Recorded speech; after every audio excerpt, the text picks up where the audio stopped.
You might want to get a guide if you're not familiar with the area.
I know. Present!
Yeah.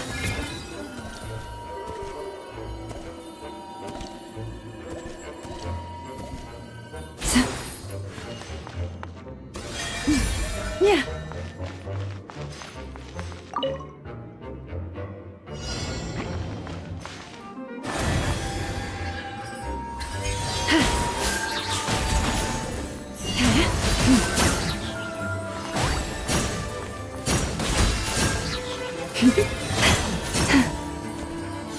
Branch into song by the frostmoon of old.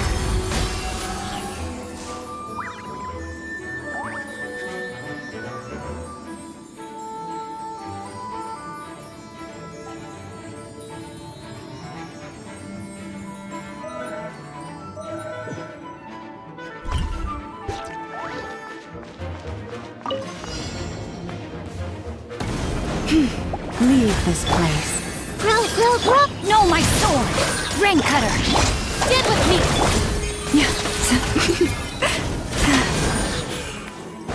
Use of force authorized. You poor lost lamb. For the everlasting forest. Temple of Wisdom! I see everything! Rain outlines your fate. Let me weave you a breath. Dissipate! Committed to memory! Leave this place. By the frostmoon of old.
Nilou from Zubair Theater. We have one dance scheduled for today, and it's about to start. Keep your eyes peeled.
You might want to get a guide if you're not familiar with the area.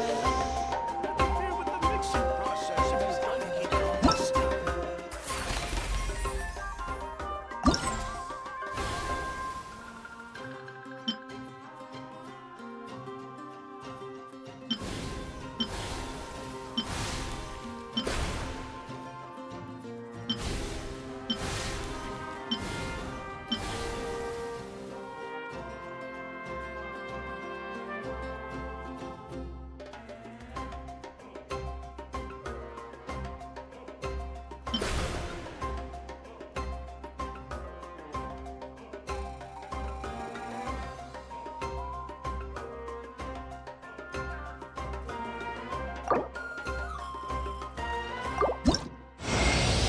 I am Astrologist Mona Magistus, meaning the great astrologist Mona.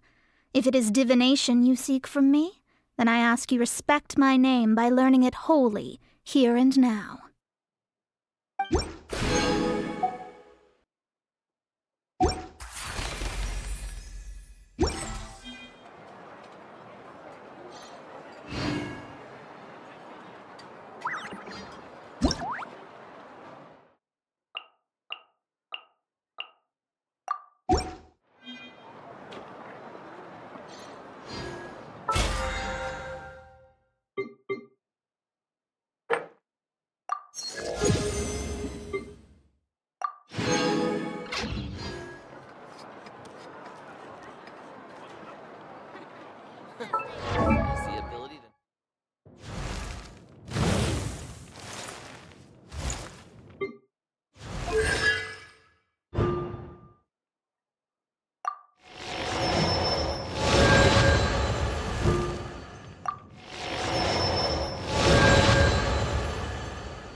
get a guide if you're not familiar with the area.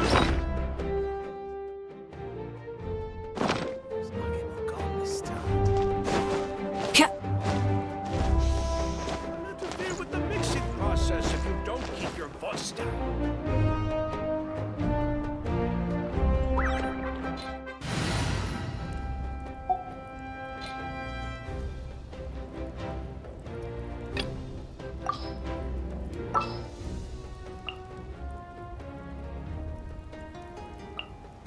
Even when darkness falls, the faithful shall not stray from the righteous path.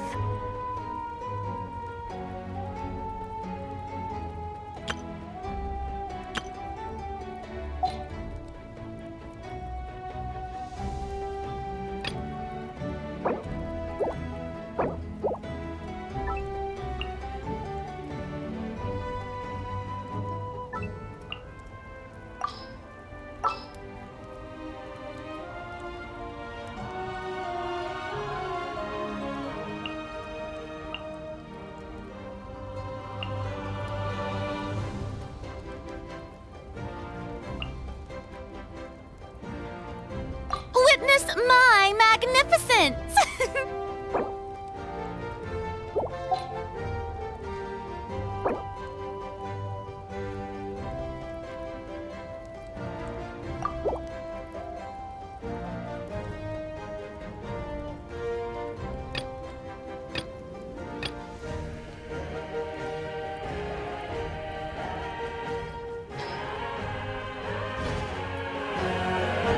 I'm heading east.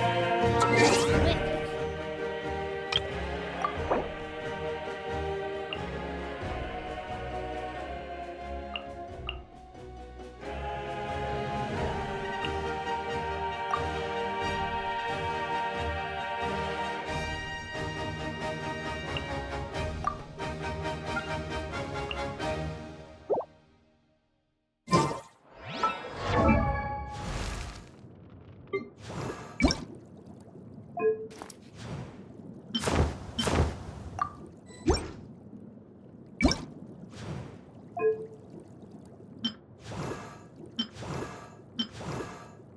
I don't get to buy new clothes often.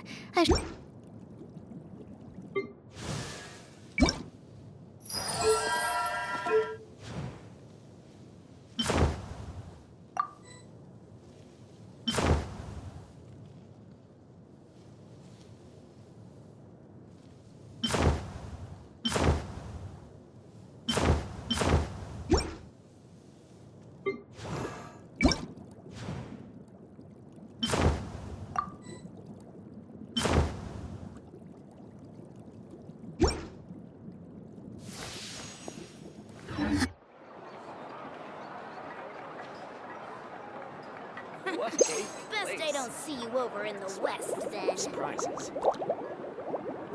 You might want to get a guide if you're not familiar with the area. Don't interfere with the mixing process if you don't keep your voice down. I'm heading east. Don't you come with, you hear?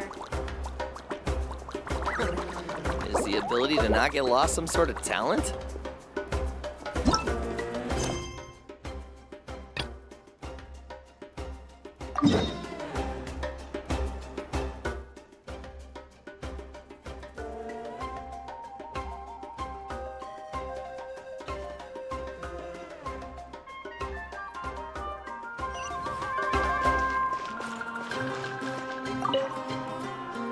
Add Astro.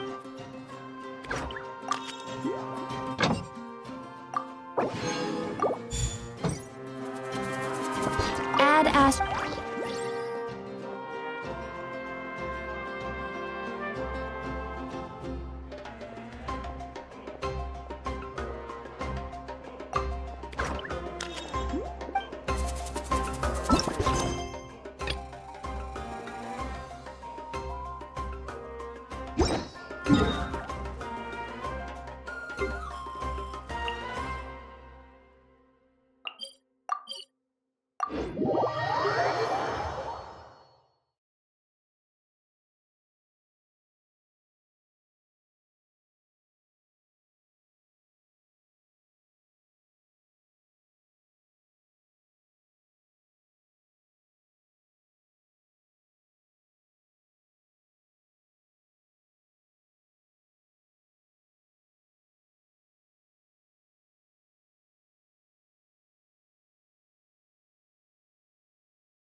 Ad Astra Abyssosk. Welcome to the Adventurers Guild.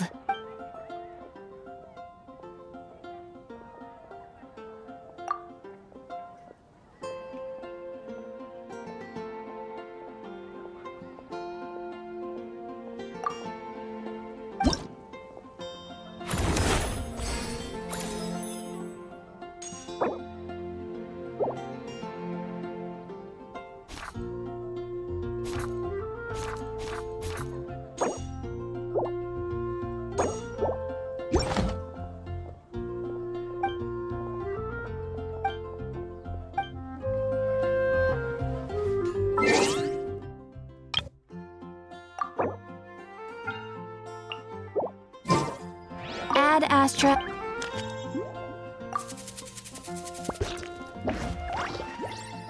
Ah, traveler. You have come at just the right time. I have something for you. You're certainly very familiar with the kind of work we do. But I'm afraid this has nothing to do with any of the above commissions. Please take this brand new Adventurers Guild notebook. The Adventurer Handbook is for recording details of your completed commissions and intel on all sorts of monsters. Whereas this notebook is for recording the marvelous people and wonderful events you encounter on your travels. I hope it will be of help to you. Anyway, that's all for now. My commission is complete. Safe travels, traveler. Ad Astra Abyssosk.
Yes, that'll do.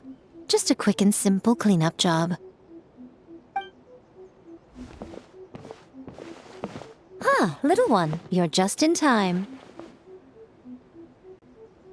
Oh, look at you. I can tell you're thinking. Oh no, she's going to send me off on some pain-in-the-neck errand again, isn't she? Don't worry. I was just going to say that we finished renovating the shrine and are preparing to roll out a brand new service. Now, I haven't had the chance to announce it yet, but here you are already. Wouldn't you agree that's good timing? See this offering box beside me? There's going to be another place to make wishes here soon. That's different. Fortune slips are about telling fortunes, whereas this is about making wishes.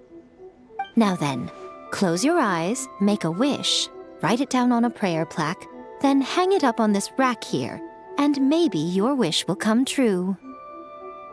Of course. But as for which wishes come true, that is up to the gods who watch over us all. Powerless Guji that I am, I can only help you in mortal matters. If that's what you wish for, then why not try it out? Here, take this fortune paper. It's left over from writing fortune slips. You can have it. Try writing your wish there. That might make it more likely to come true. When have I ever lied to you? Hurry up now, little one. It's time to make your wish. Remember to write your wish on the fortune paper, then stick it to the prayer plaque and hang it on the rack. After that, your wish will be made. Yes, nice and solemn. Very good. All right, little one, back to business with you. Remember to keep your ears pricked and your eyes open. After all, the person you wish to meet might just be sitting at some noodle stand, having themselves a lovely bowl. And bring me back one while you're at it.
Talk to the Electro Archon whenever you are troubled. Let me try again. I wish my sister could play hide and seek with me.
Rev the engines!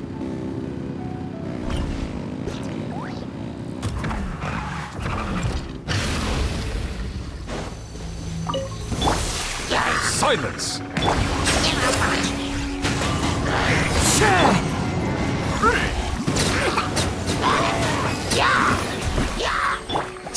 Fallen leaves, adorn my...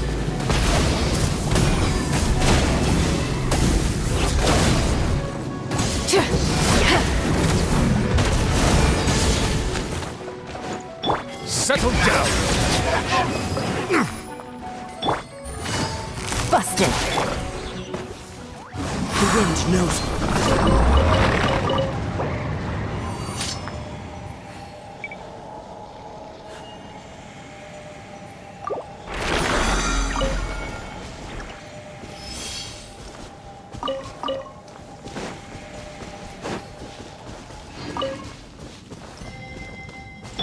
Try and stop me!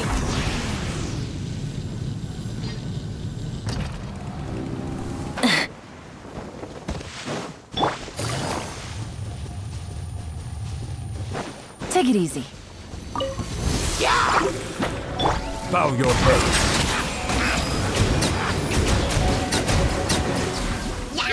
Light it up! Gotcha! Into the wind! Silence!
Rev the engines!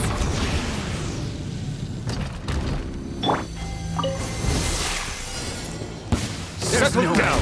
The time's beckoning. The wind knows me.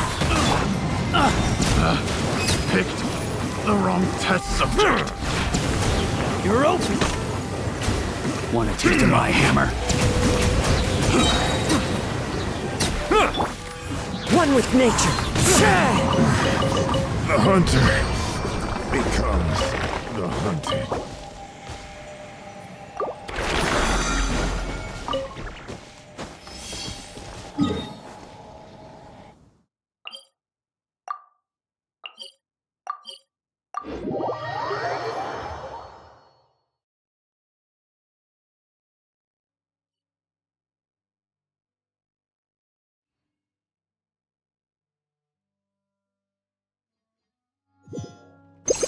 Time to go.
Come take a look.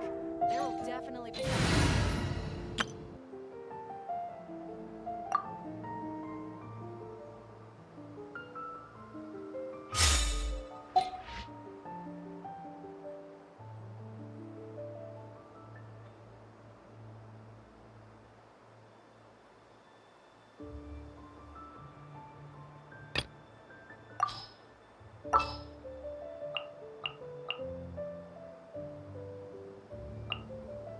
Who's our target this time?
I know.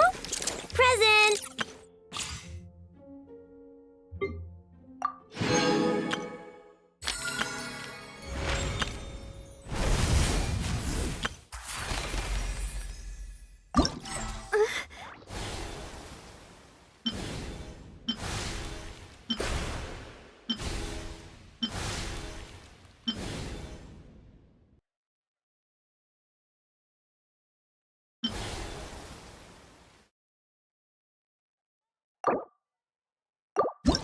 Oh. Hello, I am Yume Mizuki, a clinical psychologist. If something's troubling you, feel free to talk it out with me. I can banish even the darkest of nightmares from your mind without leaving a single trace. Oh, you don't believe me? Well then, if you have a moment to spare, why don't you stop by my office?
What should I choose? Fascinating. A radish veggie soup.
Ancient alchemy.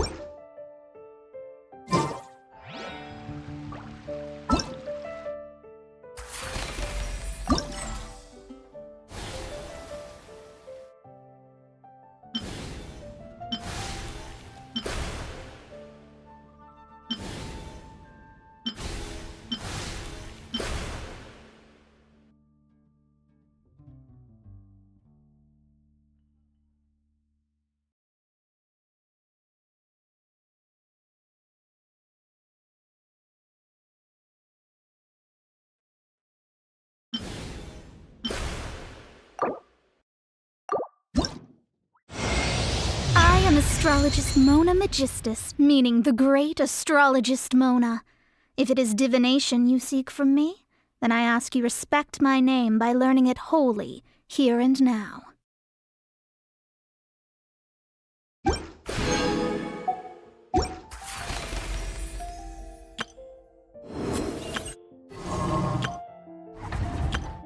I know. Present.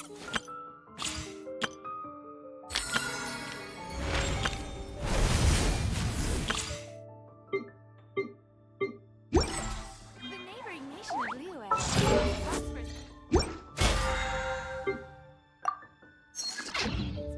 It's been getting quite busy recently.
Hi there, I'm Tainari, Forest Watcher of the Avidia Forest. My duty is to preserve both the rainforest's ecosystem and the safety of its visitors. If this is your first time here, I suggest you first peruse the Avidia Forest Survival Guide, paying particular attention to the chapter distinguishing between edible and poisonous mushrooms.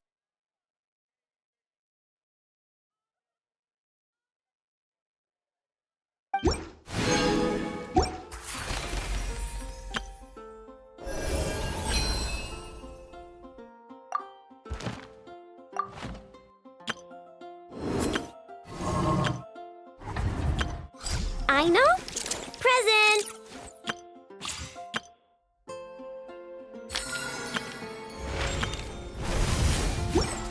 The best rattan furniture is made from strands that are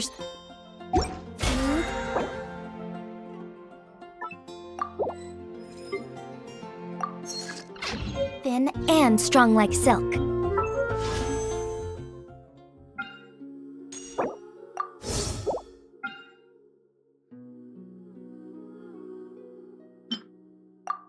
Furniture like that can be just as precious as a silver family heir. That's no exact.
to get a guide if you're not familiar with the area.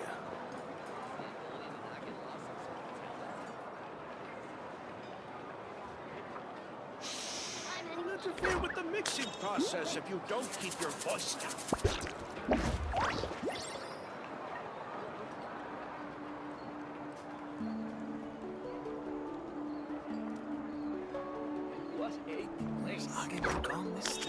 You might want to get a guide if you're not familiar The with the ability to area. not get lost some sort of talent? The biggest one in history.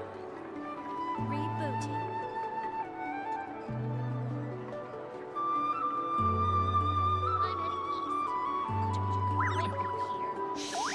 You'll interfere with the mixing process if you don't keep your voice down.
Many insects have a compulsion to follow the light. And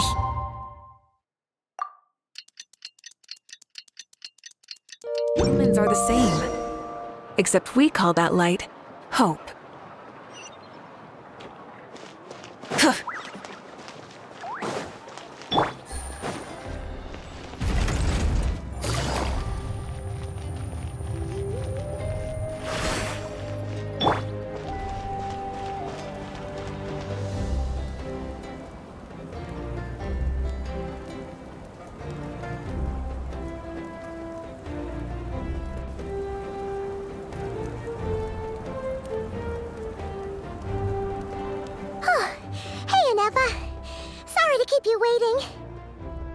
That is perfectly all right. My data indicates clear skies in the coming days. Current conditions for maritime travel, optimal. I'll be ready whenever you are. But are we really gonna set off without telling anyone again?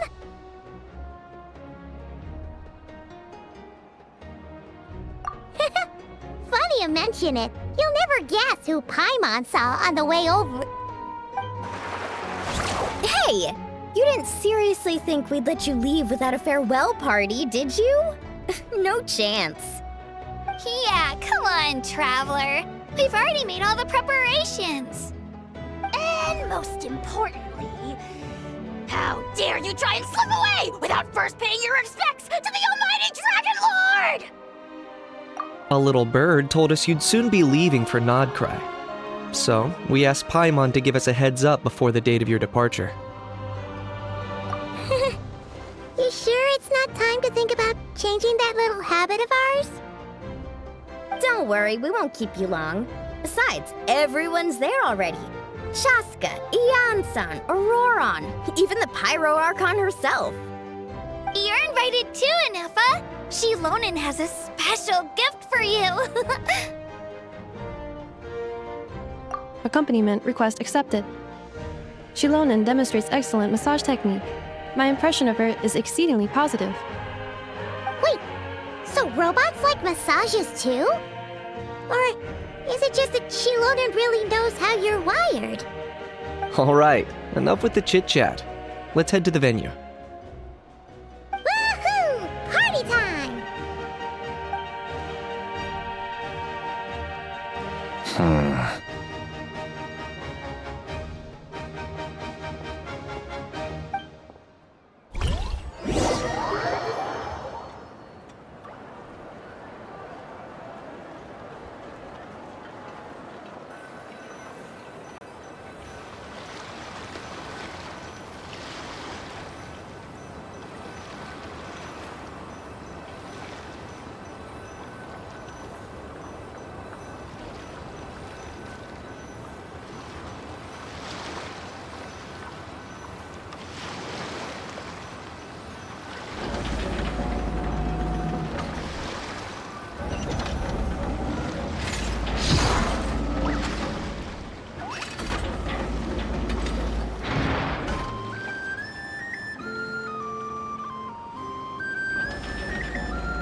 Spit it out, then.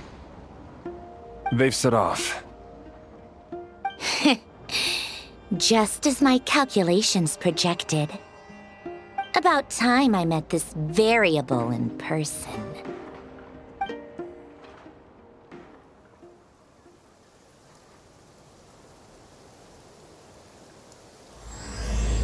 You know, every time we head to a new nation, there's always a point where it suddenly dawns on Paimon. This is it. The next chapter of our adventure has begun.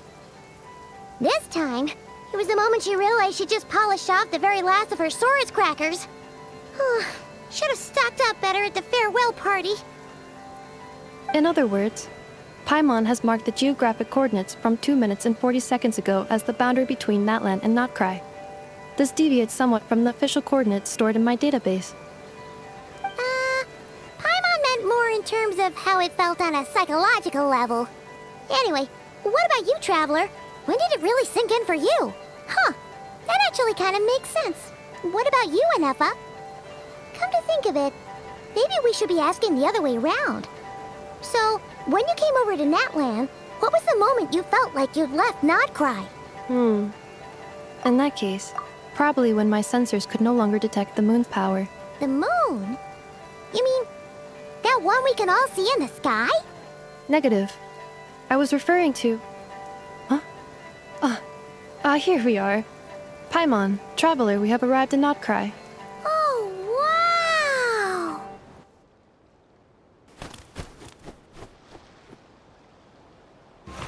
Paimon, Traveler, welcome to Nodkrai.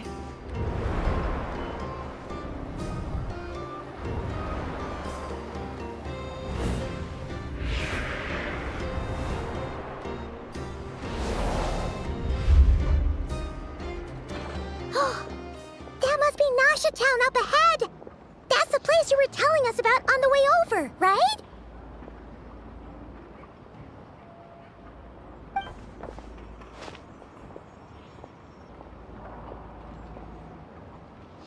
That is correct, Paimon.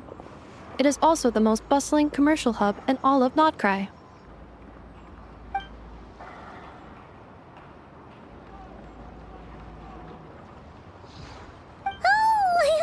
Sounds like the perfect place to start trying out all the local specialties!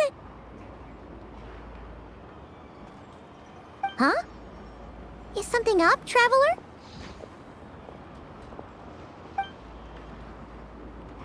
Paimon.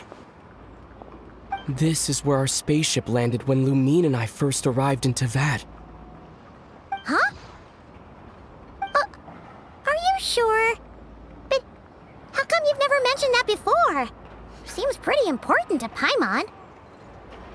Oh, well, because those memories are really hazy. All I remember is Lumine waking me up and us leaving the ship. But just now, setting foot on this land, I felt something.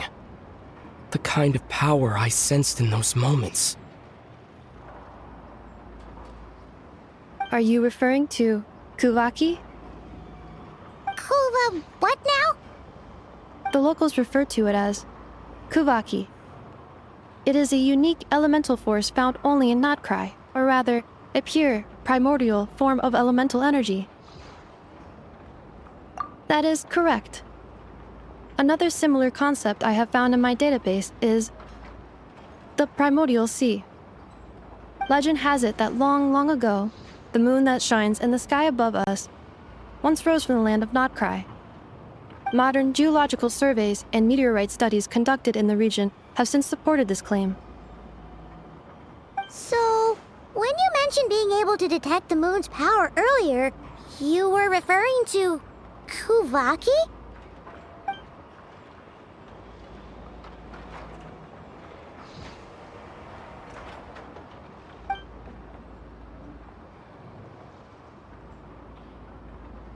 Wait, Traveler, you're saying we might actually find your spaceship here? Do you still remember where it landed? Nodkrai is surrounded by the ocean. In other words, it could have been anywhere along its coastline.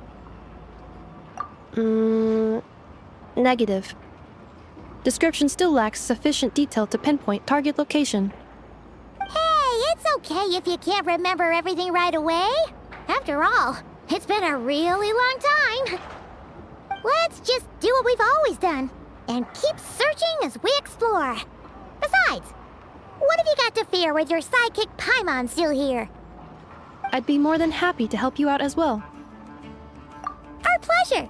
Anyway, just knowing that your spaceship's here in nodkrai surely counts as a big step forward, huh? Like we've crossed another boundary? Paimon couldn't have put it better herself. You sure are a quick learner, Inefa.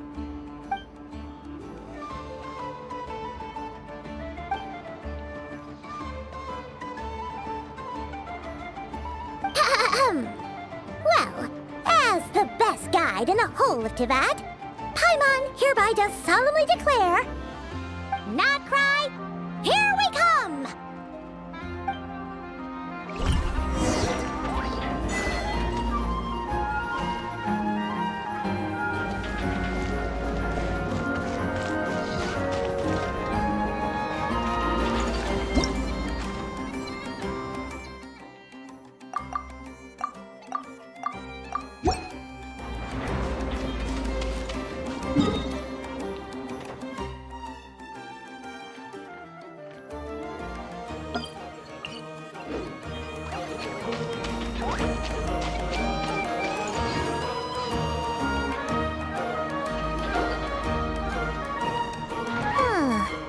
It just occurred to Paimon, if we were looking to put out a missing spaceship commission, or to learn more about nodkrai, wouldn't it make sense to drop by the Adventurers Guild? The guild is located in Nasha Town. Simply follow this road and you'll reach it.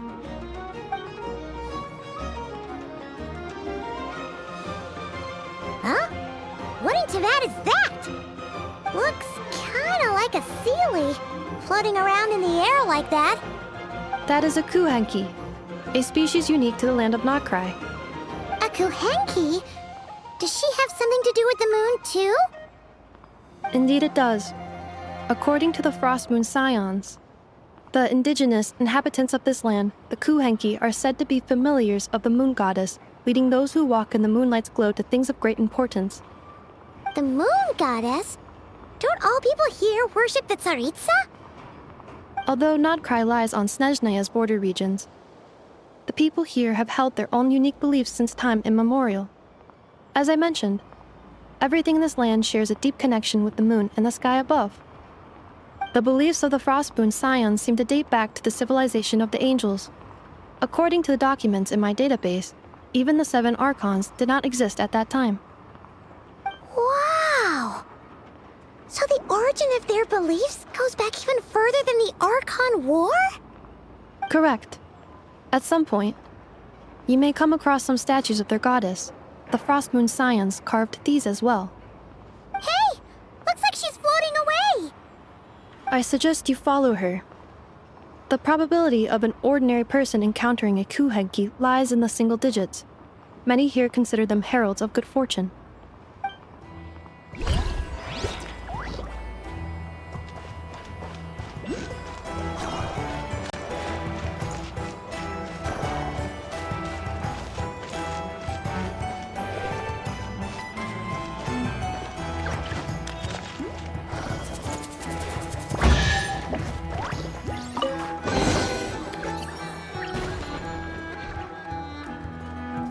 Is this a travel guide? Huh, it actually led us to something useful.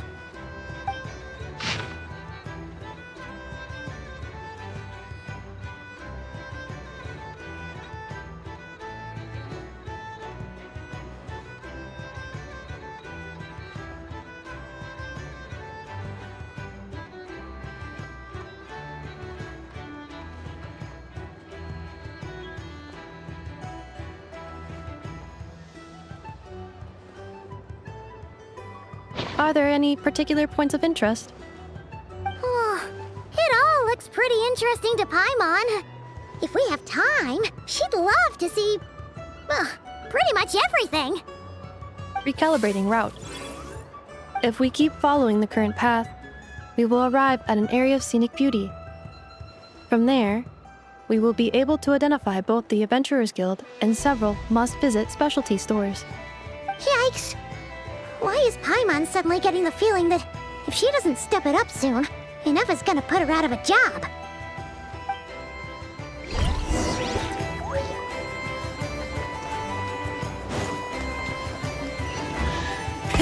Rev the engines!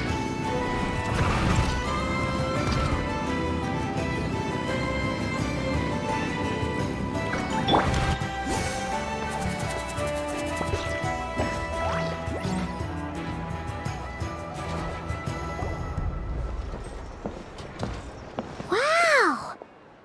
Nasha Town actually looks pretty big from here. Feels a bit different than Paimon imagined, though. Which aspects in particular deviated from your expectations? Well, Paimon keeps hearing people describe Nodkrai as an adventurer's paradise. So she kind of thought it'd be a bit more picture perfect somehow. According to legend, there was indeed an era of peace in Nodkrai's past, the age of the Fae. Tales of those ancient heroes are still told today. One of the most well-known is that of the Lantern Fae. This individual performed many good deeds for Nodkrai. The present-day Lightkeeper's nightly lantern patrols are, in part, a tribute to their memory. But then, one day... What happened? There came a devastating abyssal calamity that swept across Nodkrai, and for a time it was left desolate. Heartbroken by what had become of the land they had so cherished, that Fae extinguished their light, just as the abyss had extinguished all hope. Nowadays, the paradise people speak of is more of an aspiration, or an irony, perhaps. An irony? Today, no official authority governs Nodkrai. In theory, at least, it is somewhere a person can do whatever they wish, and become whoever they want to be. The Adventurers Guild is just over there, in Nasha Town's Central Plaza, and the flagship tavern is over that way. Hey, what's that building over there? You know, the biggest, tallest one. That is Aino's Boom and Blast Kuvaki energy cannon. It gets activated when the wild hunt threat level outside Nasha Town reaches a certain threshold. But according to the scan I just ran, the energy cannon appears to be malfunctioning, likely due to a recent discharge. The wild hunt? Isn't that the abyssal calamity you mentioned that's specific to Nodkrai? It is a phenomenon that has been occurring for several centuries now. Yet the time and location of wild hunt attacks are seemingly random. At first, it was more of an old wives' tale that adults used to scare children. If you don't start behaving, kid, some night, the wild hunt's gonna come for you. Listen, do you hear that? That weeping in the fog? Those are the cries of a young woman being dragged away. You're saying people actually hear things like that? I have not witnessed enough wild hunt attacks to give a statistically sound answer. But the oldest legends say that all people saw was the ghostly shadow of a woman in the mist. It wasn't until later that it became a full-blown calamity. Abyssal monsters and all. When you put it like that, Paimon's really gotta hand it to Aino. Not only did she repair you, but she's even built a giant cannon to keep the wild hunt at bay. Absolutely. Aino is very impressive indeed. Anyway, according to my schedule, it is time I took you over to the flagship. Oh, sure. After all, we shouldn't keep Barca waiting. Well, Paimon's not sure if he'll actually show up at the bar this early.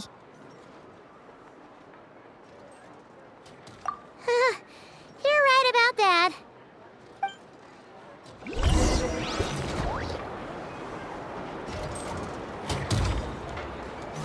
Rise like smoke!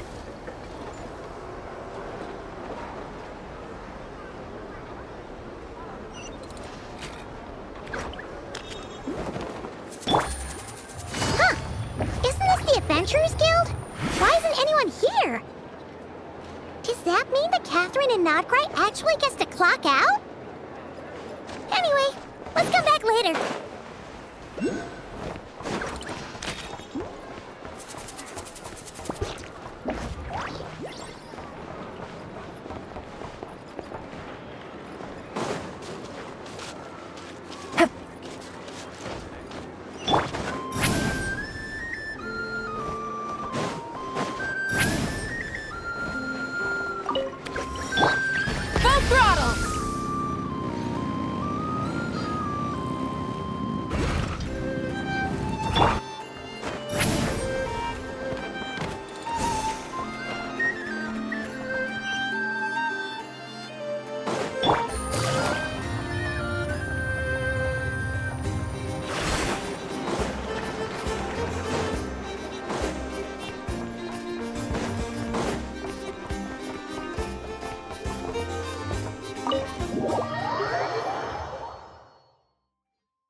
we are.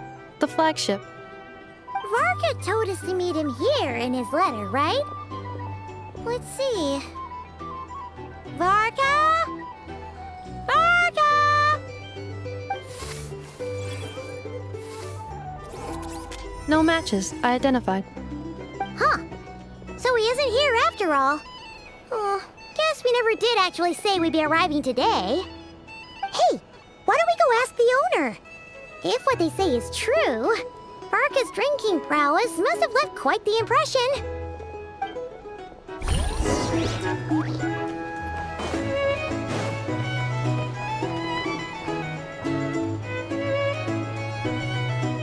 Huh? Well, well. If it isn't the ineffable Ineffa. Hello there, Demyon. You know each other? Of course! Ineffa's a regular here at the flagship. So, robots are into booze too? Not at all. The energy conversion efficiency of alcoholic drinks is very low, and most of them are full of impurities. Still, I can affirm that your berries and fried meat deserve a solid 9.12 out of 10. It has Aino's approval too. Funny that you should mention that. While you were away in Natlan, Varka would come in here every day to pick up a serving of berries and fried meat for Aino. Aww. He must have been worried sick that she wasn't eating properly on account of being so hung up about Ineffa being gone. Actually it's 'cause Varka found out that Aino went wild after Ineffa left, gorging herself on snacks she normally couldn't get her hands on. So it was more worry that she wasn't getting a balanced diet. I think I might have just put my foot in it. Anyway, since you're back from Natlan, these two must be the ones Varka mentioned. The Traveler and Paimon, yes? Yep, that's us. So, from the sounds of it, you must be a close friend of Varka's too. Varka? Goes without saying. After all, he's the only one around here who's ever managed to stay standing after 10 rounds of the roulette special. Paimon can't believe he's made such a name for himself. Though, guess it's hardly surprising how. Right now? Must be somewhere near Anvantinyarvi. That's quite far from here. Huh? Where's that? It's a lake in the northern part of Nodkrai. Word reached him of trouble brewing around those parts, so he took his knights to check it out. Oh. So, we missed him? Varka knew you'd say that. So he specifically told me to make sure you stayed here and enjoyed yourselves. He sends his assurances that everything's under control. Well, if he's that confident, guess our only option is to accept. Anyway, it's not like there's any special cause for concern. He is the Grand Master, after all. Exactly. Plus, not only has he booked you into our finest room, he's paid for it in advance, too. Whoa! That's so generous of him! We might not have met yet, but Paimon's got a feeling that we'll get along with Varka like a house on fire. Oh, and by the way, he also asked me to serve up a portion of berries and fried meat for Ineffa. That was prepaid as well. Thank you. No, thank you. I'm the one who should be grateful for your business. Traveler, Paimon, why don't you go ahead and drop off your luggage? I can use this time to go pick up some components that Aino asked me to bring back. Sure thing. Besides, now that we've got ourselves a map, once we're done unpacking, we might as well go for a stroll ourselves. Why don't we meet up again later? Oh. So you no longer require navigational assistance? No worries, we should be fine. We've got a rough idea of our way around town, so Paimon's reasonably confident we shouldn't get too lost. Thank you. This translates into an approximate time saving of 30%, meaning I will be able to see Aino about 45 minutes earlier than previously projected. Oh, right. You must miss her a lot, too. In that case, we better get a move on.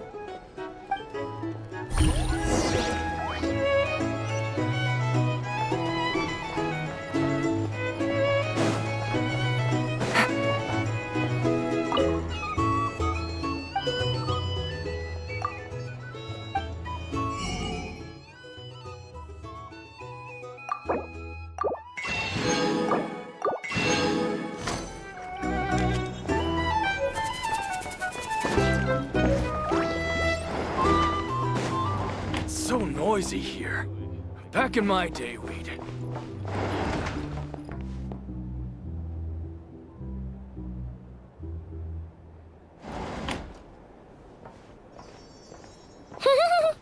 Feels pretty nice having someone sort out our food and lodging for us, huh? But is this really the flagship's best room? It's pretty big, make no mistake, but it looks a little worn out, right? Though, to be perfectly honest, that feels right at home with everything else we've seen of Nasha Town. You mean it's got something to do with Nodkrai's history? Oh, that makes sense. But what exactly was this calamity?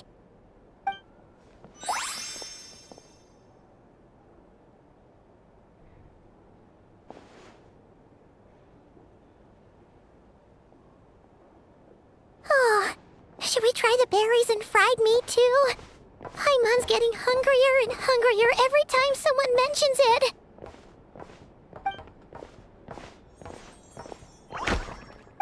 Oh, sorry about that.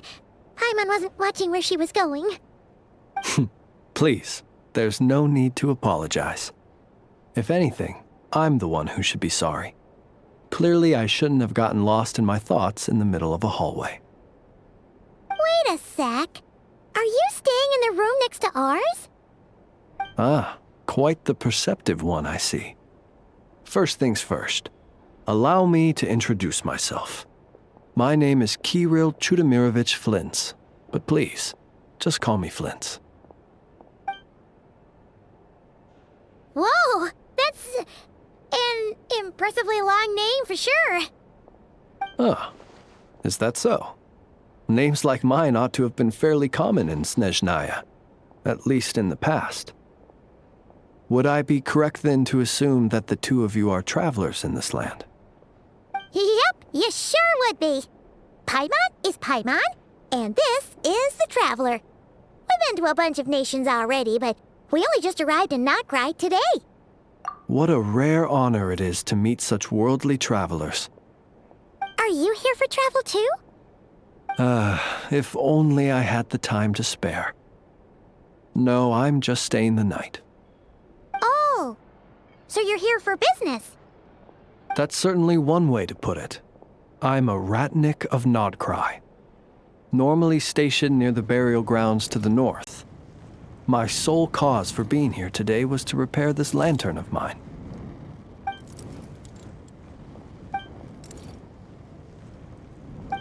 The burial grounds? Your surprise is entirely understandable. Most people cannot even begin to fathom the idea of a life surrounded by tombstones and decay. But if you've heard of the calamitous abomination that is the Wild Hunt, you'll know that in their wake they bring a host of souls tainted by abyssal filth.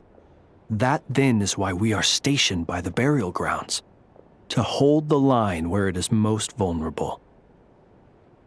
Oh, so it's all about fighting against the abyss. Oh, sounds like a tough job. I thank you for your concern.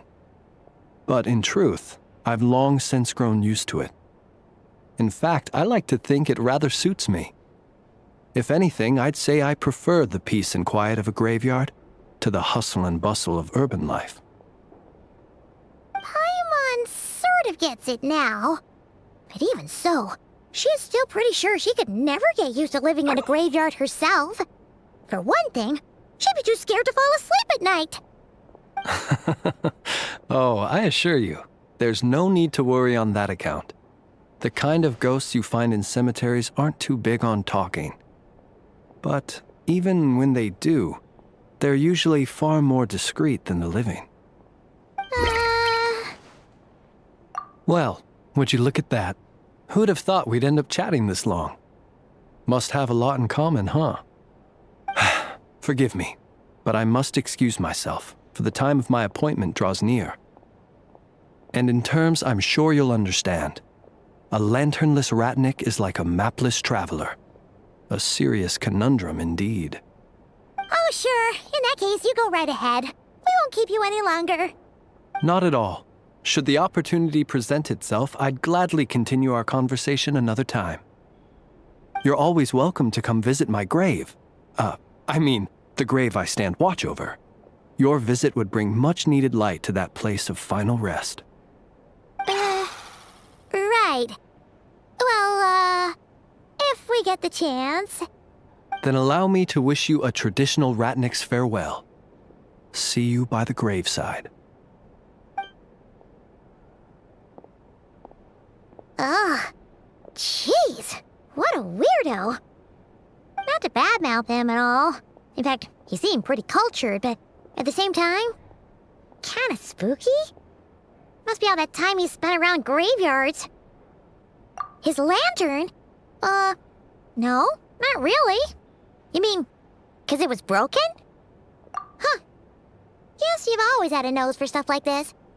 If you're worried, you can always ask him the next time we cross paths. Hey, don't you start spouting all that weird stuff too.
Important! Were we gonna go try out the berries and fried meat? But now, heading all the way back to the flagship feels like such a waste. Please, accept today's boon. Come night or day, may the blessings of the moon goddess shine down upon you. Huh? What's going on over there? Wait, free food? Wow, the people here are so nice! Quick, let's grab some too. Paimon's super curious what their food tastes like. Moonlight illuminates the path before you, travelers from afar. Huh? How'd you know we were travelers? Just now were a song the birds in the sky, singing of your wanderings. You are no ordinary guests, it seems. The birds and the... what now? Forgive me. I should not have laid the words of others out as a welcome mat for our very first meeting. You, too, must be wondering who I am. I am Lauma, moon chanter of the Frost Moon's Scions. Please, as do our followers and other passers-by, accept today's boon. Happy to oblige. Paimon's name is Paimon, and this here is the traveler. Thanks so much for sharing your yummy food with us. We'll take one each. Think nothing of it. These fruits were the finest we found, delicacies gathered in the wake of the morning dew. It is my hope that partaking of them may lift your spirits to heights anew. The finest you found? Wow! That sure is kind of you, but wouldn't you want to keep those for yourselves? The first fruit of the harvest must be placed upon the moonlight altar, not as an offering to the gods, but as a spark for lost hunters. For it is the blade of the starving that darkness most easily corrupts. As perhaps you have already heard, we Frost Moon's Scions revere and worship the moon goddess. We believe that together, virtue and compassion are the shining light that will lead us all out of the long, dark night. And now, with tides of haughty Fatui swarming into Nodkrai, driven by greed, and greed alone, more than ever before, we must all unite under the banner of virtue. Huh, look who it is again. Those unsufferably kind-hearted Frostmoon scions. Got enough for us too? That's right! 2 servings each! We're starving over here! The Fatui! After what you've been doing to our sacred statues, how dare you even show your faces! Wilhelmina, bestow today's boon upon our guests. You hear that? No slacking now. We'll have the very best you got. But, my lady, they... Please, you two, accept this meal. But remember this. Kindness is the first lantern left to guide those who stumble in ignorance. Come again? Let me finish. But should they still refuse to follow the moonlit path, then by our frosted blades shall we show them its shadow. You! Hey, look who it is. Whatever. Just you wait. We'll be coming for you next. Huh? Where's the meat? Who wants to eat this garbage? Those stooges really are the worst. Ever since they came to Nodkrai with all their weird equipment and built that so-called experimental design bureau, our lives have been turned completely upside down. Judging from how they reacted just now, it seems the Fatui already know who you are. Well, we have gotten in their way in pretty much every nation we visited, so we're probably at the top of their blacklist by now. I see. Then, on behalf of the Frostmoon Scions, I thank you for the goodwill you have shown us. Because if they had gotten ahead of themselves just now, I'm sure you would have stepped in to help. Just as the birds and beasts put it, your arrival heralds joy to us all. Besides, for a weary traveler far from home, what better respite than to bathe in the moonlight? You will always be welcome at the Frostmoon Enclave, the place we call our home. May we meet again in the moon's gentle glow. These are delicious! So refreshingly fresh! Those 2 Fatui wouldn't know a good thing if it came up and bit them on the shoulder. Looks like Inefa isn't done with her shopping yet, and the Adventurers Guild is still empty. Where should we head next? Good idea! Wouldn't want to let the Kuhenki down, after all.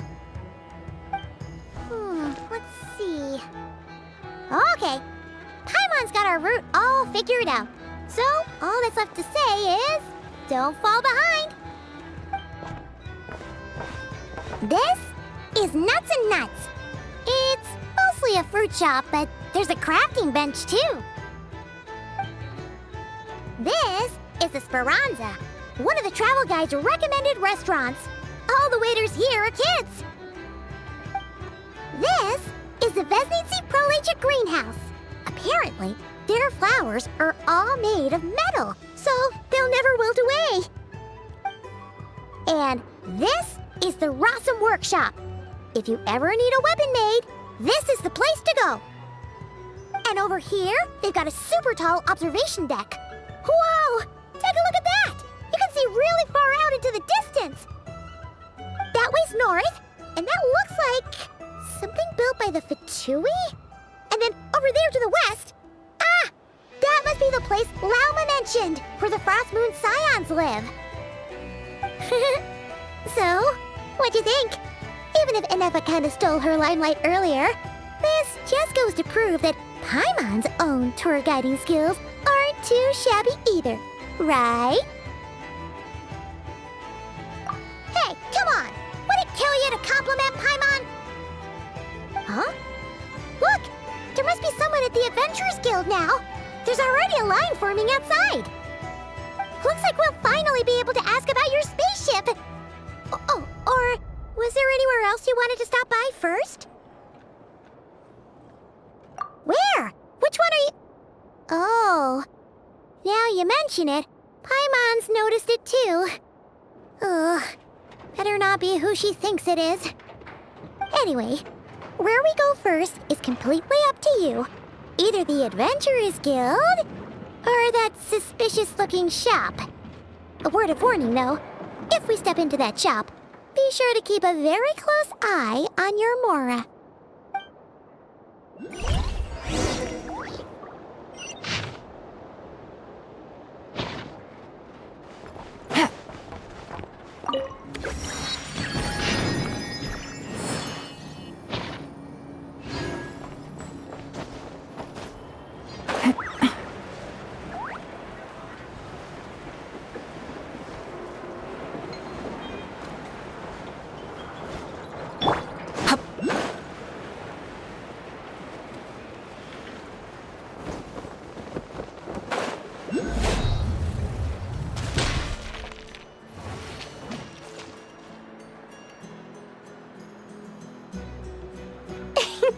Please, here you go. And if you ever need anything else, don't forget to make the great Lord Sangama Bay your first port of call. Oh dear. So it is the real deal.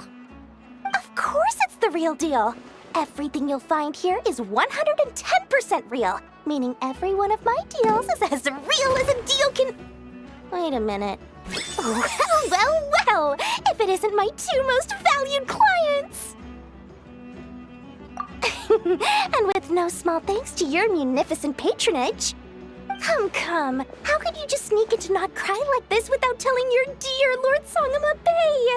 If I'd known earlier, I would have made an absolute pulled out all the stops to ensure that your boat ride over was as comfortable as humanly possible. Thank the Archons we didn't tell you. Oh, come now! You know as well as anyone how impeccably and conscientiously above board I am when it comes to doing business. Well, regardless of whether that's true or not, the main issue here is that we had no idea you had a branch in nodkrai. A clever merchant always has a backup plan, or two, or three up their sleeves. As the saying goes, a rabbit with many burrows fears not the hunter's arrows. A merchant with stores galore hears no debtors at the door. Since you're both here in nodkrai, would you care for some of my finest local souvenirs? Whatever you're looking for, I have it. Or if it's Sumeru you're missing, I've got that covered too. We literally just arrived. Do we look like we're on the hunt for tourist trinkets to take back for our friends? My, your high-minded tastes never cease to impress. In that case, I know just the thing. You must be on the hunt for something like this? What's that? Your hat? Information, of course. Information about nodkrai, locked securely in the otherwise impenetrable vaults of the Lord Sangama Bay's brilliant mind. I knew it! I just knew you'd appreciate the value of my wares. On the back of all our pleasant dealings in the past, I'll even take a hit by throwing in some insider info for free. Wow. You sure are feeling uncharacteristically generous today. What do you mean by uncharacteristically? I am the most generous person forget it. Anyway, the long and the short of it is this. The moment I set up shop in nodkrai, it struck me how many different factions there were, all competing against each other for power and influence. Well, as they say, there's no time for business like a crisis. Things got even more turbulent after the Fatui pulled down 2 ancient moons' remnants. People began to catch a whiff of the coming chaos. And the more troubled the waters, the greater the potential profit. Not at all sorry to interrupt, but we're not here for Mora. Oh, really? But surely it was the tales of an adventurer's paradise that brought you here. The chance to take your very own slice of all the latest and greatest business opportunities? In that case, what would you like to know about? Frost Moon Scions?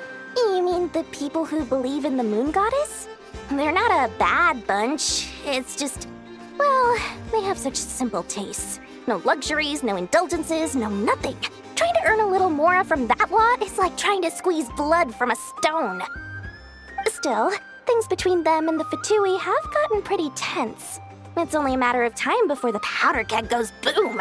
And when that happens, that's when business will start to boom too. Oh, they're an organization set up to keep the locals safe. Apparently, they have a long and glorious history, and they're made up entirely of volunteers. But seriously, a volunteer organization in nodkrai? This place is hardly a magnet for noble hearts. No pay, all work. That's not a business model, and it's certainly not for me. Everyone knows they're here for the Ancient Moon's remnants, but no one's sure why they pulled them down in nodkrai of all places.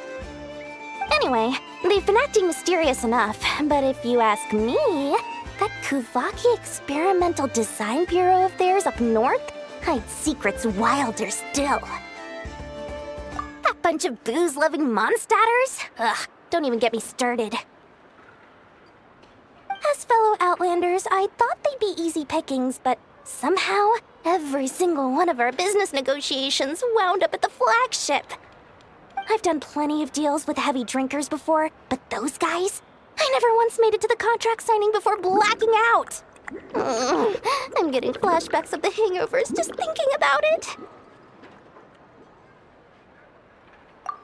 What now? A spaceship? Nope, never heard of anything like that. Don't you two get involved in any big business here without so much as a heads up, you hear me? At the very least, consider letting me in as a key investor. Oh, I almost forgot to mention. Sooner or later, you'll no doubt end up doing business with some other merchants in nodkrai. And someone's bound to mention a place called the Curatorium of Secrets. Listen to my advice. Do not, under any circumstances, go there, no matter how much trouble you're in. The Curatorium of Secrets? What do they get up to there? Just a place that handles all kinds of disputes. But the owner will charge you an absolute fortune, and she has a temper to match. Nothing like your friendly neighborhood, Lord Sangama Bay. You're not just saying that to stop your competition from undercutting you, right? When did that little pipsqueak get so sharp? And after I gave them all that info for free just to win them over. What do you mean? Of course not. I'm only thinking about your wallets. I mean, on behalf of your wallets. You're really not convincing anyone, you know. All right. Business is a cutthroat business. I won't argue with that. But I'm not lying about that boss lady. Not only did she make it into my top 3 people not to mess with in nodkrai, she's also in my top 3 people most eager to trade in favors. Seriously? It feels like you're just bad-mouthing your rival now. Fine. If you don't believe me, go see for yourselves. We might both be from Sumeru, but compared to hers, my conscience is so large, why, you could fill 3 whole palaces of Alcazar's. But when you realize what I'm saying is true, don't say that good old Lord Sangama Bay didn't warn you.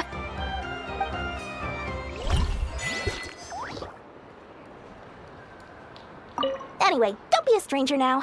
We might be in nodkrai, but don't forget, Dory's doors are always open for you.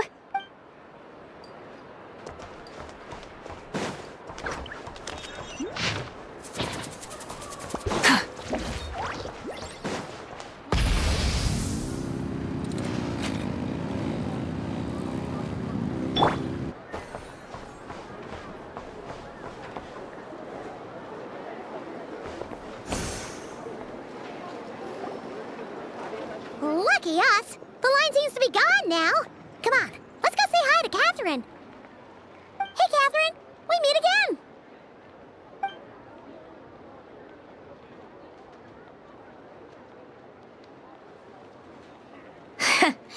How ridiculous. Huh? They often say that mortals, shackled by their own flesh and blood, may fail to perceive the truth of this world, even when it is right beneath their very noses. Yet I had not expected to have the pleasure to witness such heights of absurdity firsthand. But Paimon must have gotten the wrong person? At second glance, you do seem a bit younger than Catherine, and you certainly sound a lot less friendly.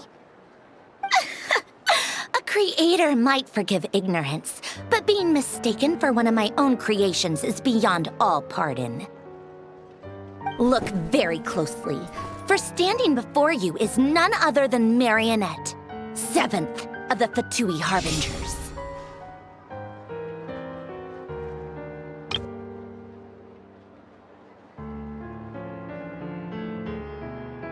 A Harbinger?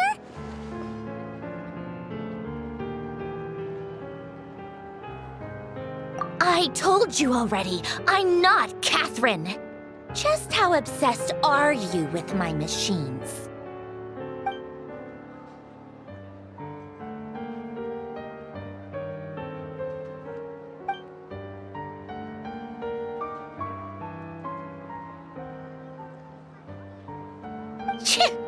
Today's encounter is merely a courtesy call. A friendly warning, if you will. You interfered with my work once before, with that little robot. I let it slide. After all, it was nothing more than a distraction, a side project at best. But we are in nodkrai now, and as such, I strongly advise you not to stand in the Fatui's way. Otherwise, the next time we meet, I might just have to drop all this meaningless etiquette. Oh, please. You've got some nerve coming out with barely veiled threats like that. You're the one stirring things up here. Oh, perhaps you have misunderstood. Just because nodkrai lacks a ruler at present, that does not mean it should not be ruled. We Fatui are simply establishing a new order. Yeah, right. More like shady experiments, judging by your massive, creepy research facility.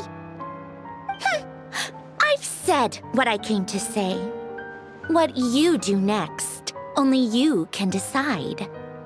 So why don't you start by using your already limited processing capacity to calculate your even more limited options? And, being the refined young lady that I am, I shall indulge you just this once. Ad Astra Abyssosque. Welcome to nodkrai, Dominion of the Fatui.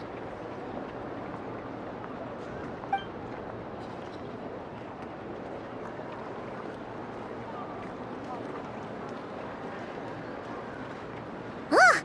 Paimon's so mad right now! How can anyone so obviously evil be so annoyingly self-righteous? But if a Fatui Harbinger is here to greet us in person, that can only mean one thing. We'll have to be extra careful from here on out. Paimon hates feeling like she's being watched. Hey, the real Catherine's back!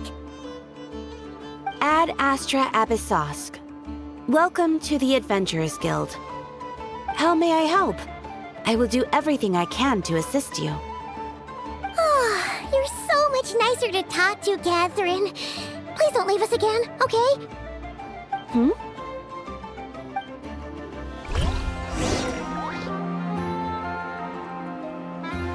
Ad Astra Abyssosque.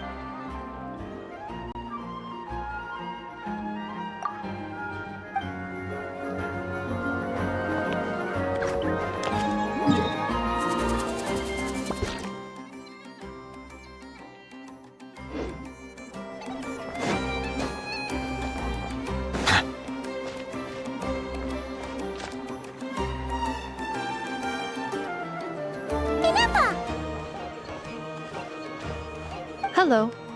I was just about to start tracking your whereabouts. Did you manage to get everything Aino asked for? I did. What about you? Do you need me to navigate or introduce any more places around town? Not for now. We've seen most of it already. We probably need some time to process everything we've learned, though. Any progress with the spaceship? No. Catherine came back just now, so we asked her, but even she hasn't heard a thing. One possible explanation is the vast stretch of time that has elapsed. Additionally, given the limited resources available in nodkrai, it is entirely plausible that the wreck was scrapped for parts, or even mistaken for a pile of broken machinery. Aww. Understood. In that case, why don't we go ask Aino together? After all, she was the one who salvaged me, ancient dragon technology and all. If there really are any unusual parts floating around nodkrai, there's a high chance they've passed through her hands at some point or another. Good point. And since you keep mentioning her, we're curious to meet this whiz-kid mechanic too. Understood. Then I'll handle navigation as before. ETA at the Clink Clank Krumkake craft shop. 34 minutes ahead of schedule.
Trapped over there!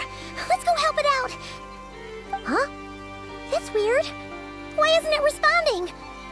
The tides of Kuvaki affect everything in nodkrai. So much so that many creatures have evolved a kind of dependency upon it, growing stronger or weaker as it waxes and wanes. This little animal must have been caught here unprepared. So you're saying we need to use Kuvaki? Paimon will leave it to you guys then. Don't be scared! We'll get you out of there soon!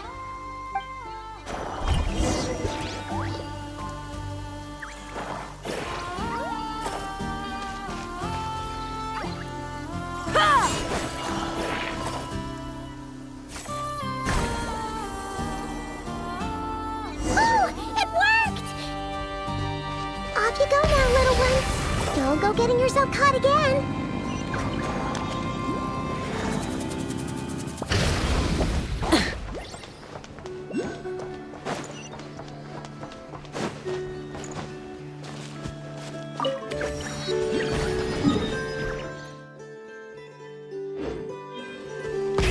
Rev the engines!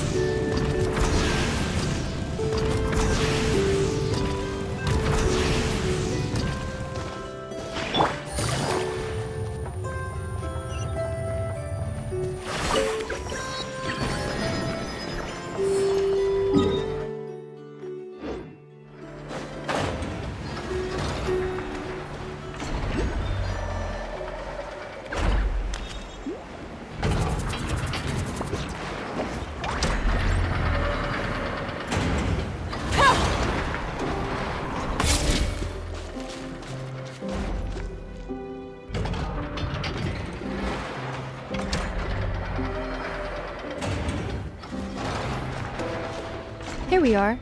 The place Aino and I call home. Whoa! So many machines that Paimon's never even seen before. And then there's all these little robots. Did Aino build them all? That is correct. It looks like Aino has created 3 more little bots since I've been gone. Aww. Well, you were gone for quite a bit. She must have missed you. I missed her too. I want her to see what I've become. Let's not keep her waiting any longer then. Come on!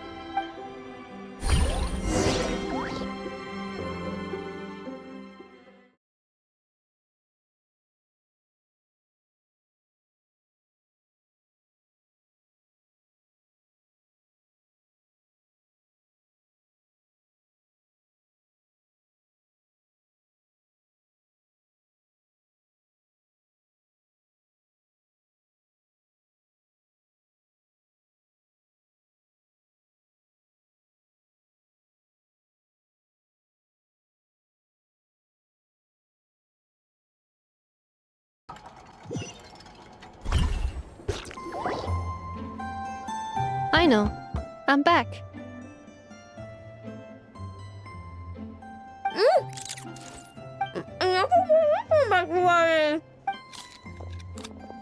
Hmm? Ineffa? You're back significantly earlier than I expected. Like a whole 30 minutes at least. Everything went very smoothly, which saved me quite a bit of time, so I...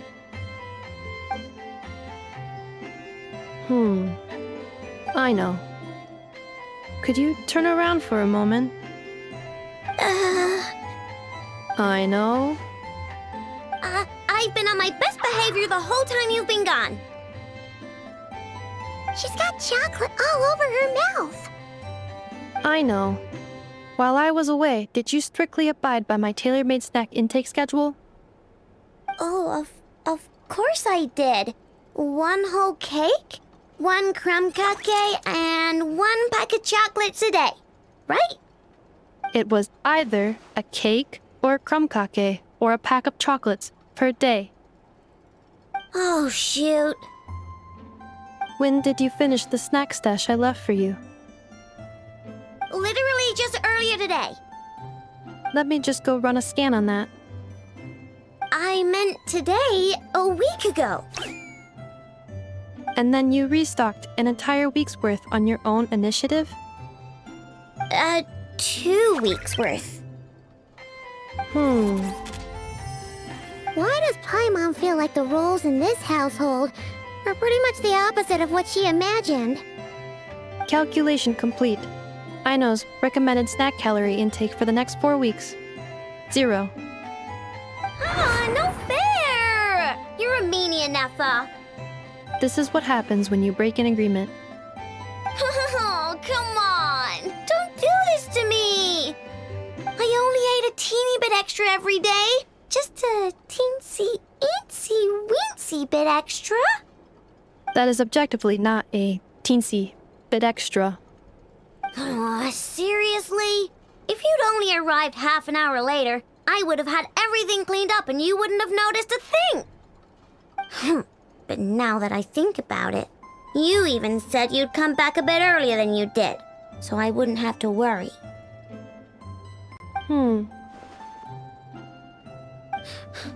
But then, you were away so long, and I was so worried about you.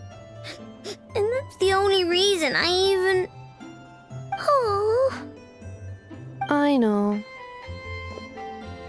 I am very sorry to have kept you waiting. I'm back now. Welcome home. Oh. So, will I be able to keep eating snacks as usual now? Negative. Aww. Okay. Well, given that I am later than I initially projected, I'll let it slide. But just this once. Thanks, Ineffa! You're the best! I know. Allow me to introduce. It's the honorary knight and Paimon! I know. Uncle Varka talks about you guys all the time. Nice to meet you, I know. Ineffa's told us all about you, too. Huh? Really? She actually said that about me? Well, she's not wrong. Oh yeah, so, you're here to see Uncle Varka, right? A couple of days ago, he suddenly said he had to head out on business. And and that he might not be back for a while. He asked me to let you know if I saw you. Yeah, we heard about that at the flagship. Did he say what he was doing? Nope. Just told me to take good care of you guys and make sure you feel right at home. Oh, shoot. Please, take a seat.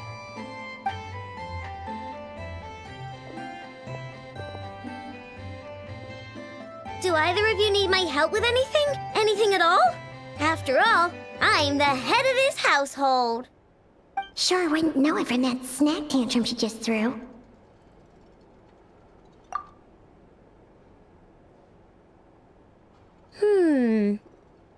A spaceship, huh? From outside to that? Exactly. So, ring any bells? No. Oh, you sure? Nope means nope. Never seen the slightest trace of it. More specifically, by nope, I mean, I've never seen a single piece of tech in all of nodkrai that might have come from out of this world. Not in any new machines or in any old ones either. Huh. What I know means is that your spaceship almost certainly has not been disassembled nor repurposed as parts for other machines. Oh, so that's what she was getting at. Yep. I've taken apart pretty much all the fun stuff in this city at one point or another, but I don't recall ever seeing any components that were anywhere near that special. So, either your spaceship crashed somewhere it's never been found, or someone did find it and then hid it really, really well. But who would even do something like that? Beats me. Maybe someone who thought they could stash it away for a rainy day. Just like how I sometimes hide snacks in the... Anyway, long story short, I definitely haven't seen anything like that. Besides, sounds like it would practically be ancient history by now. If anyone still has any leads on what really happened, it'd be the Frost Moon Scions. The Frost Moon Scions? Huh? Haven't heard of them yet? Didn't Inefa tell you about their rituals? There wasn't enough time to delve deeper into their history and traditions. What kind of rituals are we talking about? I've never actually seen them myself, just heard bits and pieces here and there. They say that each of their moon chanters has had access to an ancient relic that lets them see the true past. Not sure exactly how it's meant to work. I can't get my head around anything that can't be explained by either machines or science. And to tell you the truth, I don't like it much either. Looks like we'll have to try our luck with the Frost Moon Scions. Aw, leaving so soon? Sure you don't want to hang out a little longer? It's getting late, I know, and these two still need to head over to Hisi Island.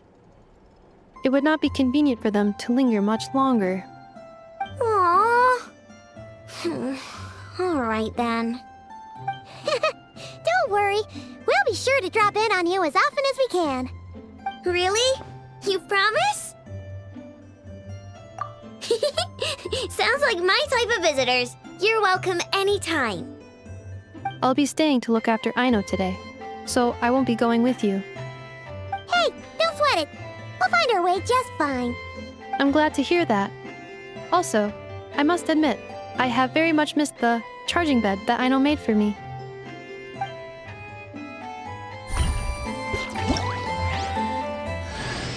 Oh, are you here to play with me? My name's Aino, and I'm an inventor. Me and Inefa live together. I could probably eat all the cakes and cookies in the world because I love them so much. But my favorite kind of all is lacquerberry crumb cake. Come visit my Clink Clank crumb cake craft shop whenever you want. Anyway, that's me. What about you? Tell me something about you, then we'll be friends.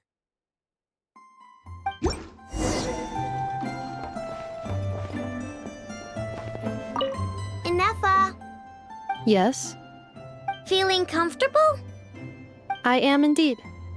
No bed in the world is as comfortable as this one. Enough. Yes? Want me to increase the charging rate? Please, if you would. Thank you, Aino. Enough. Yes? I'm hungry. In that case, please enable quick charge mode.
Rev the engines!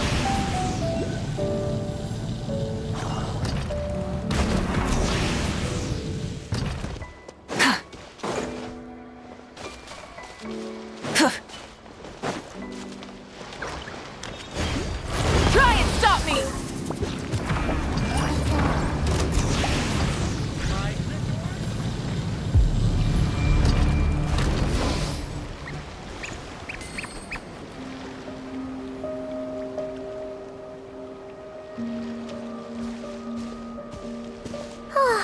Seeing Anafa and Aino reunited like that sure was heartwarming.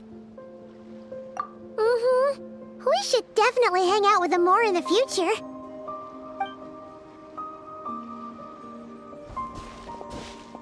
Speaking of homes, we must already be close to where the Frost Moon Scions live. The vibe here feels different, just like the scenery.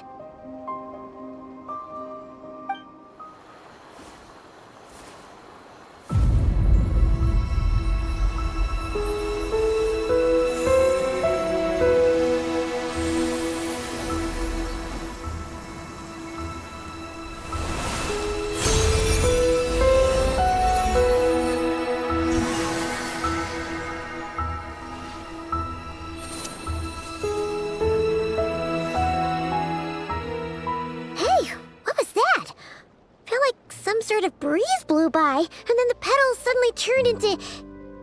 Huh? Is that a Kuhenki? She looks different from the ones we saw before.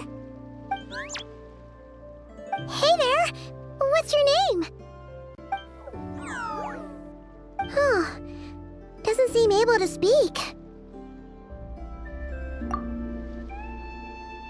No idea what she wants. Unless you want to stop, maybe we should just keep moving?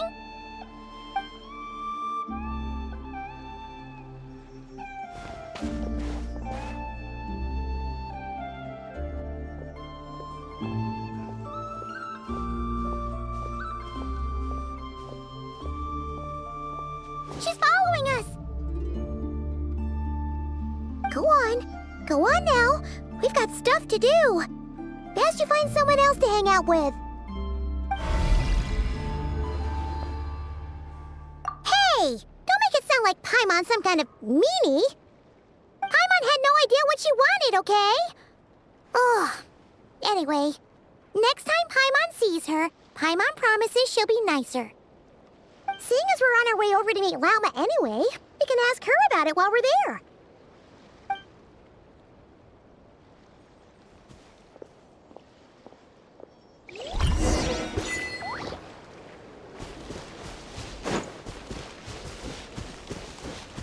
Full throttle!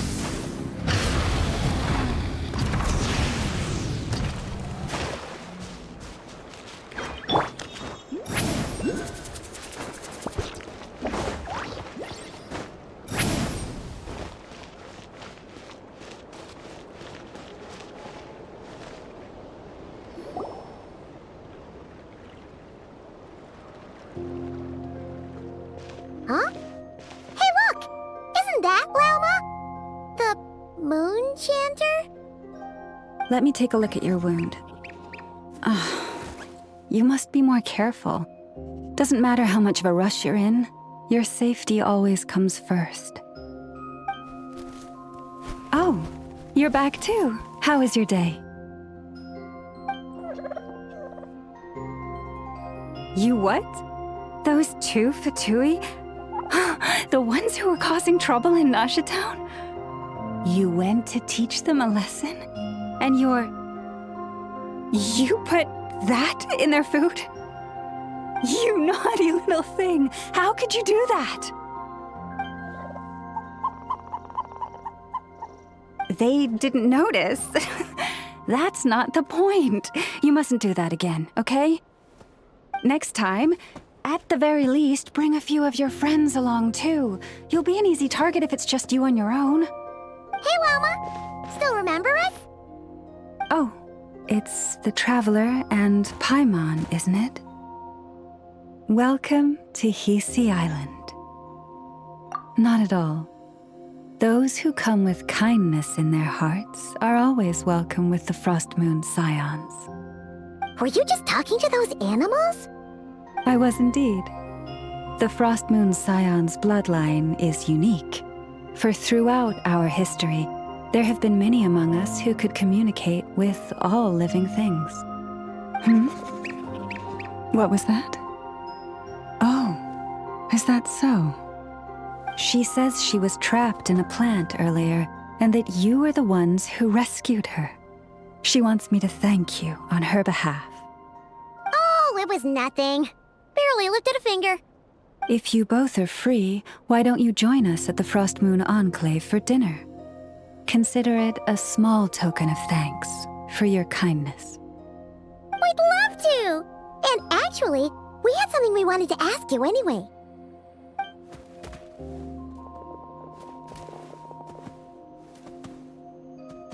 Oh, you're interested in the story of Kutar? Kutar? Yes, Kutar is our moon goddess, the moon maiden who guides us. But up close, this one somehow seems a bit different from the one in Nasha Town. It's like it's more... natural? Or like... more harmonized in its design. That is because ever since the Fatui arrived in Nodkrai, they have been modifying and defacing our statues as they please. These statues were made by the Frost Moon Scions who settled here hundreds of years ago, crafted from the very finest Lunasol stone. Not only is this stone exceedingly rare, but it also brims with Kuvaki. I suppose the latter must be what caught the Fatui's eye. For a time, we put up fierce resistance. But now, this is the only one left that still retains her original form. We heard they even pulled some ancient moon's remnants down from the sky. That's right. The two largest remnants landed in Nodkrai, One here on Hisi Island, and the other on Paha Isle. The Fatui built their research facility on top of the remnant over on Paha Isle, but they've had their sights set on the one here, too.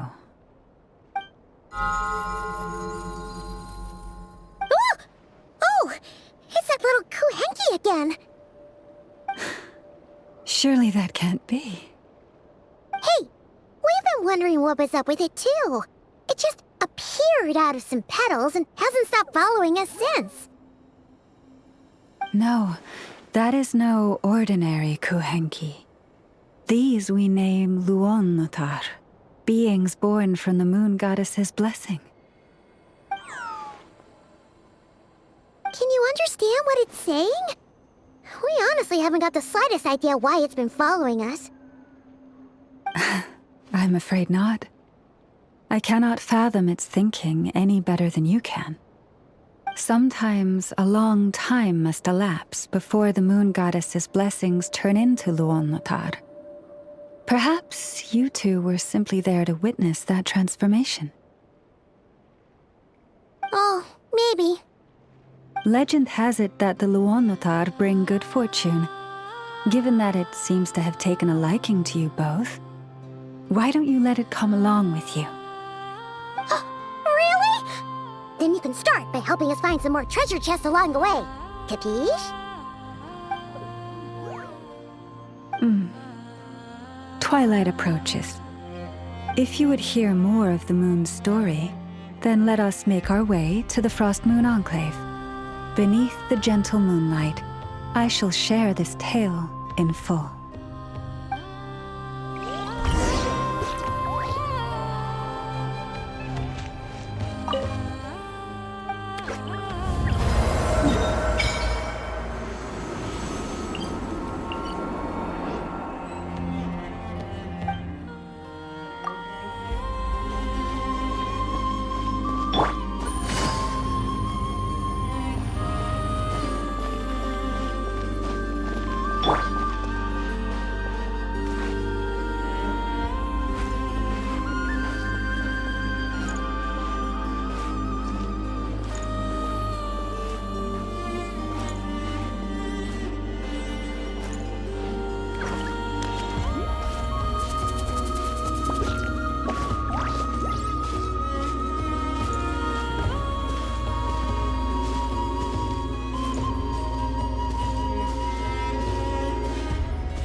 Oh, Lady Lauma, you're back.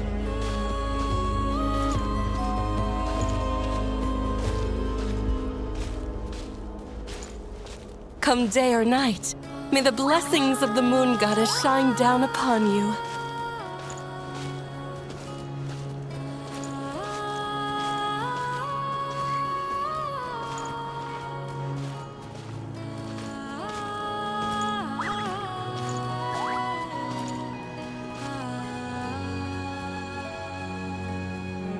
Lauma, you have returned. Wilhelmina, this is the Traveler and Paimon.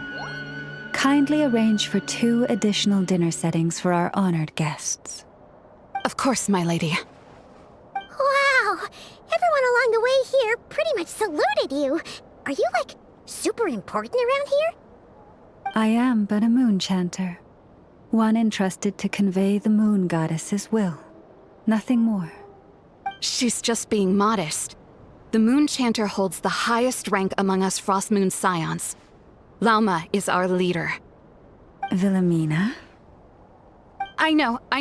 I'll send word to the kitchen. 2 meals coming up. Whoa! Paimon had no idea you were such a big shot. It is merely that the unique traits of our bloodline have manifested themselves especially strongly in my person. That is no accomplishment of my own. Please, follow me this way.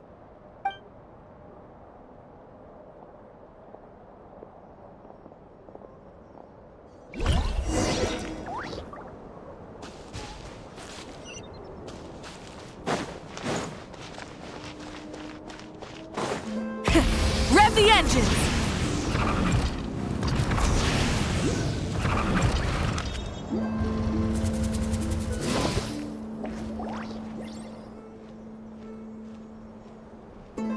Even to this day, I am still trying to piece together the many fragments of our past.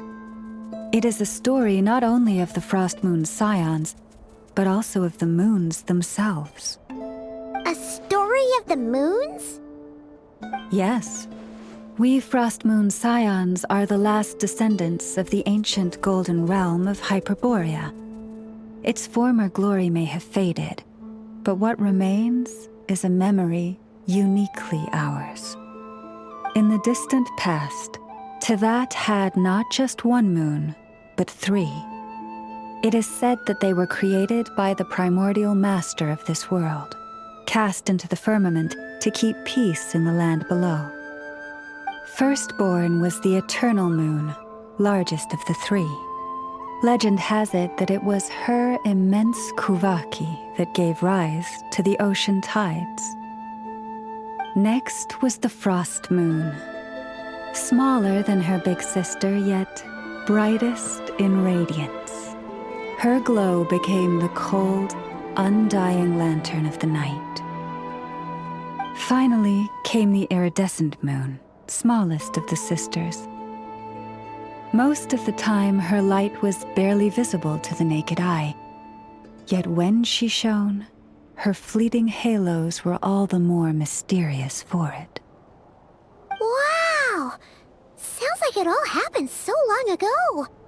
So, what happened to them afterwards? Afterwards, well, as you have seen, the 3 moon goddesses perished. This happened in a war triggered by the Descenders, and of the 3 lunar husks, only the Frost Moon survived unbroken, while the others were shattered to pieces. Oh, so that's why there were ancient moon's remnants in the sky. Yes. It is also said that when the moons shattered, most of their fragments rained down upon this land like stardust. That is why Nodkrai is blessed with such an abundance of Kuvaki. As for the remnant that the Fatui recently pulled down, that belonged to the Eternal Moon. Wait a sec. But you just said that 2 of the moons were shattered, so where are the remnants of the iridescent moon? The iridescent moon's remnants were never found. What happened to her after the war remains a mystery. Some say she vanished in an instant, while others believe that her remnants are simply too delicate to leave a trace.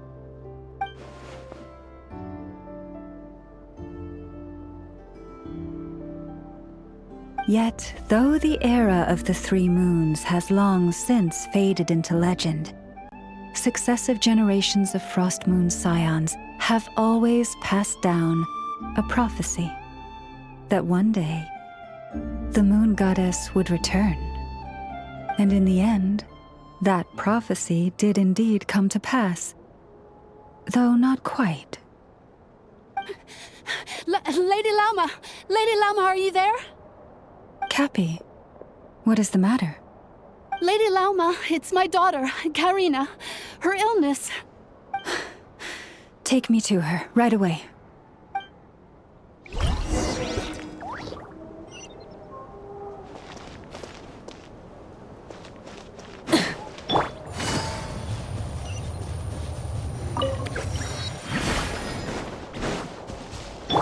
Try and stop me! This is more than a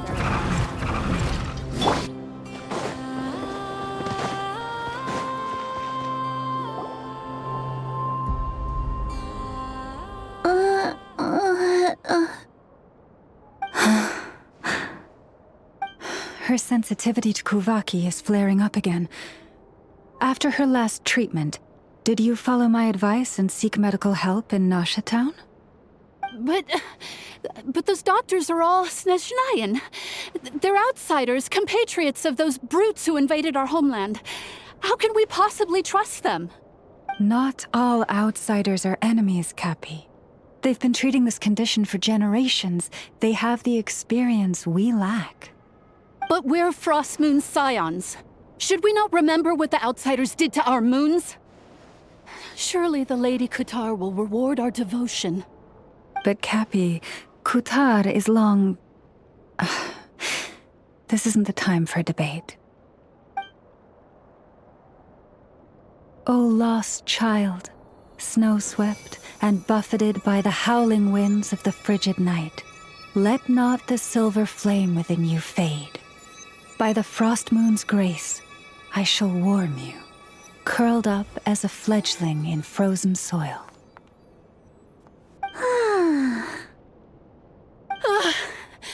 Praise be to the moon goddess, my Karina.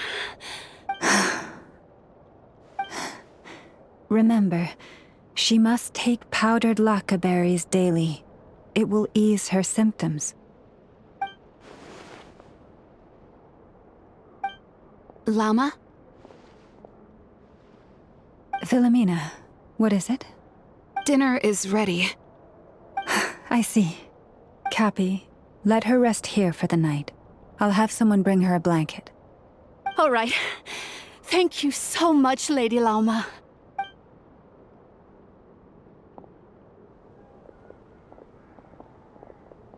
Will she be all right? Yeah. If there's anything at all we can do, please don't hesitate to ask. Thank you for your kindness. For now, though, Karina should be fine. She'll be feeling a lot better tomorrow.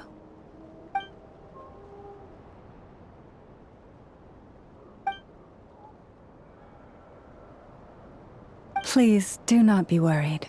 Come, let us head to dinner. I believe you still have some questions for me.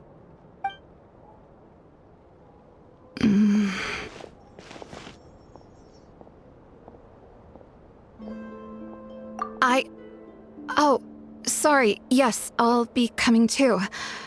I was just thinking about something. Oh? Lauma makes such an unshakable moon chanter. Calm, capable, someone we can count on. Deep down, though, I know she's been quietly carrying the burden for the rest of us. Traveler, Paimon, believe me when I say that as a fellow Frostmoon Scion, I do worry about Lauma. It's just that sometimes it's hard to say it to her face. Could I ask you to look out for her? I can tell she really trusts you. Thank you. It means a lot. Sometimes I really admire her strength. But at the same time, I can't help feeling powerless myself.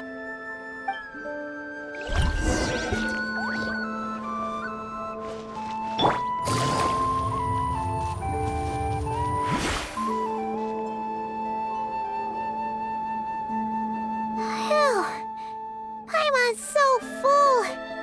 That was even better than the stuff you gave us before.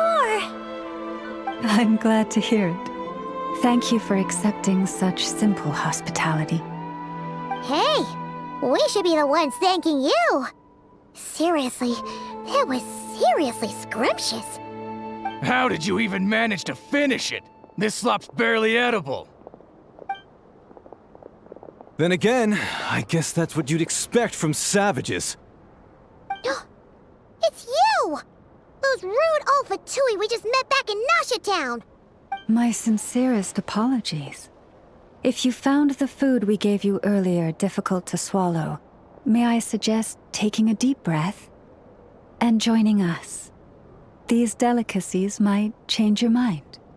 After all, I suspect that your previous meal may have been tainted with something most unpalatable. Huh? What do you mean? Tainted with what exactly? With the bitter snobbery of those who call themselves civilized. Why, you? Looking for a fight? Sure, I'd be more than... Hold it! We're not here to brawl. Yet. We're here on official business. Orders from above. We're here to deliver the Frostmoon Scions a warning. Or rather, a final ultimatum. You have 3 days to hand over the relic and reveal the whereabouts of your so-called Kutar. If you fail to do so, the Fatui will immediately begin the cleansing of Hisi Island. Which, by the way, is the sovereign territory of the Tsaritsa of Snezhnaya. What insolence! Your demands are outrageous! For generations, this land has belonged to the... Dear guests, allow me to save you both time and trouble with a speedy reply. The Frostmoon Scions will never hand over anything to the Fatui. And to those who set foot on our land with ill intent, I say this. With your blood, we shall draw an inviolable line in the snow. That applies to you, too. Stubborn savages, the lot of you!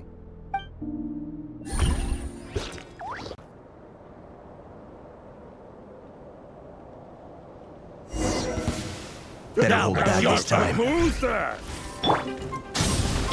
Show no mercy!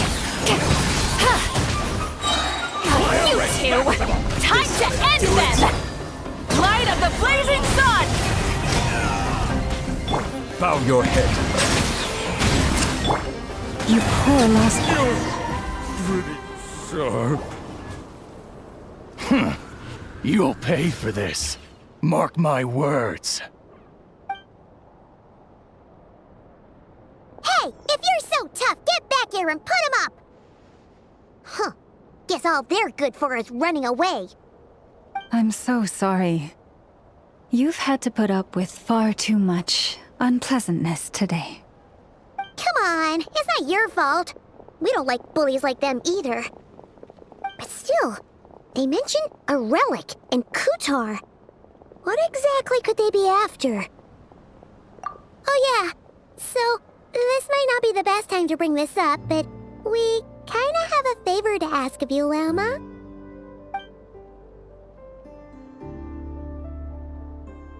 I see. So your questions concern the sacred relic too.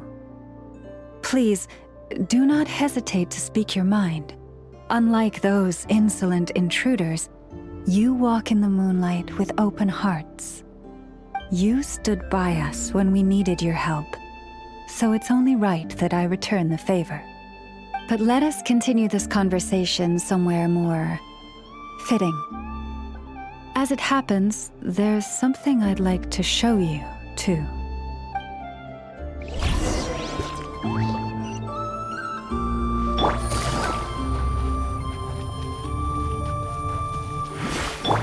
Full throttle! Whoa! Now that's one huge statue! This is the statue of our goddess, the Moon Maiden Kutar.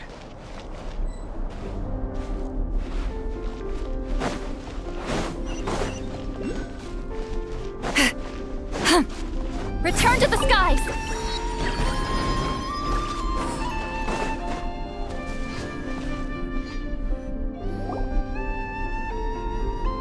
Wow! It's spectacular! Kutar was born here on Hisi Island around 500 years ago. As it just so happened, a priestess of the Frostmoon Scions witnessed the moment of her birth. Instantly realizing that this was the prophesied rebirth, she quietly recorded the event and carved this statue to honor that miracle. According to legend, Kutar's birth was accompanied by the sudden appearance of many Kuhenki, who wove the moonlight that bathed her into silken vestments fit for a goddess. Hey! It's like it knows we're talking about it. From that day forth, the Kuhenki have been regarded as Kutar's familiars. Some believe that their habit of guiding travelers to hidden treasure stems from an instinct. The same one that not only drives them to protect the moon goddess, but also to make her smile. After all, according to the records, Kuthar always looked lonely as she gazed up at the distant moon. Kuthar left Hisi Island before I was even born. According to the previous moon chanter, the goddess was angered by our people's greed, and that is why she left us. Where did she go? No one knows what happened after she left. But just a few months ago, after those 2 ancient moon's remnants fell from the sky, she was spotted on Hisi Island once more. And the Fatui have been harassing and threatening us ever since. Judging from what they've said, our moon goddess is actually their missing harbinger, Columbina, the damselette. The damselette? But isn't she number 3 amongst the Fatui harbingers? So she's actually the moon goddess. Why would she join the Fatui then? That too is a question I've struggled with. But even at the best of times, understanding other people's choices is difficult, let alone those of a goddess. Plus, forgive me, there I go again, rambling on about our history. But you came here to ask about the sacred relic, didn't you? Honestly, Paimon's not sure which part she's more curious about now. Since ancient times, the Frost Moon Scions have had in our possession a special fragment of the ancient moon's remnants. A piece in which I sense a power unlike any other. Successive generations of moon chanters have all detected a divine presence within it. We call this unique remnant the Moon Marrow.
We heard you can use it to see what happened in the past.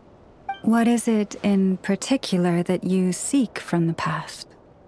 Well, basically, to cut a long story short, the traveler here is actually from outside of Tibet. Oh,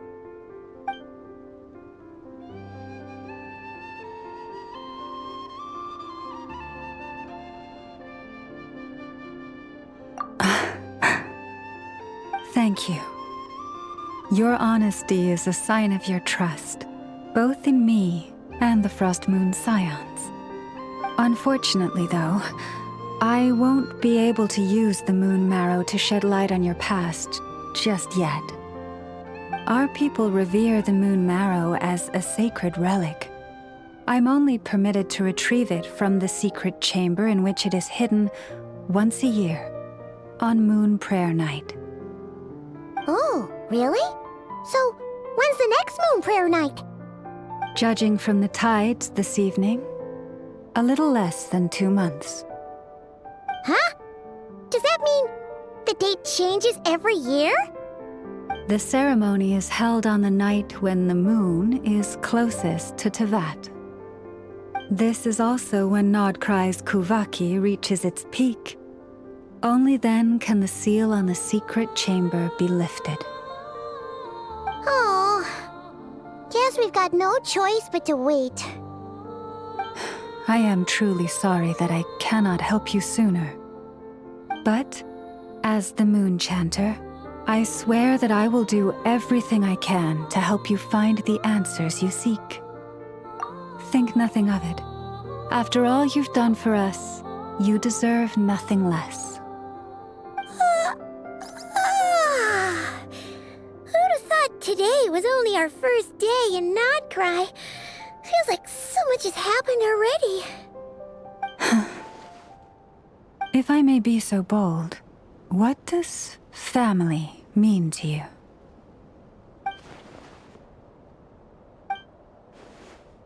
If you are aware of something, a secret that could hurt your family, would you be honest with them, or try to hide it?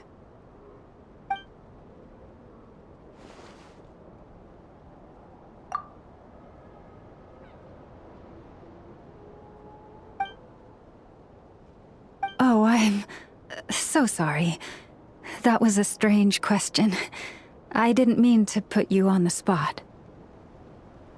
I guess I've just never met anyone with a story quite like yours before. I just suddenly had the urge to ask. It's getting late, and you two must be rather tired too. Would you like to stay the night here on Hisi Island? I can have someone prepare some lodgings. Oh, that's all right. We've already got a room back at the flagship as it happens. Speaking of which, if you ever need us, feel free to come knocking. Do you need me to show you the way back? No worries.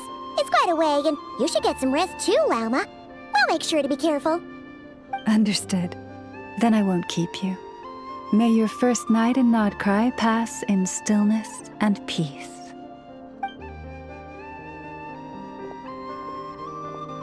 So, what you thinking? Sure was an eventful day, huh? The good news is, we're not at a dead end in the search for your spaceship yet. We can always learn more about this place while we wait. The usual drill, huh?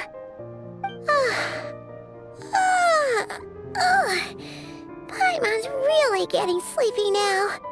If she gets too tired to fly back, you carry her, okay?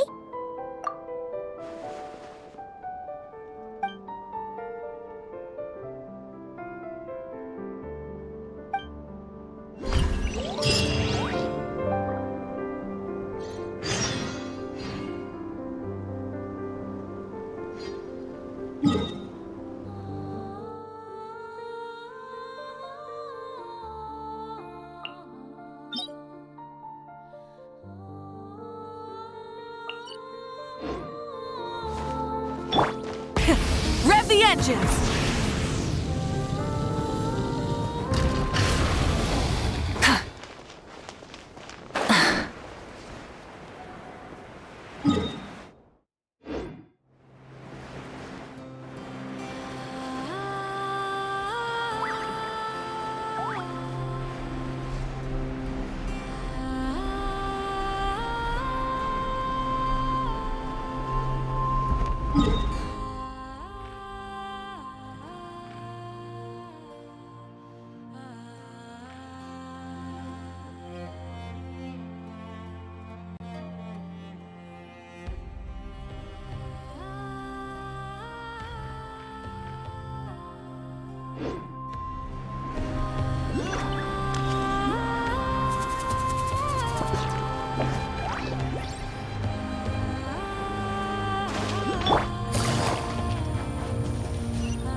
Hey, what are you doing here?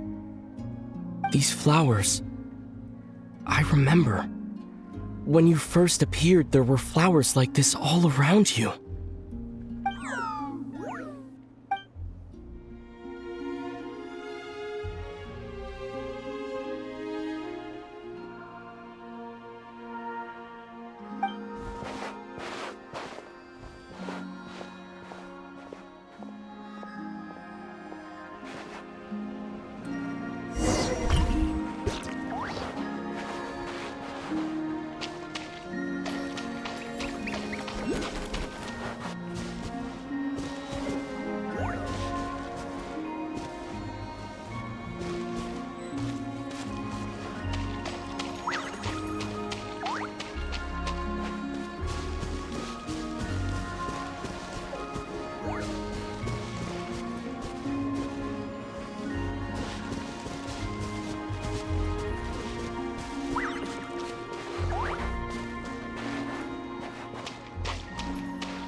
Who goes there?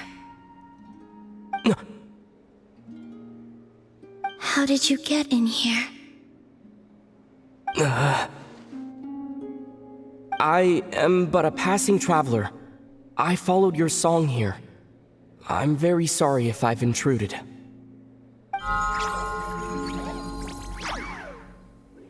The Kuhenki. She brought you here.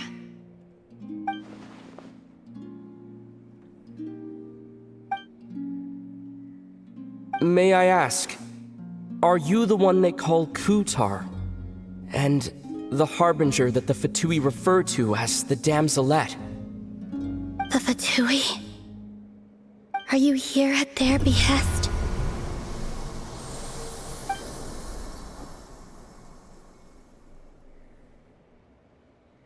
Please don't get me wrong. I have no intention of doing anything for the Fatui. I just wanted to ask you about nodkrai and the moons. The moons?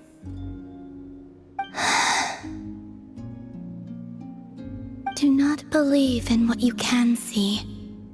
What truly matters is what you cannot.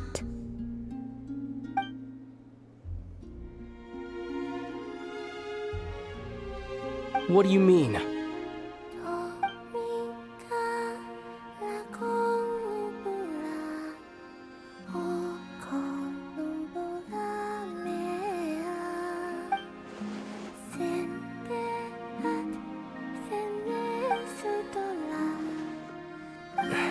Listen, I'm the Traveler. I'm on a journey through the nations of Teyvat. Hello.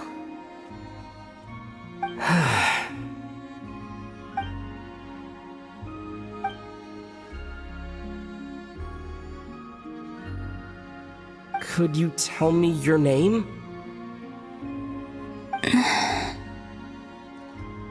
Columbina.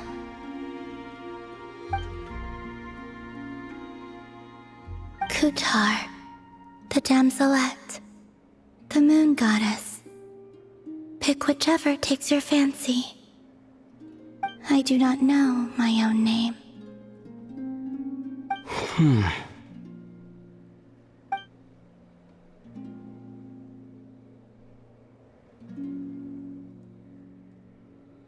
Then, Columbina.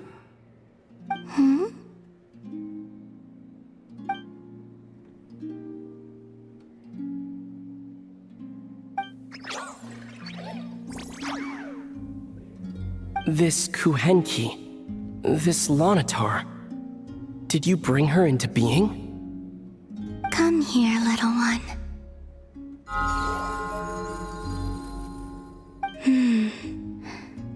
The trace of a blessing, but not one of mine.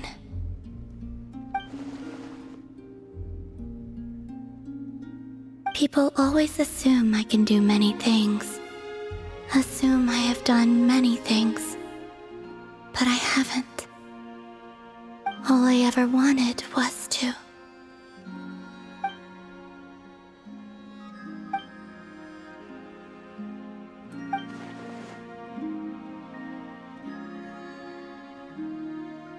It's about time I got going. I'm very sorry for disturbing you today.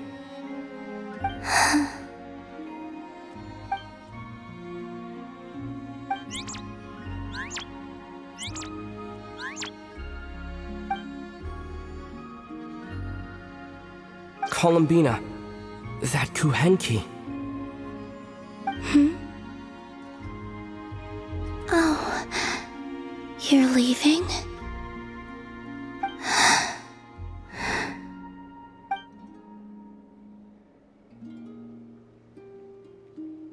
Go then.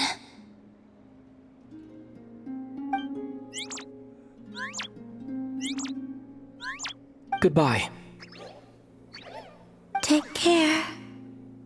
The moon can be treacherous.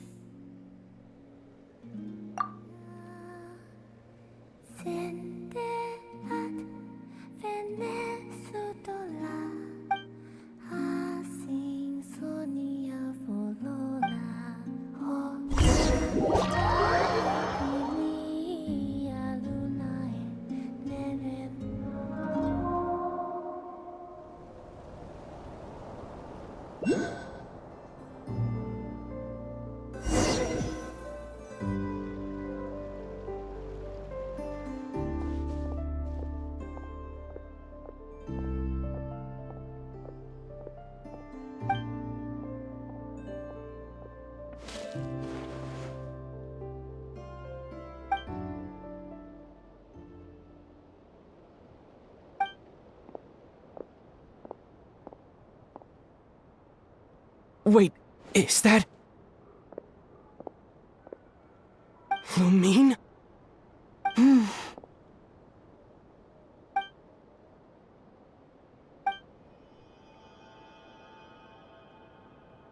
Lumine!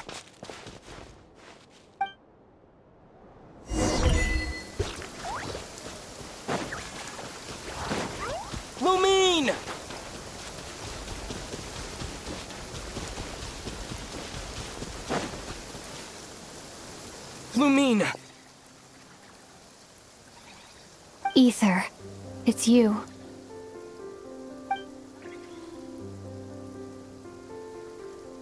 Why are you here on Hisi Island? If I told you I was here in search of the Frost Moon Scion's sacred relic, what would you think?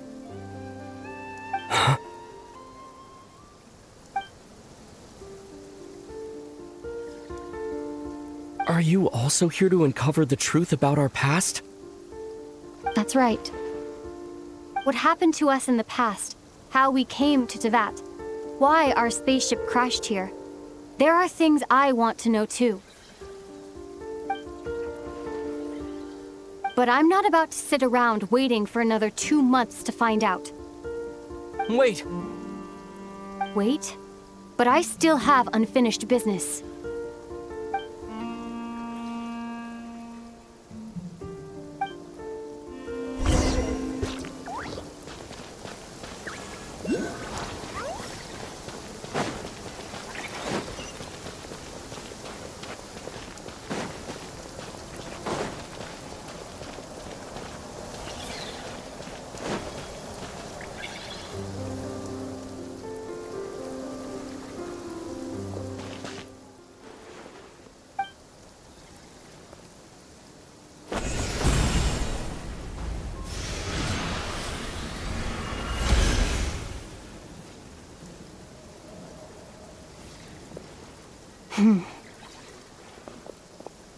Hold on a second.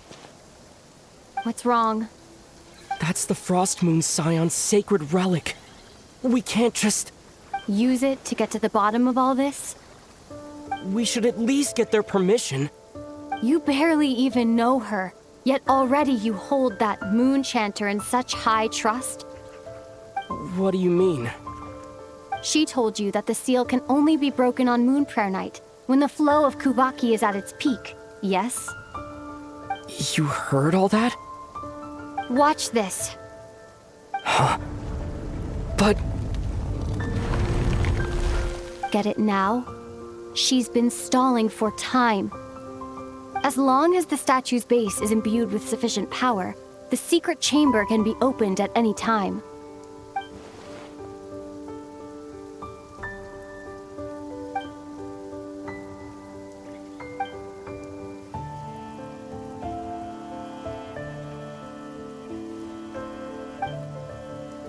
Is it such a sin when I don't put all my cards on the table for you, but not when someone else is doing it? It's not like that. Is it? Lumine, you've got it all wrong. This whole time, I've wanted to ask you, what happened to make you like this? I admit, I've been having trouble accepting it. But after all this time apart, I've finally come to terms with who you are. Willful side and all. I trust you. I still do. Through all the worlds we've traveled, you've always been there by my side.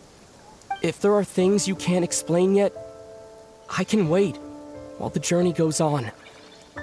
I'll wait as long as it takes. Until the day you're ready to talk. Ether.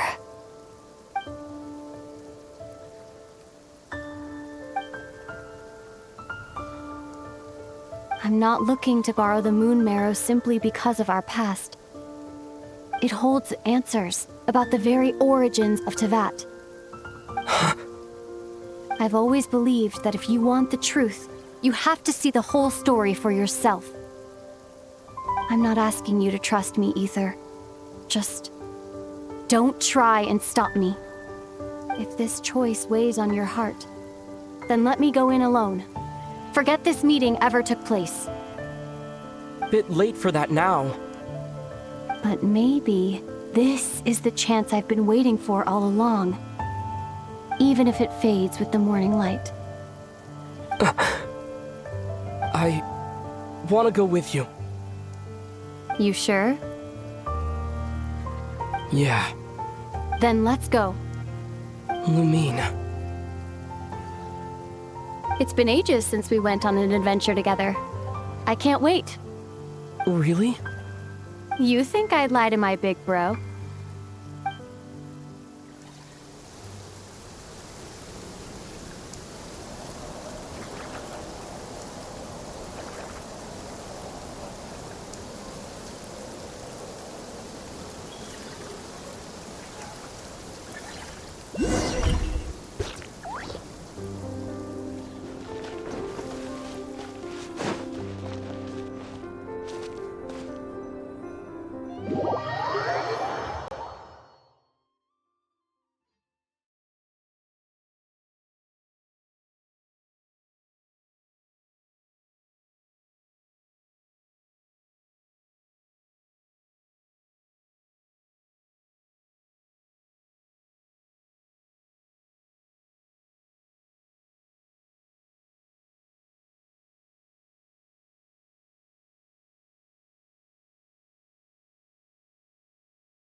From what I understand, the path ahead is likely to be full of trials and challenges. A deterrence against intruders, and a test for those who truly seek entrance. I doubt the two of us will have any problems. I agree. Still, if we get separated, things could get tricky. Best we move together and watch each other's backs. Even the sound of your footsteps takes me right back. As a warrior, as a traveler, as my big brother. Looks like this is the first trial.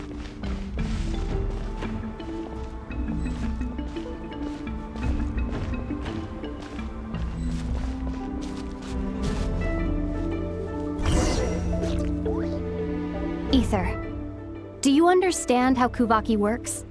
How it exacts force through push and pull? Let's see. How about this? I'll temporarily neutralize the Kuvaki on the cliff face and move the platform into the center. Once it's in place, you'll need to utilize the repelling force of Kuvaki to reach the other side. Okay, I'll leave it to you then.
This should help Lumine get across.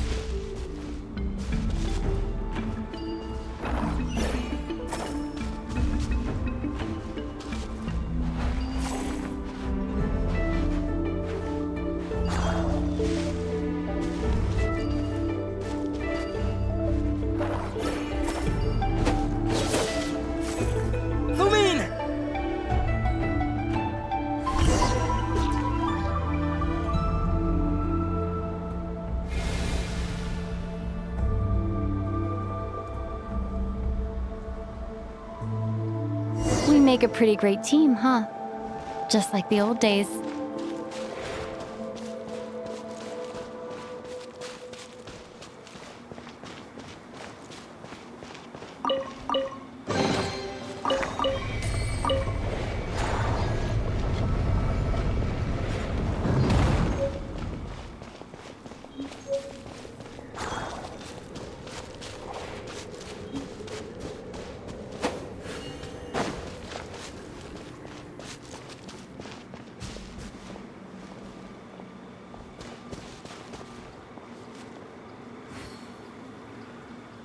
A wide open space. Must be in for a fight.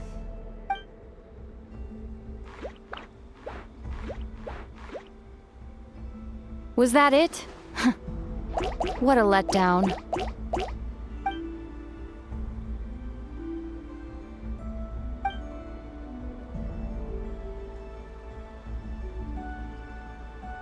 Ether. What is it? Why are you looking at me like that? Those enemies were weak, were they not? Maybe it's because the trial's only just begun. Actually, I've got an idea. Why don't we have ourselves a little friendly competition? Let's see if your journey has made you rusty. You're on.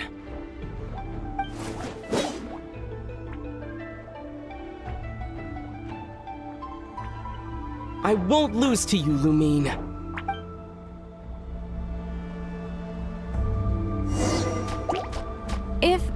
Memory serves.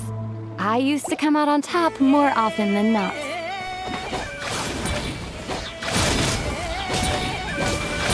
You sure you're alright? Seems your memory's slipping, Lumi. Save it. We'll know who's stronger soon enough. Let's see what you've got!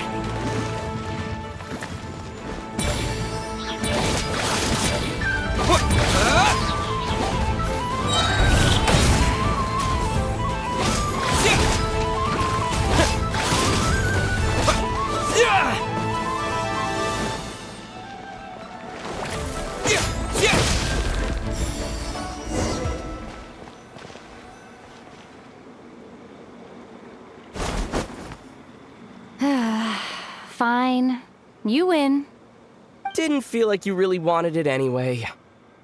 Going all out in a place like this? Sounds like overkill to me.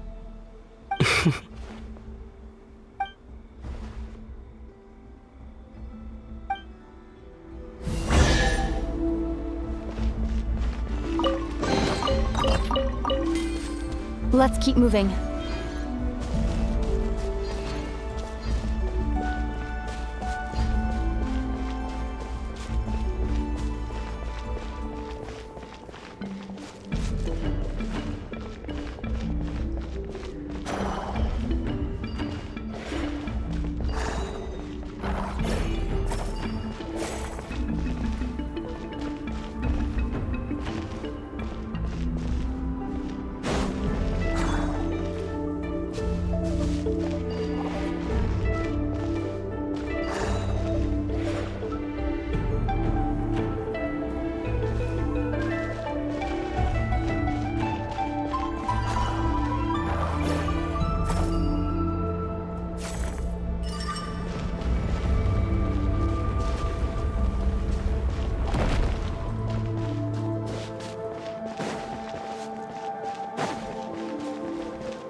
What is this place?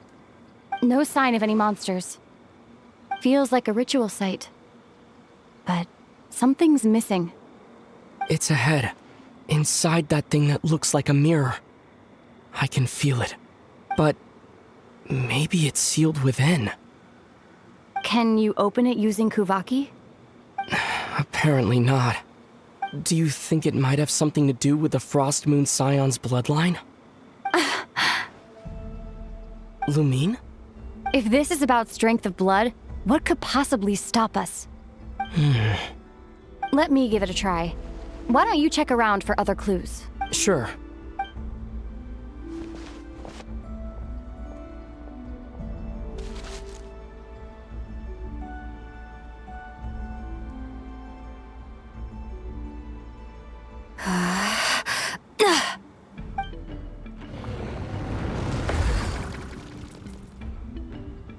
Found it.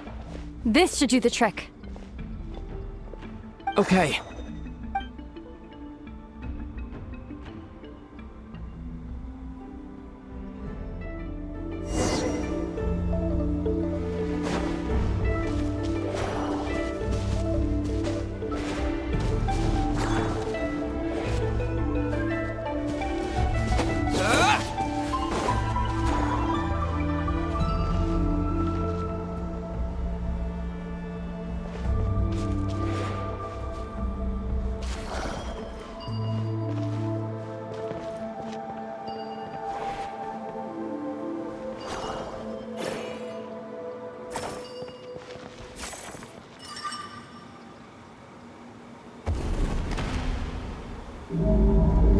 Yep, that got a reaction.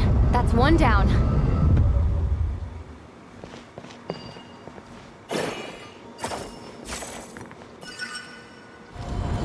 Nicely done.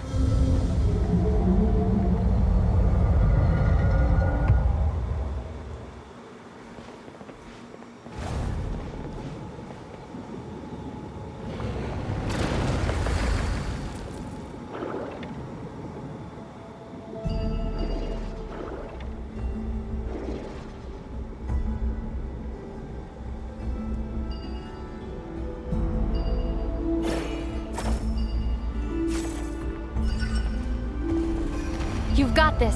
One more to go. Good work, Ether.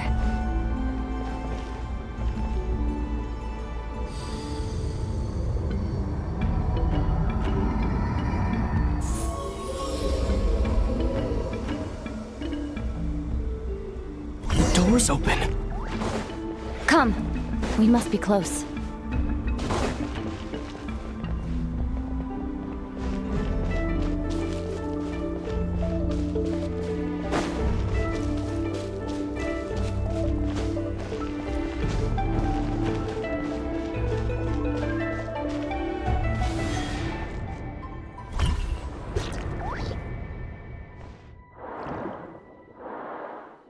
Stay on your toes now. Have you considered that I might be the more experienced between us? Is that so?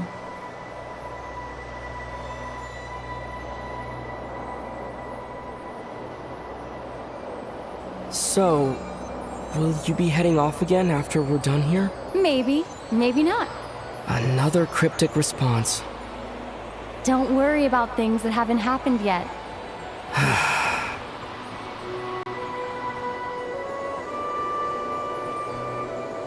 At the end of all this, what do you think we'll find?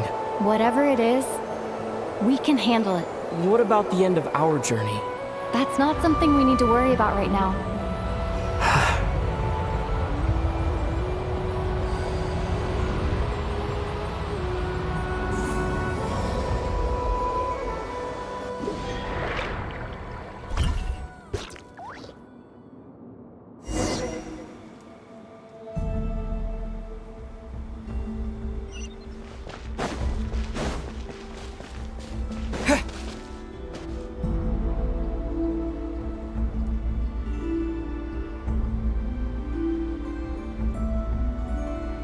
Looks like the final trial is just up ahead. Ready for battle? When have I ever not been? What's wrong? Going on an adventure with you, side by side? It's been so exciting. But at the same time, it just feels surreal, I guess. Maybe because it's been so long. You know, this is only the second time we fought together since the day we both woke up in Tevat. Maybe that's it. Ether, let the light of our blades come together once more, just like they did in the past. Lumine. This is a night of miracles, an adventure that belongs to us. Let's not weigh it down with worries and regrets. This is our adventure.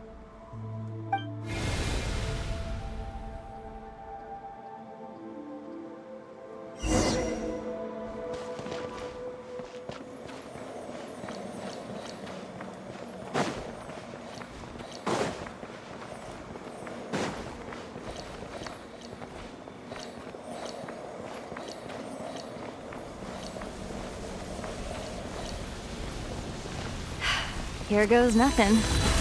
Prepare for battle. Stay focused! Dodge its attacks!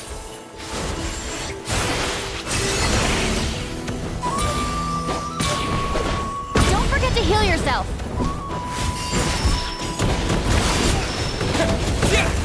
Now's our chance!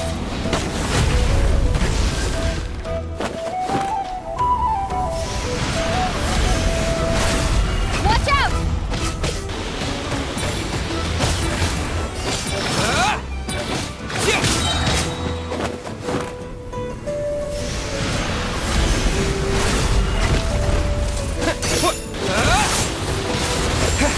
Time for the finishing blow.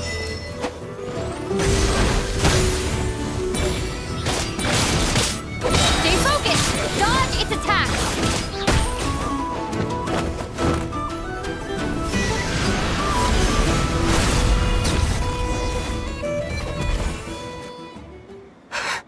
It's over. Nicely done. Flawless execution. Couldn't have pulled it off without your backup. Not too shabby at all. As for what you were saying, yes, I should have come to see you earlier. Or at the very least...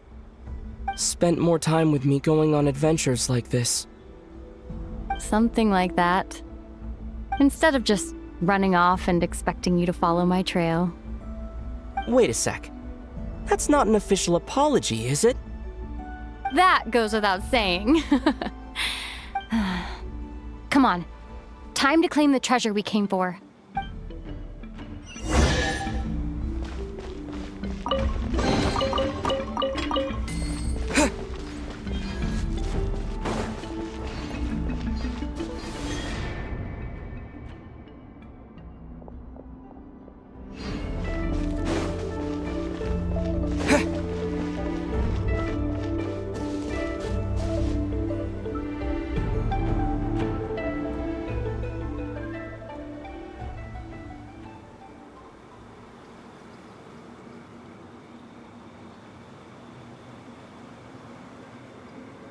So this is the Moon Marrow. The treasure we've been after. All right. Go get it for me, Ether. It belongs to me.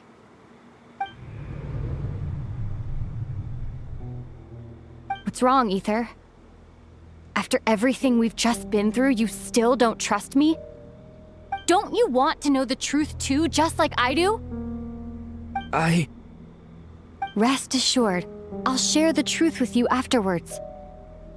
Now, go bring it to me.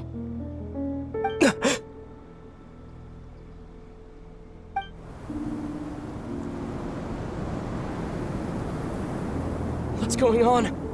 Where did this fog come from? Lumine!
Lumine!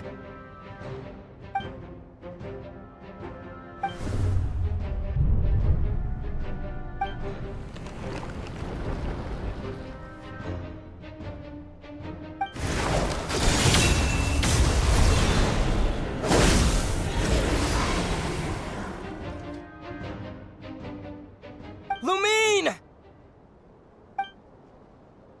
Huh? What are you doing here? Yes, we ran into each other at the flagship this afternoon. I'm honored you still remember. Are you looking for something here?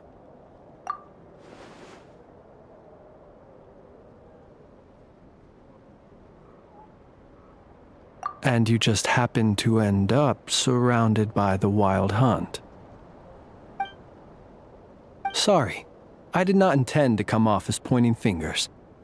Indeed, perhaps our courses of action do not differ so greatly. Not exactly. We Lightkeepers are accustomed to patrolling at night. A long-held tradition, you understand. I was just passing by when I noticed that the Wild Hunt had struck. So I simply did what I am duty-bound to do. As a matter of fact, I just saw someone leaving in quite the hurry. Was that your companion?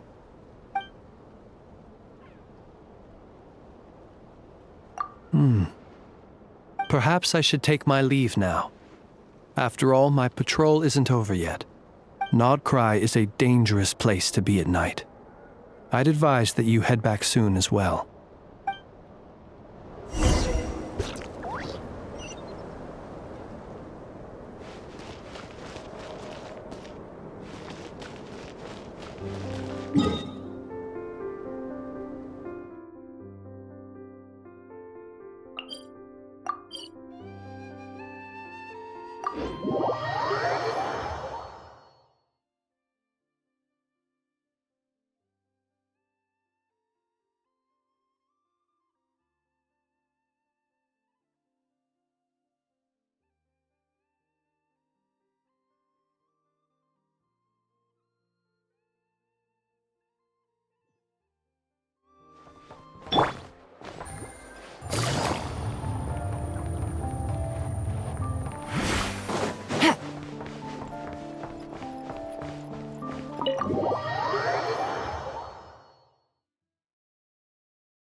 Woke up and saw you were gone, so she made you a cup of berry juice to help you sleep.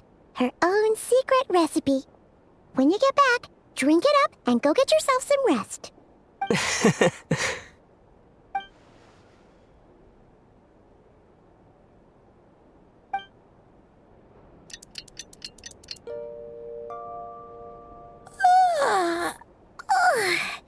Good morning? If now still counts as morning. When did you get back last night? Did you sleep well? Good to hear. So, where'd you wander off to on your midnight stroll? Anything interesting to see in nodkrai at night? Oh, really? Come on, don't leave Paimon hanging. All right. Guess we'll have to feed your stomach before we feed Paimon's curiosity. Let's go grab something to eat while we talk.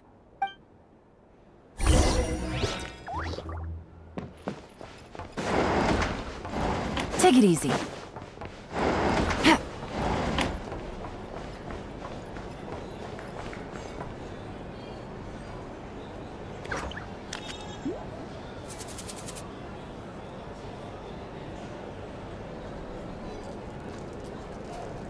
Phew. This is just the best, huh? Free food, free lodgings. This bark is friend for life material, that's for sure. Hey, did you hear what happened? Hear about what? You know, all that commotion over at the Frost Moon Scions. Crazy, huh? Huh? What happened? See what I mean? Completely oblivious to what's going on around you. The sacred relic of theirs. It's been stolen. Hey, slow down. Paimon knows you're hungry, but you don't have to worry about her stealing your food. At least, not today. What? Was it those Fatui? No idea, but the news has already spread right through Nasha Town. What did their high priestess... what did they call her again? The moon... something... Anyway, what did she say about it? What could she say? She's the one who discovered it was missing. She was in Nasha Town first thing this morning, hoping to launch a joint investigation with the Voynich Guild. Whoa! Did you hear that? Lauma and the others, their sacred relic's been stolen! Who in Tivat would even have the nerve? Paimon bets it was that bunch of good-for-nothing, rule-breaking, troublemaking Fatui!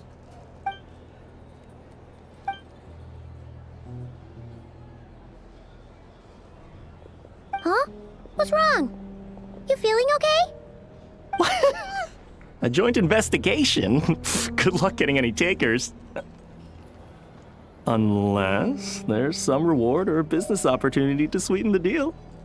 Same thoughts here. So just a few minutes back, she switched gears and headed over to the one place that might actually be able to solve this. The Curatorium of Secrets. Ah!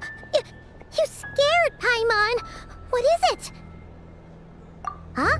Okay, just... Hey! Paimon's not a baby, you know! Quit pulling her arm! These are bounties. If you want to negotiate prices.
Huh?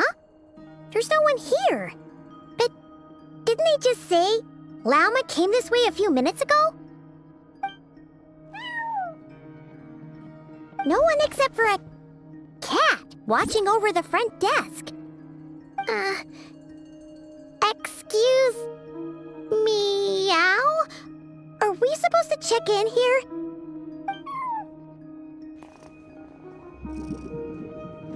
No idea what that means. Is this Lauma's personal receptionist or something? Pretty sure she'd be the only person who could actually understand it.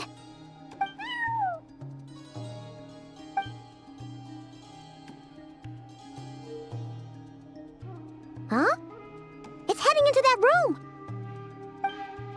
But why not? Like I told you already, that's just... Huh? Another client.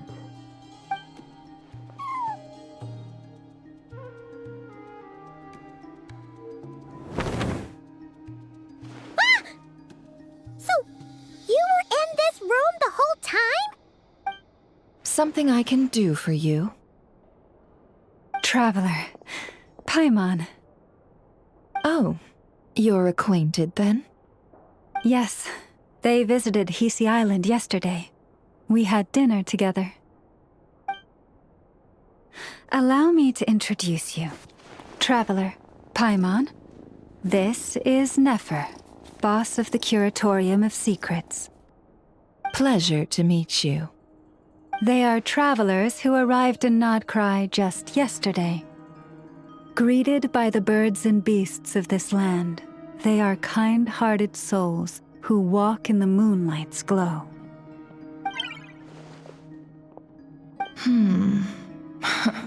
Interesting. Thank you, Lauma, but you need not have introduced them. They are great heroes, renowned throughout the nations beyond our borders. Oh, really? Do not forget, I deal in information. Just because most people in nodkrai pay scant attention to foreign affairs, that does not mean the same goes for the Curatorium of Secrets. They're the heroes everyone was talking about before. The ones who saved Natlan during the Abyss crisis.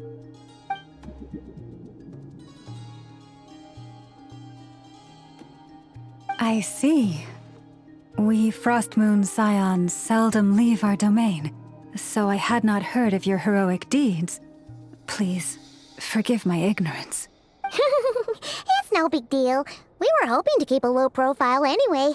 If we had to list all of our titles and good deeds, we'd be talking till sundown, and then some.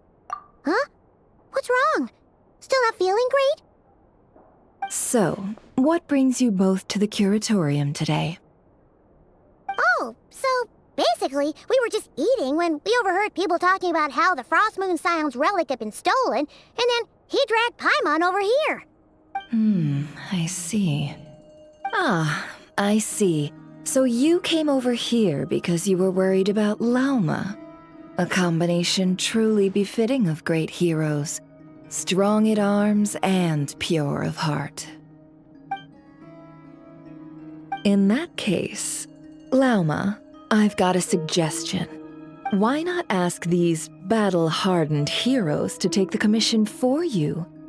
Honestly, it's a little beyond the means of such a modest establishment as ours. Your modest establishment? Unable to handle a commission? You just don't want to take it, do you? You're right. I do not. What kind of commission is this? Surely it's not to recover your stolen relic? Yes, that is it. Recovering the relic is both my duty as a moon chanter and a step toward fulfilling the promise I made the Traveler, to help uncover the truth of the past. But Nefer has already declined our commission multiple times. And yet, just as it always has, the moon will continue to illuminate the sky above the Curatorium. Come night or day, may the moon goddess keep you. Enough of that.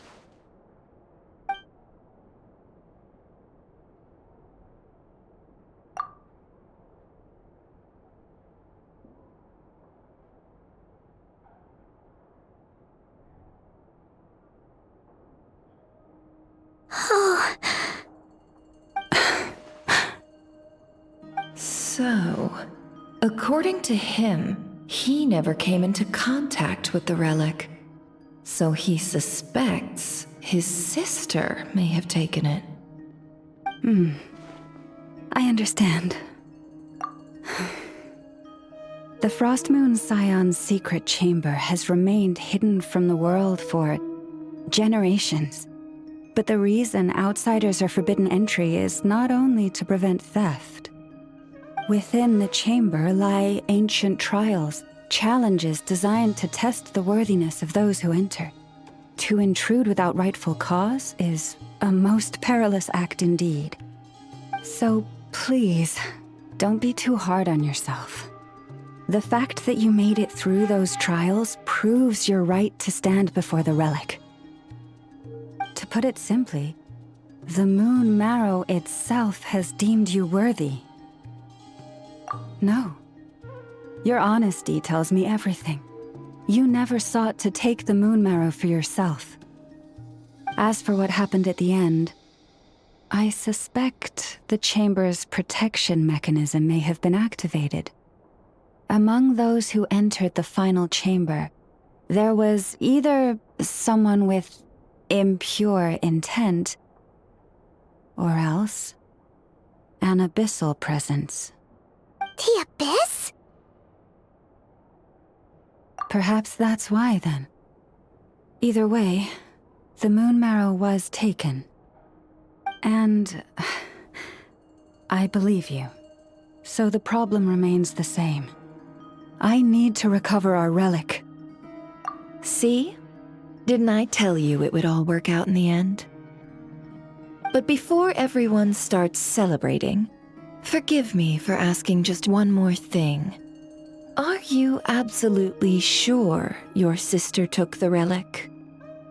What do you mean? Weren't they the only ones inside at the time? Who knows? Think about it. After your sister broke the seal with abyssal power, what was to stop someone else from following you in there? In theory, nothing. And as it just so happens, I received a tip-off from one of my sources earlier this morning. Word is, today of all days, the Fatui suddenly called off their search for the relic. What? Huh? Why? Well, either they woke up this morning and suddenly decided they'd lost all interest, or... Exactly. Are you wondering if your sister might be in cahoots with the Fatui? Which is why I asked, are you absolutely sure your sister took the relic? Or to put it another way, do you really know your sister?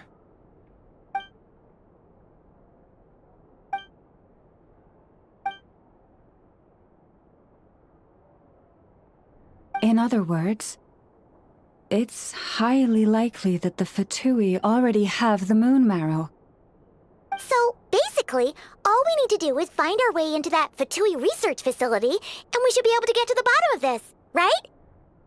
Congratulations, you've found your answer. Looks like the curatorium won't need to lift a finger this time. Well, Lauma, there we are. On behalf of our long-standing cooperation and the great hero by your side, I'll waive your consultation fee, but just this once. You're really not planning on helping us? I think I've helped more than enough already. If we're to stand any chance of infiltrating that facility, we'll need the help of a specialist. Just so you don't get the wrong idea, let me make myself crystal clear. The Curatorium of Secrets has always striven to abide by a policy of strict neutrality. We do not take sides with any faction in nodkrai. I cannot help the leader of the Frostmoon Scions sneak into a Fatui facility.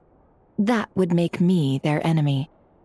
When one of their harbingers asked me to help them infiltrate your territory, I gave them the same answer. No. All right, I understand. But I do have one final request. I promise it's my last. It had better be. No matter who it is, I want you to help us persuade the next person who walks through that door to join us.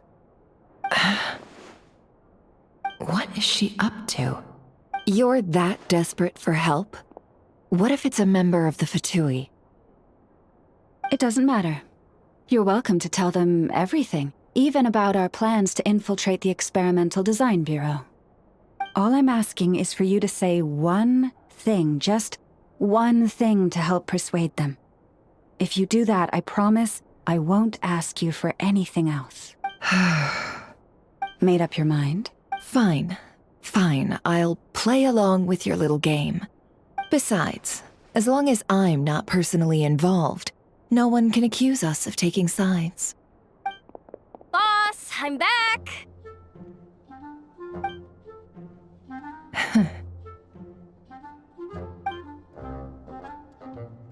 You won't believe the luck I've been having today. Remember you sent me to find that runaway cat, yeah? And you said I'd only be back after dark?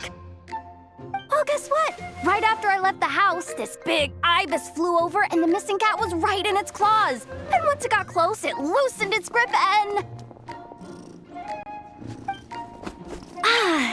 Boss, you're meeting clients. I'm so sorry. I'll get out of your way.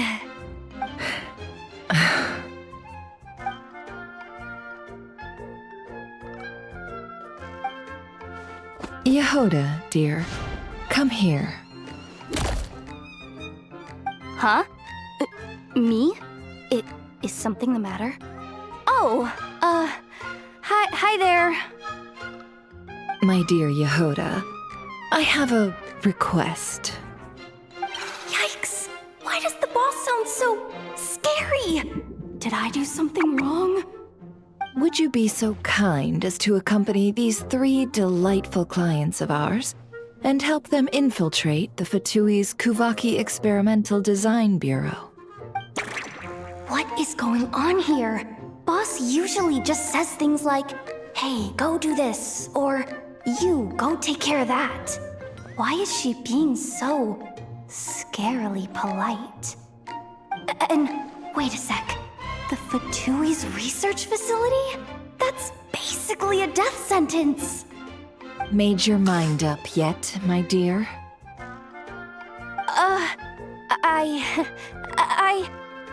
What is up with Boss today? Am I supposed to say yes to this? Or maybe it's because the mission's too risky, so she's actually looking out for me? Why is everyone looking at me like that? Is this some kind of test? I can't let the boss down. Can I? Have you made up your mind?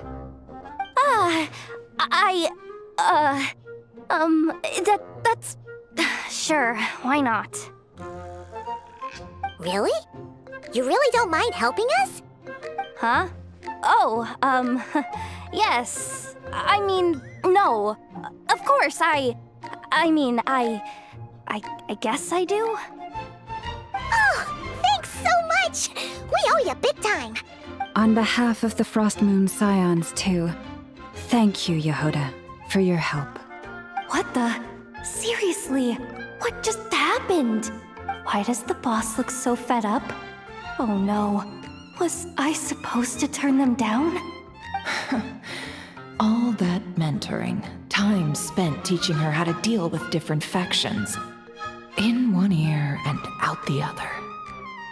Never. You got what you wanted.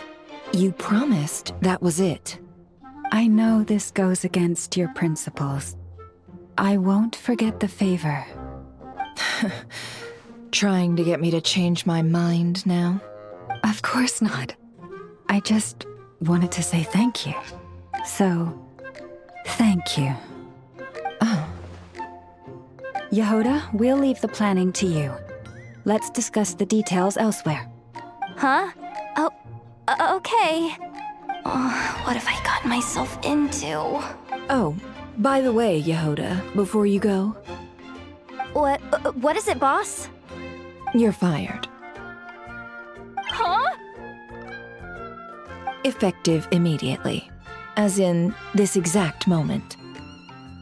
The curatorium will take you back, of course, but only once you've completed this commission for our 3 clients. What? Is there some issue? Well, here's the upside. Without me taking a cut from your commission, you'll earn more. Seriously? Can someone explain what's going on here?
Are we sure Yehoda's alright? She looked totally crushed just now. She'll be fine. She's just in shock. But one thing's for sure. The Curatorium's professional standards are beyond question. The fact that she only requested 1 day to prepare says it all. As an apology, I'll ask my animal friends to help her out more often in the future. Also, thank you for being honest with me. It means a lot. Was it really, though? As far as I see it, trusting your family is never wrong. In this case, let's call it a misjudgment. But the truth is, we all make mistakes every now and then. What matters is how we deal with the consequences. So, in return for your sincerity, there's something I'd like to share with the two of you as well. Oh? What is it? Perhaps it is something best said under the moon's gentle light. Would the two of you meet me on Hisi Island tonight? Oh, it does sound important. You're right, there's too many people here. Somewhere quieter makes a lot more sense. Thank you both for understanding. Then let us meet beneath the moonlight.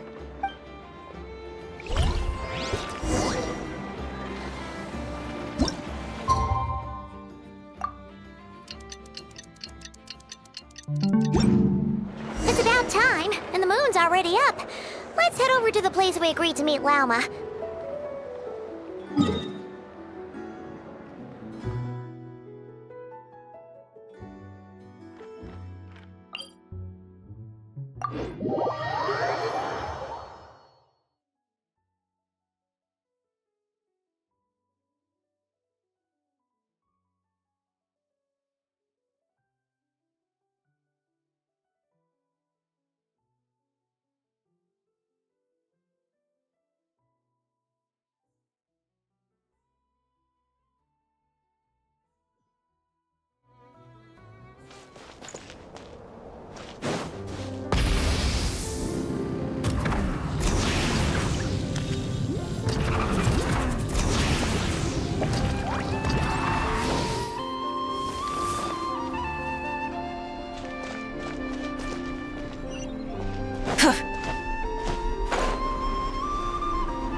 Rise with the sun!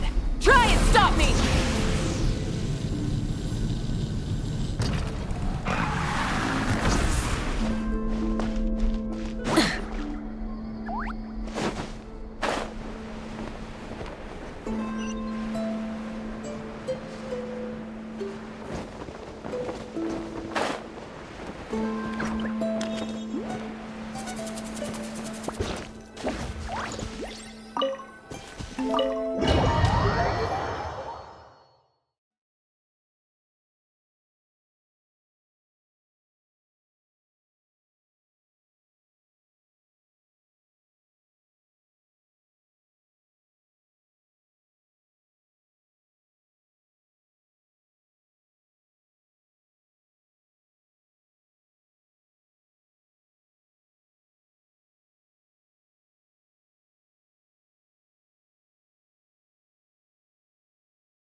Praying?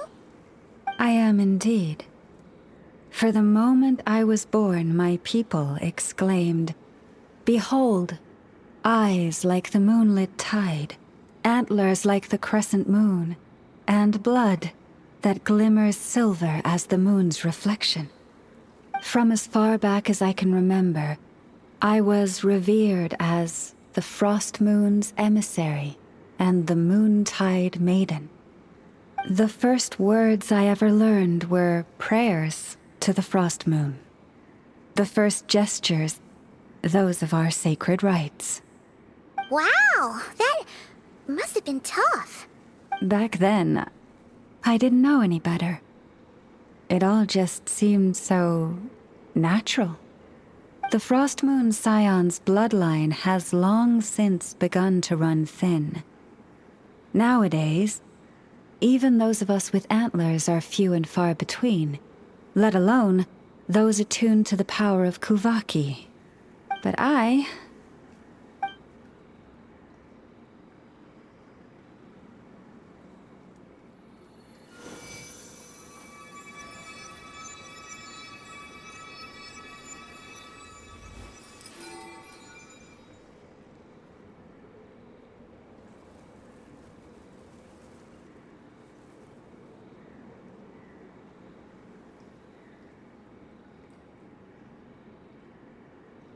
Whoa! Your antlers are so pretty. They say it's an extraordinarily rare condition. Once in a century, if that. I am unusually sensitive to the moonlight, as well as to the Kuvaki's ebb and flow. As a child, I could barely sleep because of it. Oh no! It was that serious? To others, fluctuations in Kuvaki are something you easily get used to, like a gentle tide lapping away at the shore. But to me, that same tide is a towering tsunami, a surging swell crashing against me. Of course, as the years went by, I learned how to suppress my senses and my power, enough to keep it all from overwhelming me. But because of that, I also had to walk the path of concealment. Concealment? From the moment I was first taught to pray, my kin would point up to the night sky telling me, "That, Lauma, is the Frost Moon, the last of the moons, the sole surviving truth." But I would ask them in response, why? Why can't I feel anything from it at all? Later, I came to understand that they simply could not tell where the real tide was coming from. They couldn't sense it. The true moon beyond the sky's veil.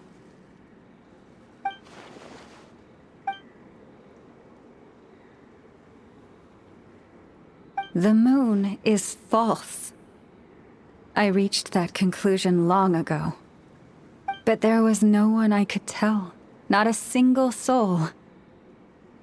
At least, not until now. Am I the one who's wrong? Is it the moon that is false, or my own senses? I asked myself such questions time and time again.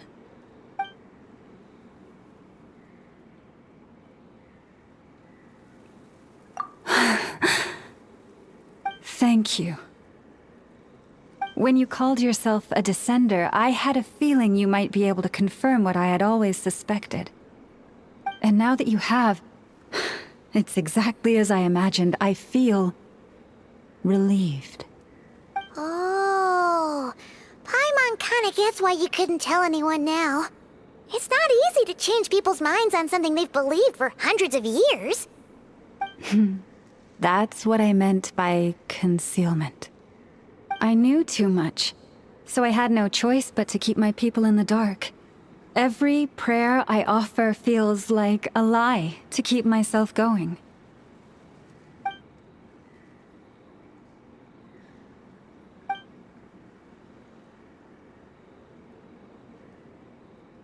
You've already met our Kutar, haven't you? Huh? When was that?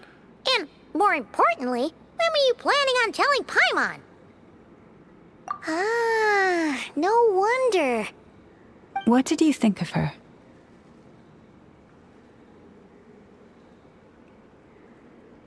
What exactly do you mean by up in the clouds? I understand what you mean. She is quite indifferent to the world outside herself. But I find it hard to hold that against her. Yes, it was shortly after the fall of the ancient moon's remnants.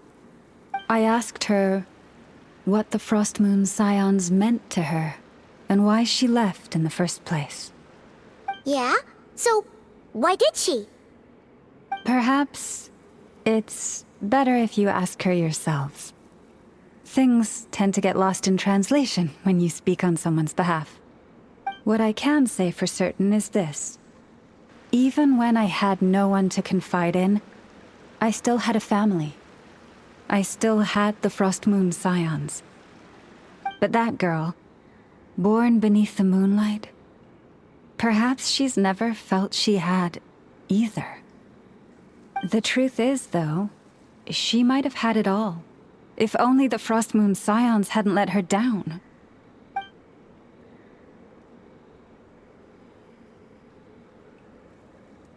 The Frostmoon Scions now walk a path of error. They offer their prayers to a false moon, and to a goddess who can no longer answer them. I want to change all that. But with the Fatui closing in on us day by day, the Frostmoon Scions must stand united, now more than ever. I just need to wait for the right moment. Lady Lauma! Lady Lauma! Cappy? Has Cardena's condition deteriorated again? Traveler, Paimon, we'll have to continue this conversation later. We'll come too!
Why?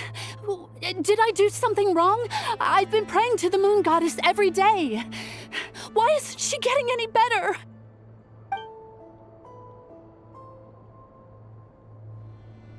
Cappy, I need you to wait outside.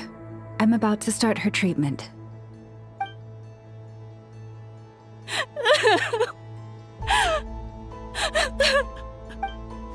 Is there anything we can do to help? Just don't be alarmed by what you're about to see. And please, don't let her mother see it.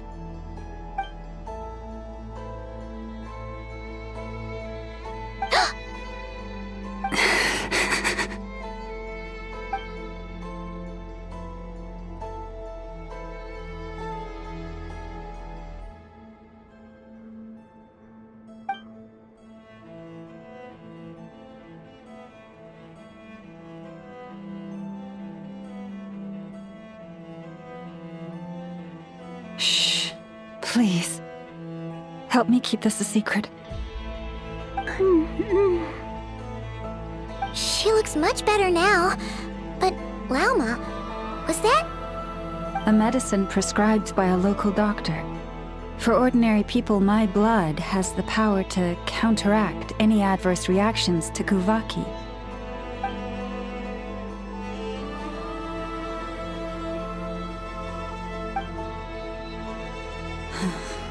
So, now you know another of my little secrets. I had hoped to guide the Scions out of error before Karena's illness reached this stage, but clearly, I was too late.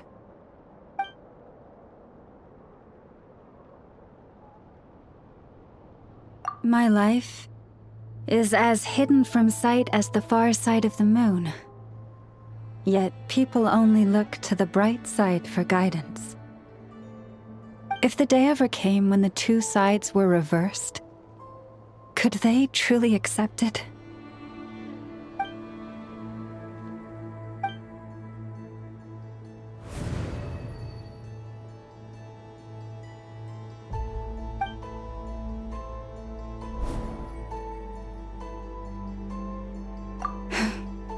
Hearing you say that puts my heart at ease.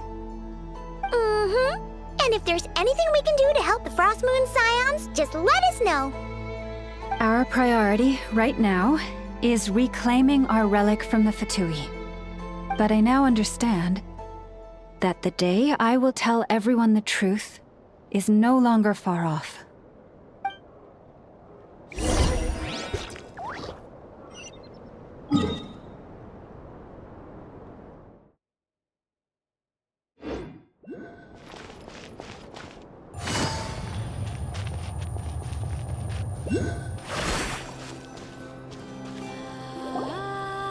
Wow!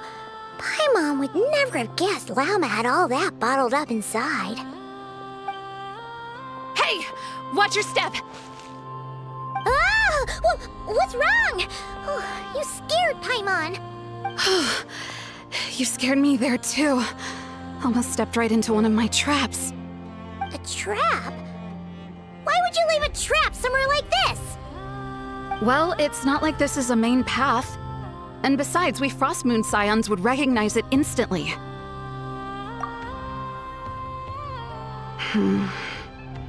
Alright. You don't seem like you're with the Fatui, so I guess there's no harm telling you. Lauma asked me to set up these traps to keep the Fatui at bay. Oh! Come to think of it, their 3-day ultimatum is almost up now. Yes. Hopefully they'll back off when they realize we won't go down without a fight. Oh, you've done a lot for the Frost Moon Scions too, just like Lauma.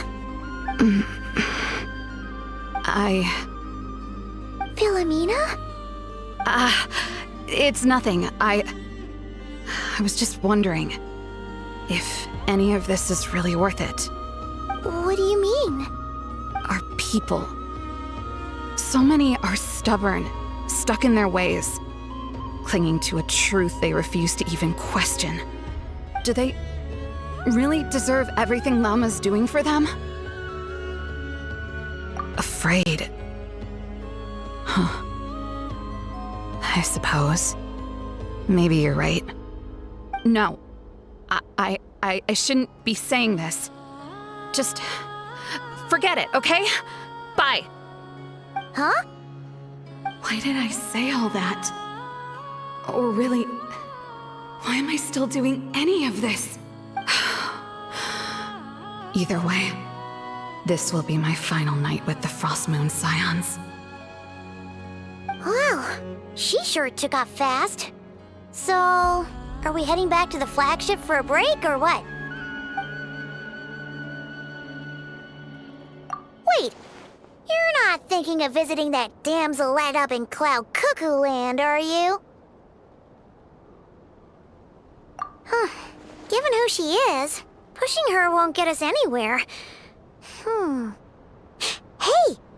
Why don't we... Let's bring her something tasty!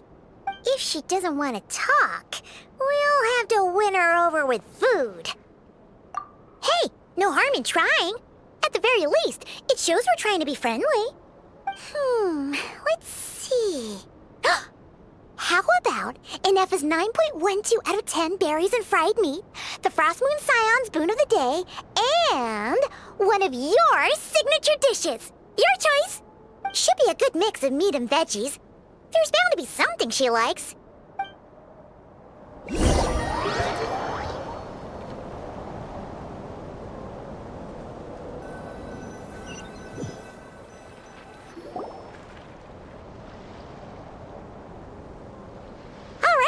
Food's packed and ready. This is the place, right? Why does it feel like we're going to visit a patient? Oh, no. Take this seriously, Paimon.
Remind me, who are you again?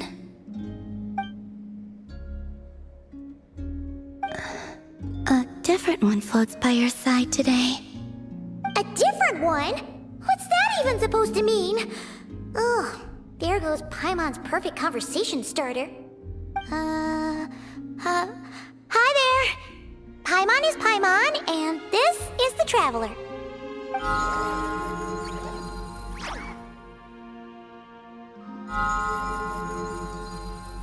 Oh, there you are. Between the two, I suppose you're cuter. Wait, what do you mean Paimon's less cute than that floaty thing? Columbina. What is it? What's your favorite kind of food? Is this a treat? Or an offering? Let's go with treat. Anyway, this is all the Traveler's cooking, so please, help yourself.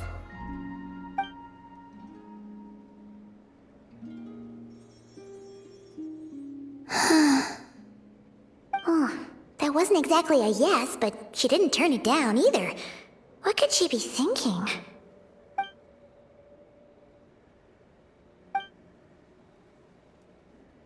So, what do you want to ask? Hey, she's actually playing along! Quick, now's our shot.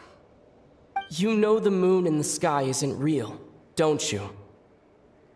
I know there is only one moon in the sky. It is simply that some can see it, and some cannot. What does it mean to you? The missing prologue. What?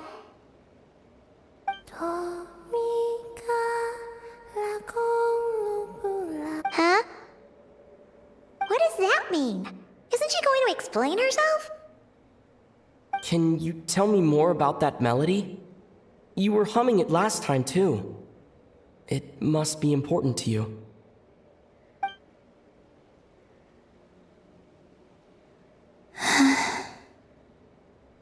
It is all I remember from the moment of my birth. A melody. A few lines of lyrics. Like a lullaby from a foggy dream. Oh, so who was singing it? I do not know. I have nothing else. Just that song. Huh? And the Frost Moon Scions who found me. They had nothing either, but hope. Before I even knew what was happening, they were already calling me their goddess. And I had no reason to decline. Like two lost infants unknowingly exchanged, I adopted their faith, and in return, they adopted me. But my adoption drops you into the story halfway through. What came before was scribbled onto the wrong pages, never even bound into the book. That sense of something missing only served to nurture their greed and doubt. And thus, I came to realize that this place was never truly my home. Greed and doubt? O Moon Goddess, forge weapons for us, drive out our enemies, and expand our lands. O Moon Goddess, heal our wounds, ease our suffering, grant us strength. They asked for everything, and I obliged. Until the day came when no answer could be given. If mortals can turn to the gods when they are powerless, then who do the gods turn to when they have nothing left to give? You've got Paimon there. In those days, the Frost Moon Scions cared more for faith than for truth. Reality rewrote the sky in words I could not understand. I did not want to read a tampered version, so I simply stopped looking. The real beginning of my story lies up there, on the moon, forever beyond my reach. Like a message carved for blind hands, sealed away where no fingers can find it. Huh. So that's how it is.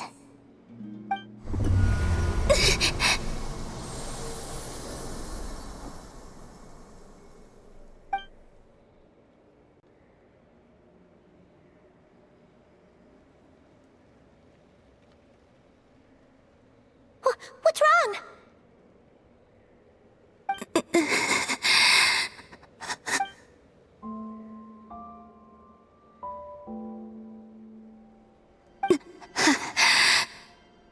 You should go. What, now? But you really don't look well. Did something just happen? Is there anything we can do to help? No. Aside from answers, I have nothing else to give you in return. This is the price of running away from home a second time. Running away from home?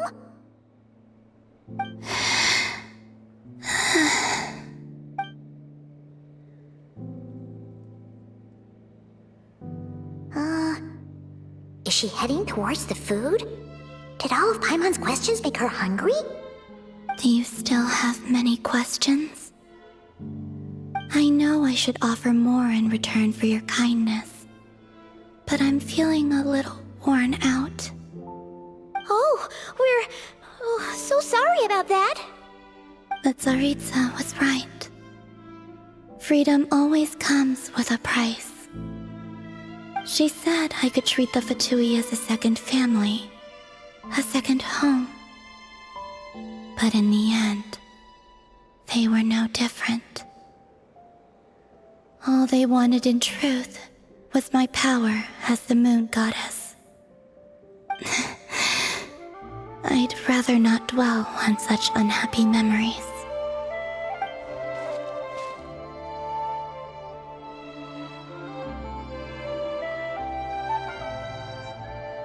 I have fulfilled my promise to the Tsaritsa, though it has used up much of my power. So you see, this has nothing to do with betrayal. So, you're just staying here for now, resting and recovering your strength? Yes. What about these flowers? They have grown in nodkrai for many generations. They're highly sensitive to the ebb and flow of Kuvaki.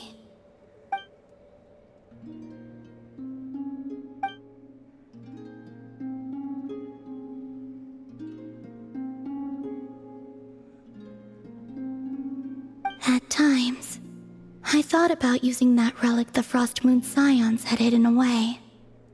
I could sense the power within it. But going out is such a hassle. People might see me, and I promised Lauma I wouldn't show myself to anyone. Besides, I know it's gone now anyway. Really? Lauma asked you to stay in hiding?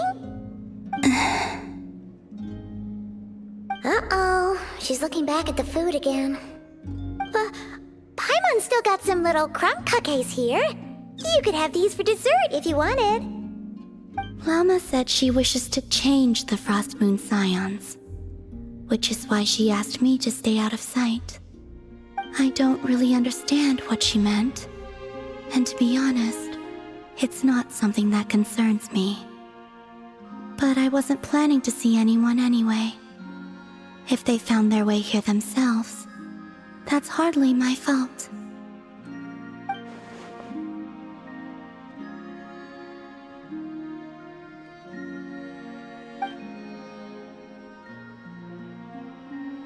Lauma, the Maiden of the Grove. She is quite unlike any Frost Moon Scion I have ever met before. After hearing my story, she actually apologized for how the Frost Moon Scions treated me back then. She told us she feels like she's been living on the far side of the moon. Is that so? I actually got the opposite impression. She's been keeping her true power hidden away, afraid that people might be dazzled by its brilliance, and that they'd no longer be willing to look her way.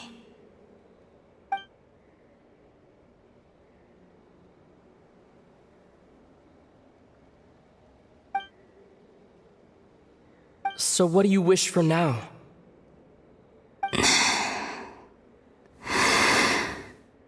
I wish to return to the moon, to the home where my story is written. Right now, that is all I wish for.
Tonight's the night we infiltrate the Fatoi's Experimental Design Bureau. Come on, we better go meet up with the others.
Take it easy. Full throttle!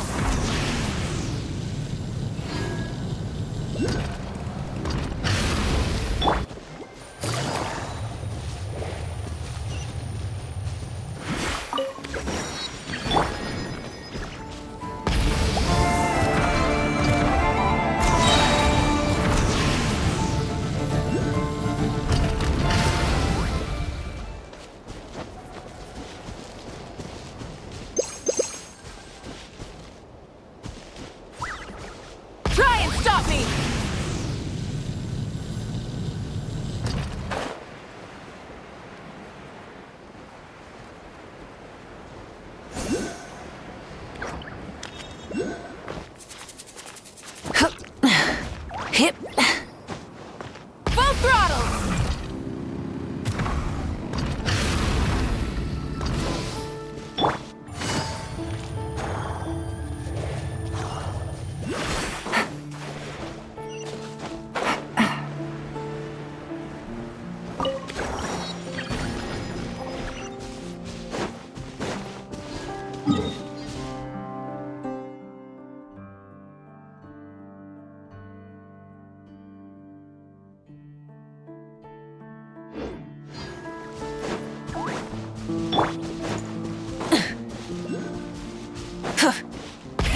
Rev the engines!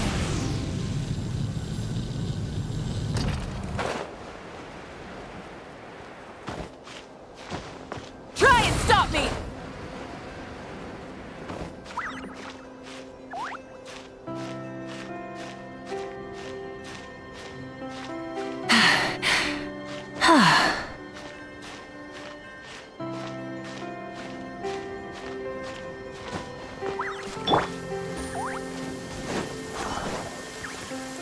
It's raining again? Oh, this isn't good. If the rain washes away the traces, it's gonna set us back on. Try and stop me!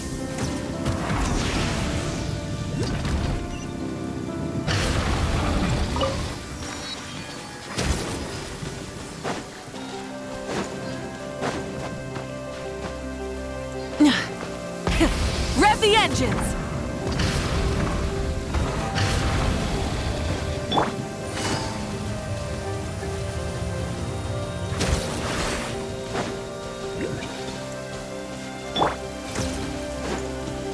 Try and stop me!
Huh?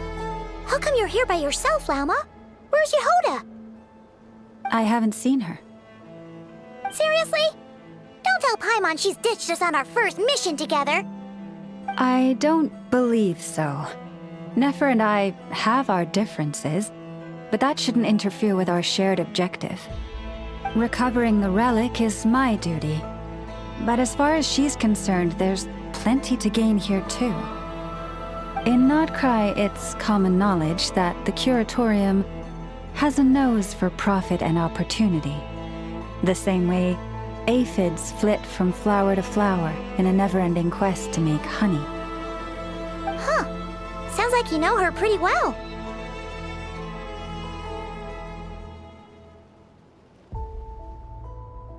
Still, Yehoda sure is taking her sweet time. Hmm?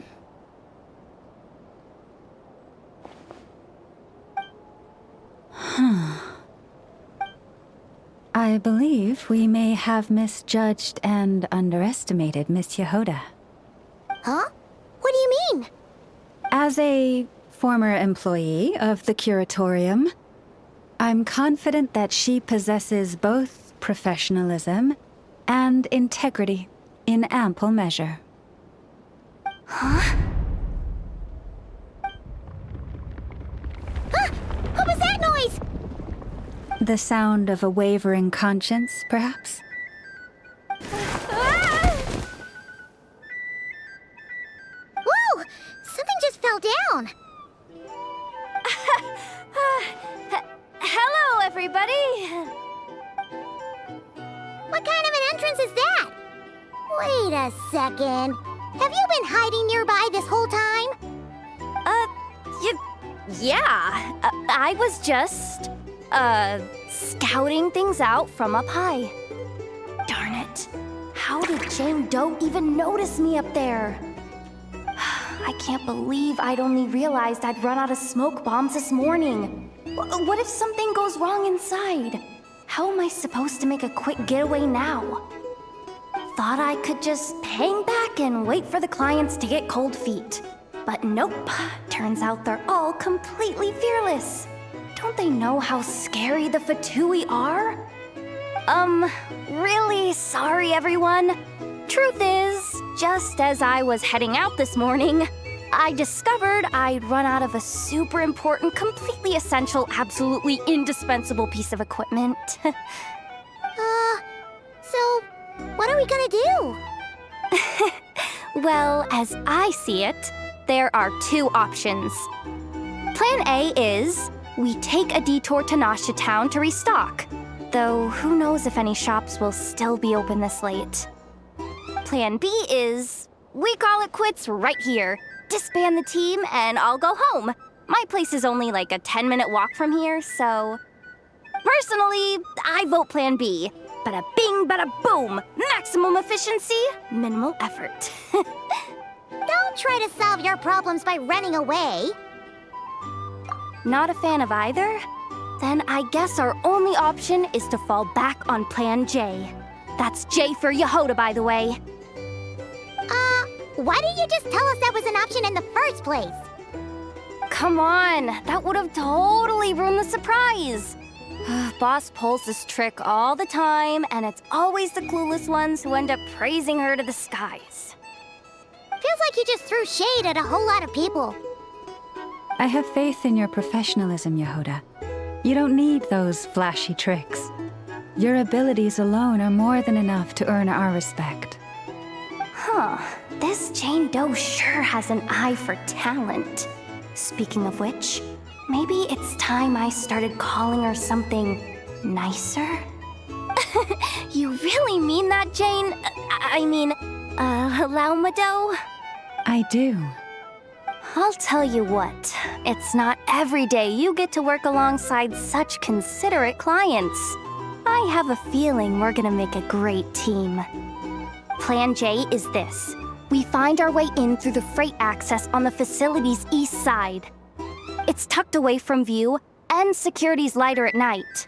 I've prepared some special gadgets too, so we should be ready for anything.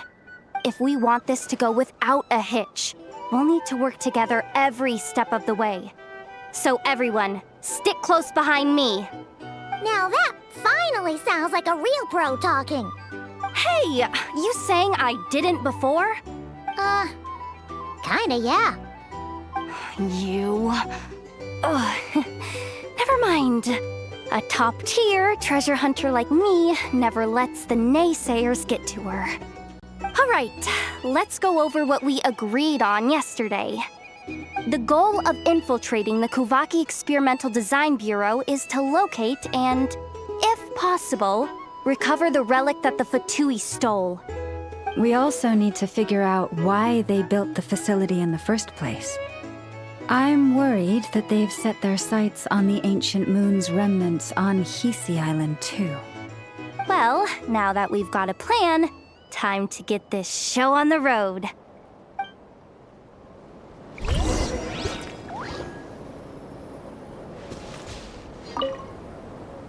Everyone ready? Yeah? Then, let's move. All right then, let's get this job.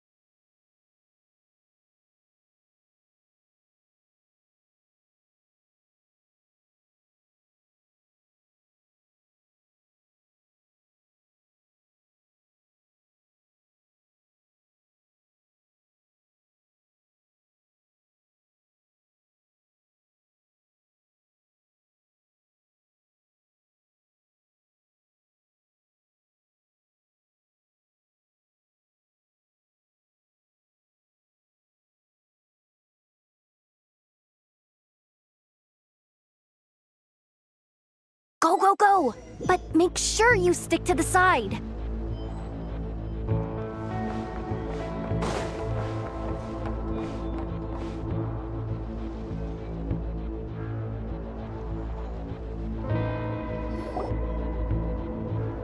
Just as I thought. There's a gate controlling access from the outside. Good thing I brought this keycard, huh? Well, technically, I stole it. But no need to tell them that, right? Blame that chump who thought it was a good idea to get wasted at the flagship during work hours. Ooh! Is it top-level clearance? Of course, that goes without saying. Let me read it out loud for you. Fatui Experimental Design Bureau number 183574, maximum clearance, maintenance intern. That doesn't sound very top-level to Paimon. Never underestimate interns. Even the most legendary of thieves started out as rookie pickpockets, you know? Besides, if it wasn't for this person's selfless generosity, we wouldn't be able to just waltz in like this, would we? Feels like you're trying really hard to change the subject. Allow me to teach you the first rule of treasure hunting. First and foremost, use every resource at your disposal.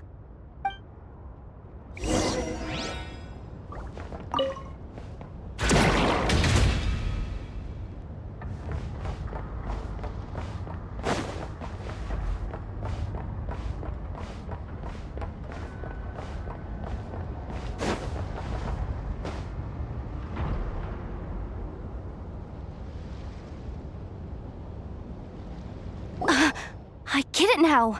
It's like a pair of light bulbs just lit up in my head. What did you just get? The blue light, aka Plan A, is telling me to take the path along the left side. It'll be a lot stealthier, but that might mean a bit of a detour.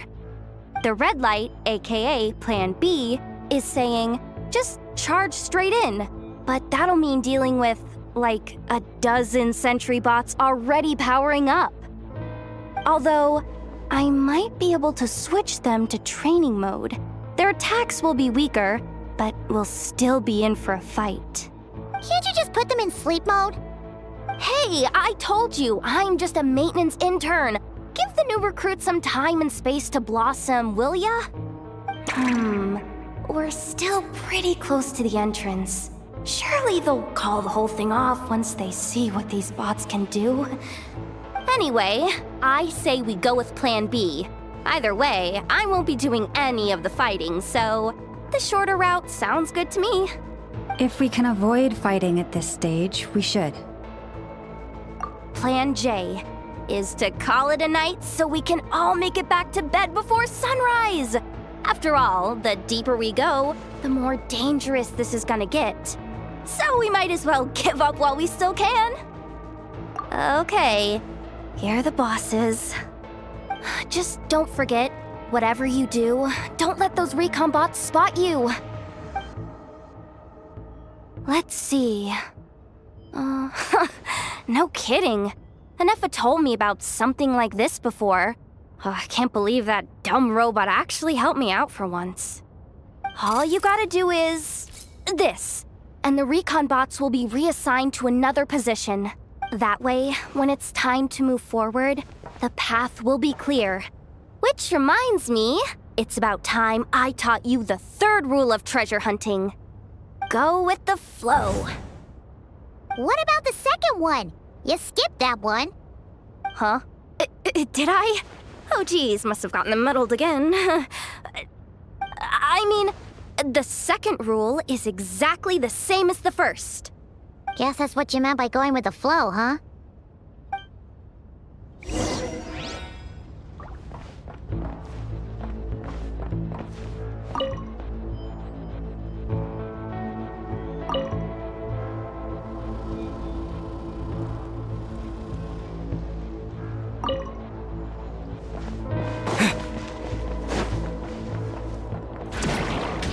Wait, is this really the route we're going with? Oh well, too late to turn back now.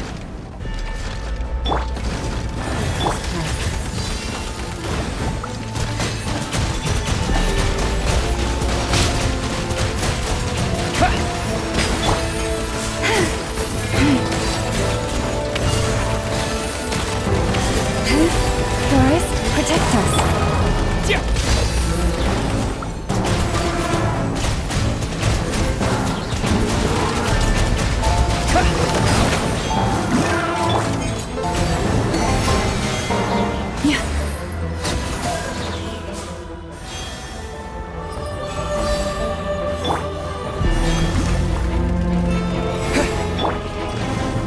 Leave this place. By the frost moon.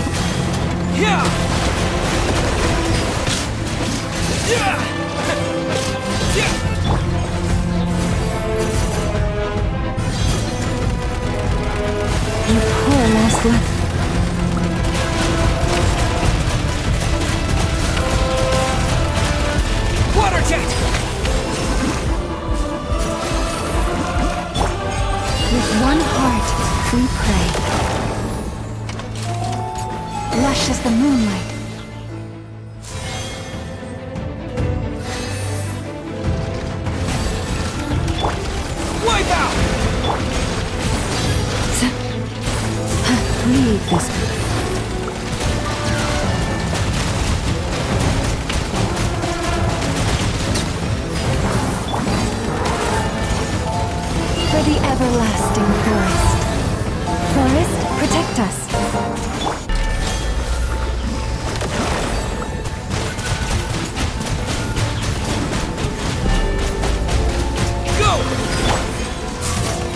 into song.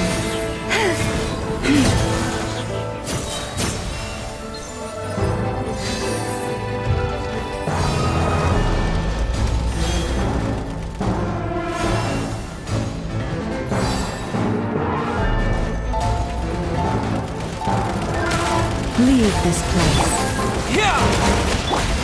By the frost moon of old.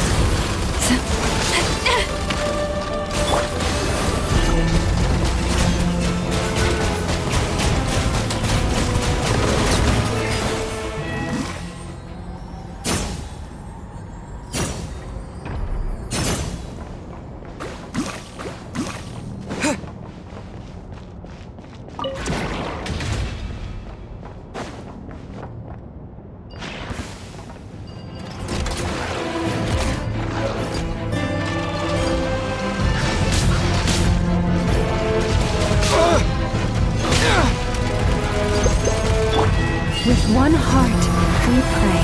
You pour.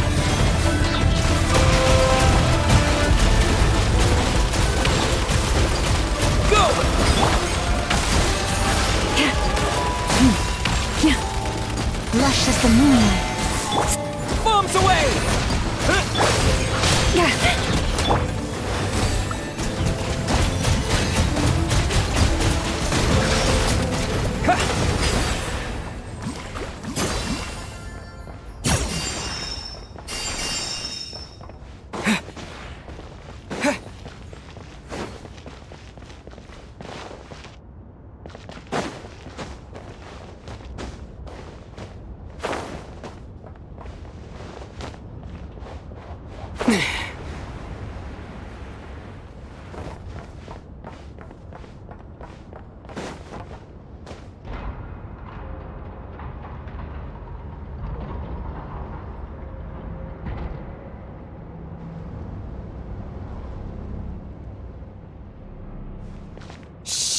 There's someone up ahead.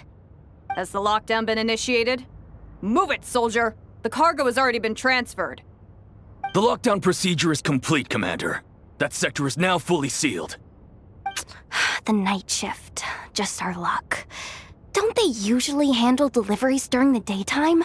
There's not supposed to be anyone here. We've come this far already, and they're really trying their best. If I suggest backing out again, it's not gonna look good. Come on, brain. Think!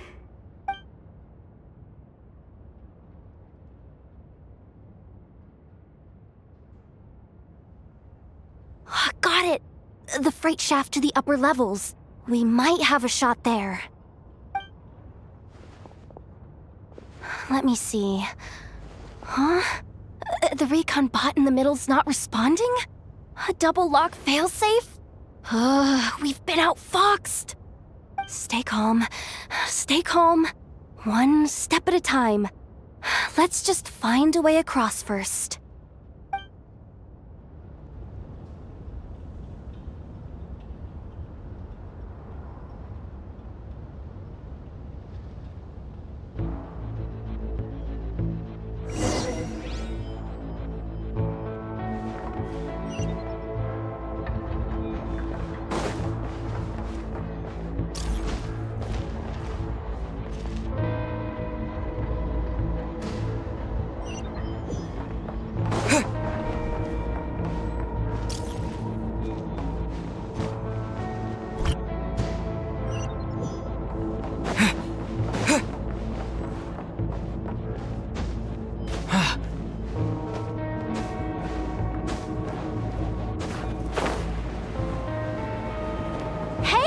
Another control terminal!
Don't worry. Bots are way easier to deal with than people.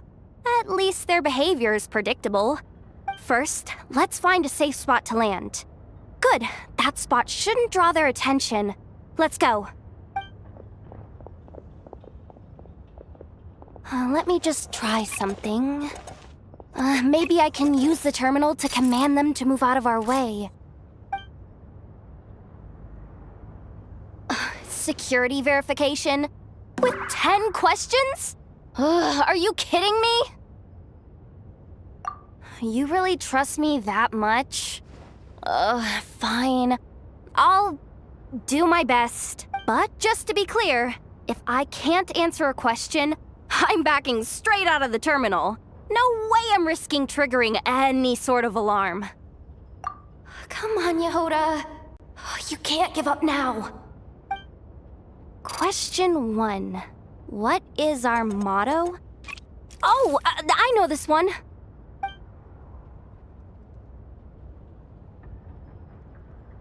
Question 5. The name of the harbinger in charge of this facility. Let's go with Sandrone.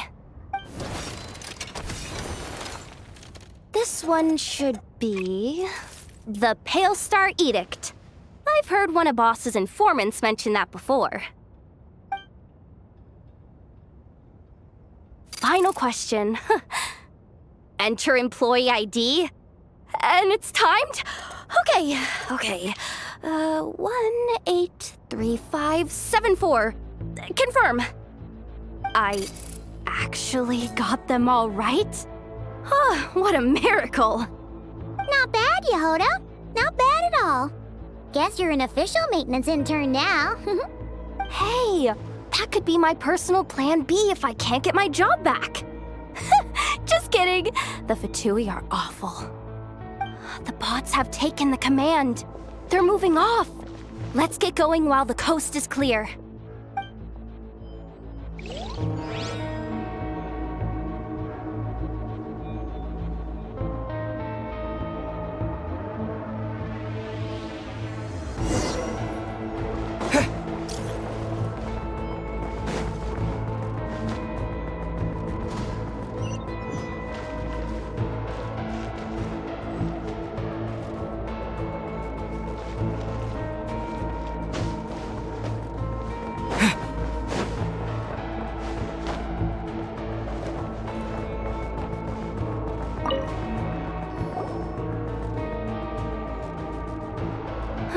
Didn't think they'd even cut off the supply of Kuvaki. They're being really cautious. If we can somehow divert some emergency power into the system, we might be able to force boot this thing. What do you mean by force boot? How do I explain this? It's like dumping a whole bucket of water into an empty pool, so that the little ducky gets to swim around again. You should probably just ask Aino instead. So, we just need to find that bucket of water, right? Paimon thought your explanation was great. Kinda adorable. In a childish sort of way. Hey, you could have just skipped that last part. Here, bucket, bucket, bucket. Where are you hiding? Judging from the concentration of Kuvaki, over there. Wow, you can sense that, Laumado? That's incredible.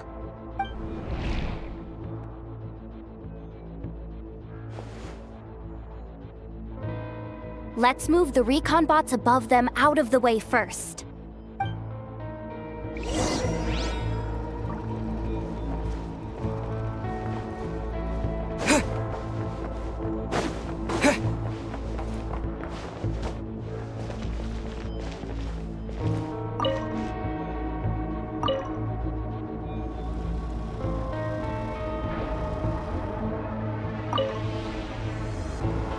All right, that should keep the alarm from going off.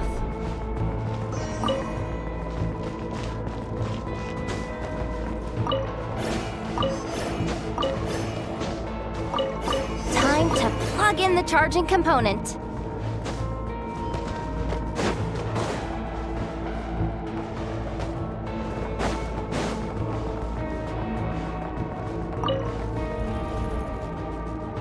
Up and running at last. Let's hope nothing else goes wrong. Please, everyone, step inside. Oh, it's so dark in here. Well, it is a cargo crate after all. No point in being picky about lighting at this point. Ah! Something sharp and pointy just poked me in the back! Sorry. That was probably just my antlers. It's pretty cramped in here, so I had to crouch down. Oh, having antlers must be inconvenient at times like these. Ah! What's going on? Don't tell me something's gone wrong already. Looks like there was only enough juice in the emergency power supply to lift us this far up. Ugh. Awkward. Am I gonna get docked for this? Based on the boss's policy of docking pay for every screw-up, No, wait a sec. I've already been fired. Doesn't look like it's moving again anytime soon. I think we can get through if we follow the ventilation duct along the outer wall. The entrance has gotta be somewhere. Don't worry, this was totally part of the plan.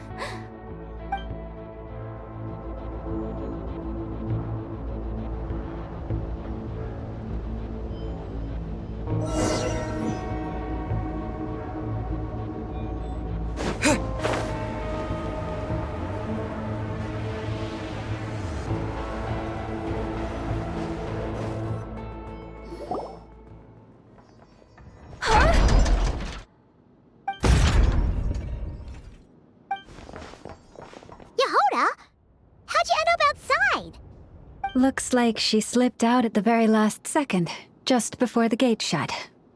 Impressive reflexes, I must say. Though I'd expect nothing less from a former employee of the Curatorium. I'm so sorry. That was pure survival instinct. I didn't mean to ditch you. Anyway, you guys just stay where you are. I'll figure something out.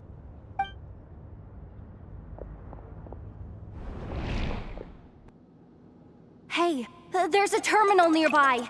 Hang tight! Can you hear me now? The duct security protocol has been triggered. The gate must have dropped when it detected a living presence. Wait, so we're trapped in here? I'm checking what I can do from this end. Watch out for the laser up ahead. What laser?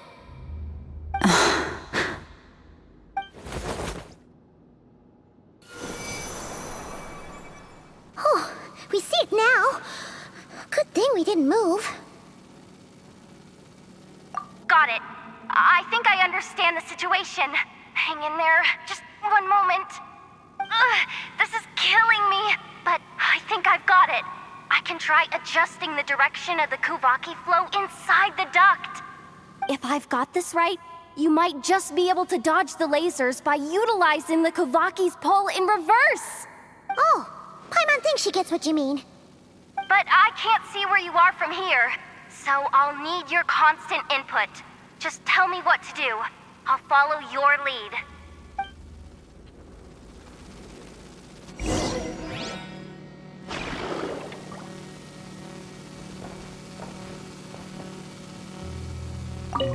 Okay.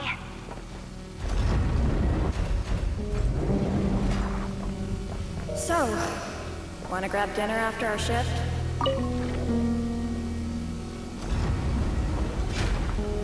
How about the flagship? Too far. And besides, we're not exactly in with the locals.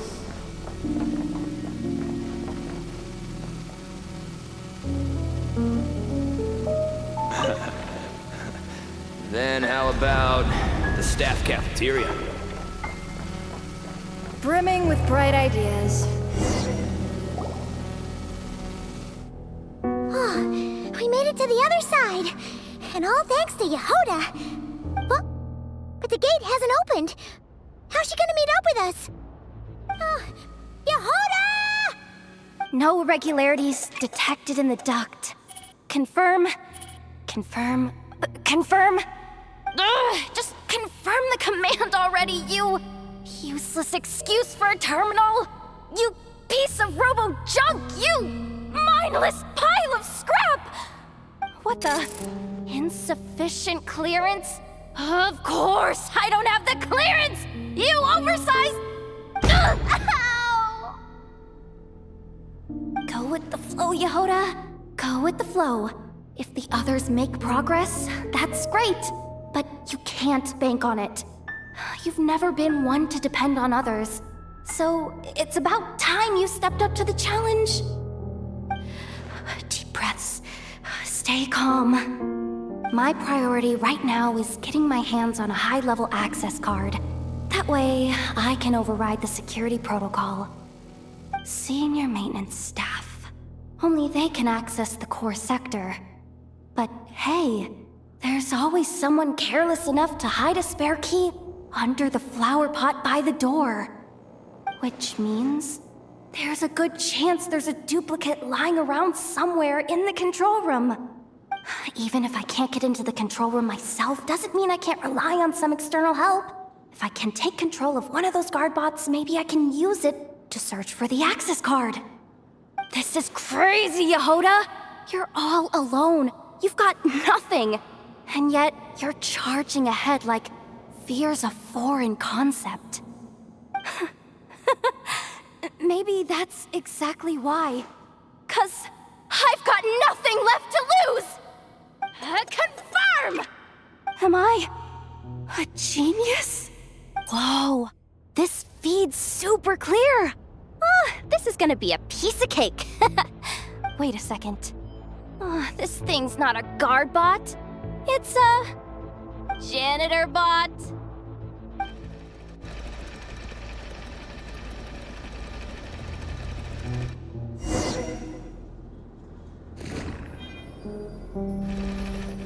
You think Marionette even knows what we do down here? She seems to spend all day either holed up in her lab or out doing the rounds.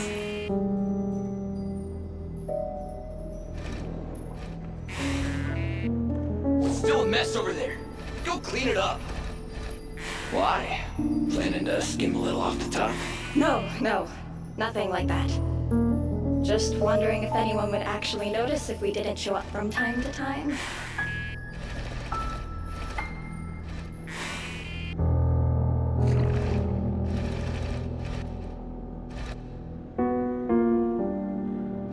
Let me see.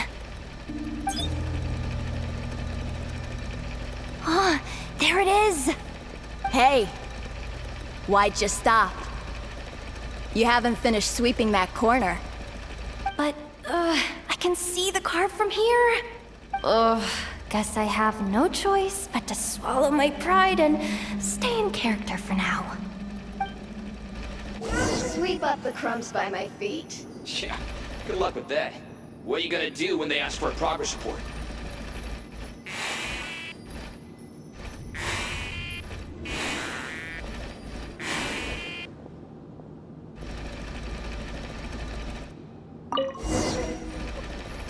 Sucks, though. Finally sent somewhere warmer than Snezhnaya, yet we barely get to see the outside world. Gotten rid of the dust behind the door yet?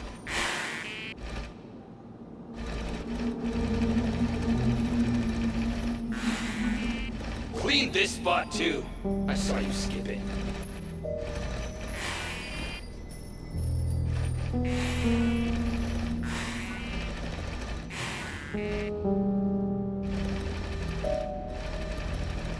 Come on. Where's that bot passage when you need it? There! The terminal's just ahead.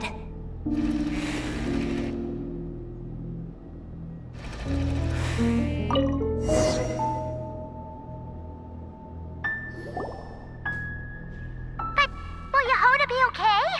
Paimon! She said she'd use every resource at her disposal. So, let's have some faith in her abilities. Besides, when it comes to surviving in Nodkrai, she probably knows more than any of us. So, they really do believe in me. But how long are we gonna have to stay here? Paimon doesn't want to get caught by the Fatui either. Does Paimon mean the two Fatui in that room? Let me see if there's a way to distract them. Wait, did you hear that? Huh? The alarm? What's going on? Let's go check it out. This looks like somewhere important, but there's nothing here. Hey guys, it's me! Yehuda, are you okay? I'm fine. I managed to swipe a high-level access card and triggered an alarm to draw the guards off. But we don't have much time.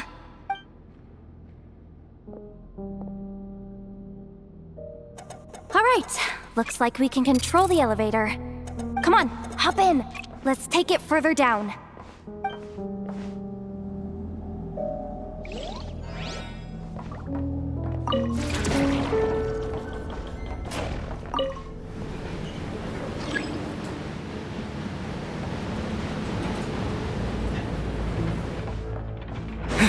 We should be able to use the terminal to move the drawbridge. Here's the access card. I'll keep watch while you handle the controls.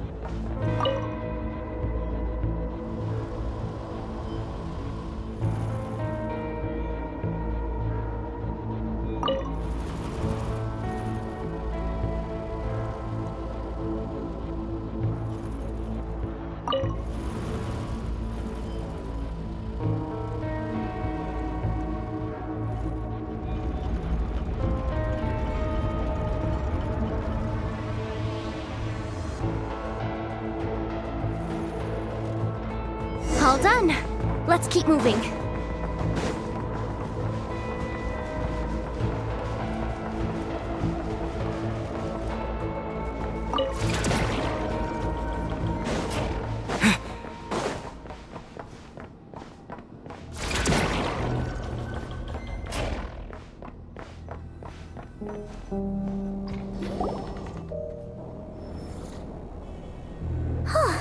There's no one here! That's good news for us. Let's head inside. Looks like a rest area for the Fatui's Oprishniki. Huh? The terminal's still on?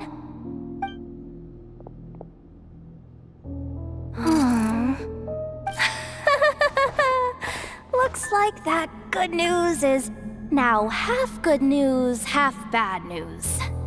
What do you mean? Well, it seems like that alarm I just triggered was so high level that even the guards in the rest area went to investigate. That's the good news, by the way. And what's the bad news? The bad news is that once they realize it was a false alarm, they're bound to circle back and check this floor. And then we're toast. So we've got to move fast here. If you need me to run a quick search, say the word.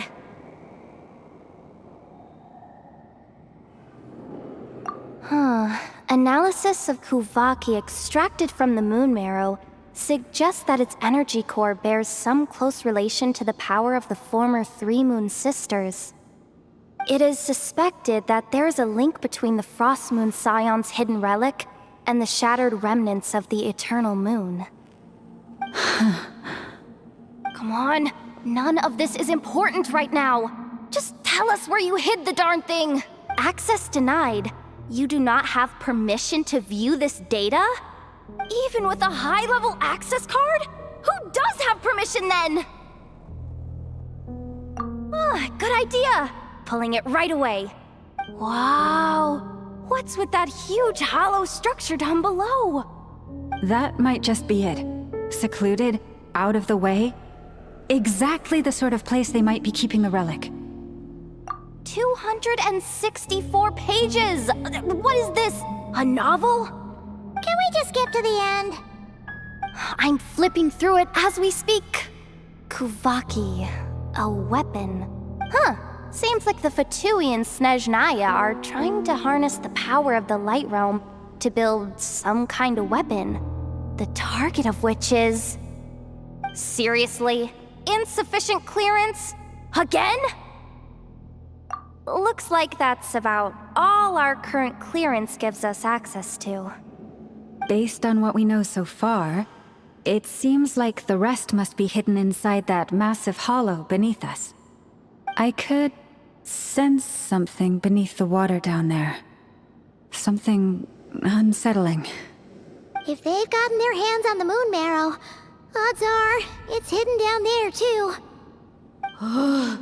And here I thought we were almost done. But nope, we're going deeper and deeper into the danger zone. Chin up, Yehoda. Once this job's done, you're buying yourself the biggest nodkrai and hot dog in town. Deal's a deal.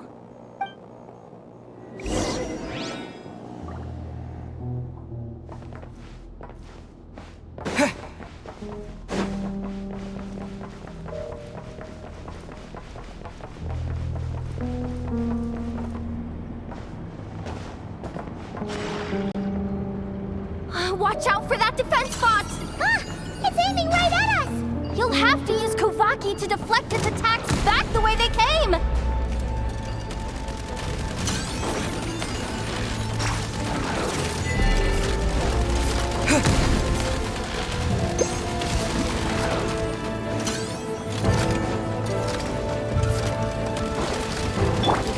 Receive my blessing for the everlasting forest.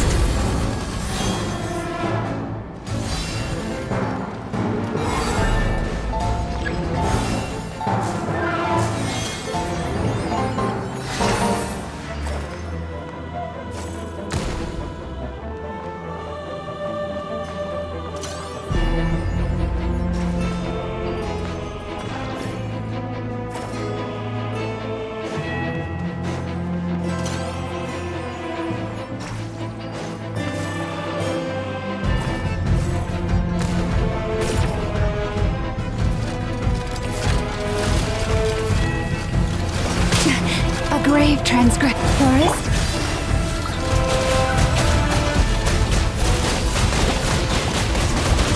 Water jet! Branch into song. Ah! Its attacks are getting back! Almost there. We're almost there.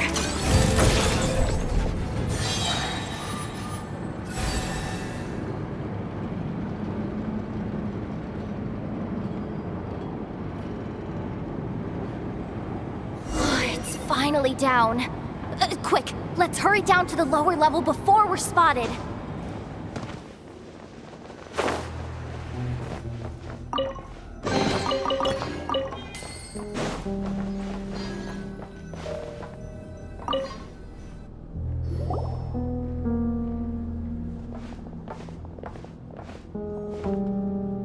That switch looks suspiciously obvious. No way I'm pulling that. But you guys, go ahead. Hey, you spotted it first. Shouldn't you be the one to pull it? Not a chance. I'm just the guide, remember? At most, I'll help you look for an escape route.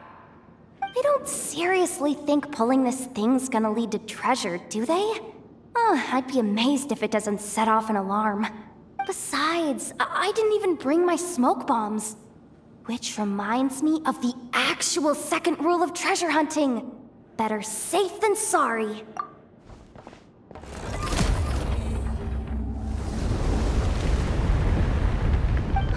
The ground, it's shaking.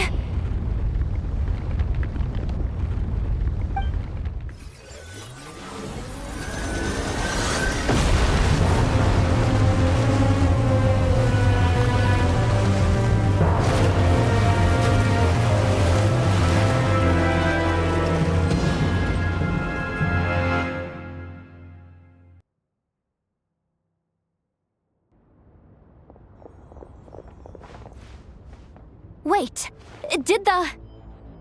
Surface of the water? Open up? This is bad. This is really bad. I'm getting put on the Fatui's blacklist for sure. Don't worry, Yehoda. You've helped us so much. If they try anything, we'll protect you. Aww. Come on, I was just kidding. I'm tough, okay? Just haven't had the chance to show off my fighting skills yet. Me, afraid of the Fatui? Ugh, not a chance. I suspect the relic is hidden down below. Yehoda, your commission ends here. I am truly grateful for everything you've done for us. You don't need to put yourself in any further danger. I'm coming with you. This has nothing to do with the commission or the danger or whatever. This has already gotten way out of hand, so I'm coming too. End of story. Ah, she's blushing. Hey, zip it. Why'd you keep staring? Are you looking for a knuckle sandwich or what? Oh, come on, move it already.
Really deep down here. What is this place? We're standing on another fragment of the ancient moon's remnants. So this was the source of the Kuvaki I sensed earlier. Wait, what? So the Fatui had it hidden underwater this whole time? This gigantic thing? Yehoda, you've been kind of quiet since we got down here. What? Me? Have I? It's nothing. Really. We're doomed. How are we even supposed to get back up from here? Oh, my grappling hook's not nearly long enough. And if someone spots us here after all that commotion, we'll be sitting ducks.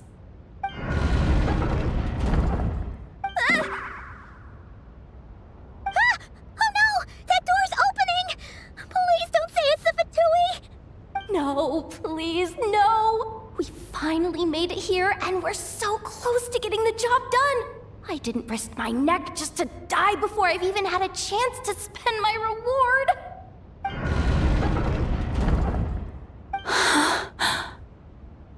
What happened? Why did the underwater barrier open? How could this be? Huh? Lauma? And... you guys... Wilhelmina? What's going on here? Looks like... there's no point trying to hide it anymore. What are you talking about? I thought you might come, but I didn't expect to see you here so soon. Forget it. The Moon Marrow isn't here. You... joined the Fatui? Yes. When? The day I could no longer bear to live a lie. At first, the Fatui wouldn't accept me. But then, one of their harbingers noticed me and said she'd give me a chance.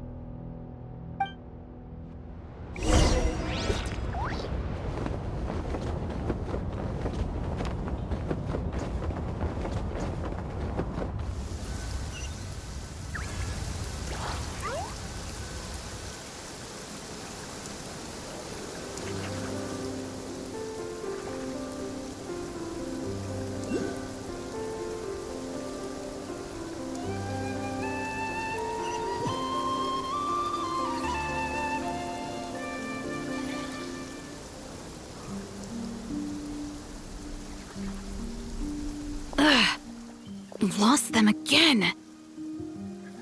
That harbinger told me to follow the blonde traveler who might visit the Frostmoon Scions. Easier said than done, though. The animals are on alert at night. If they see me, Lauma will catch wind of what I'm doing sooner or later. Am I really doing the right thing? No. It's too late to turn back now. The empty prayers, the stubborn displays of faith like Cappy's today. This isn't the life I want. Huh? Is that? The Traveler's back. I won't let him slip away this time. Wait, who's that with him? They look so alike. They seem to be heading towards the statue of Kutar.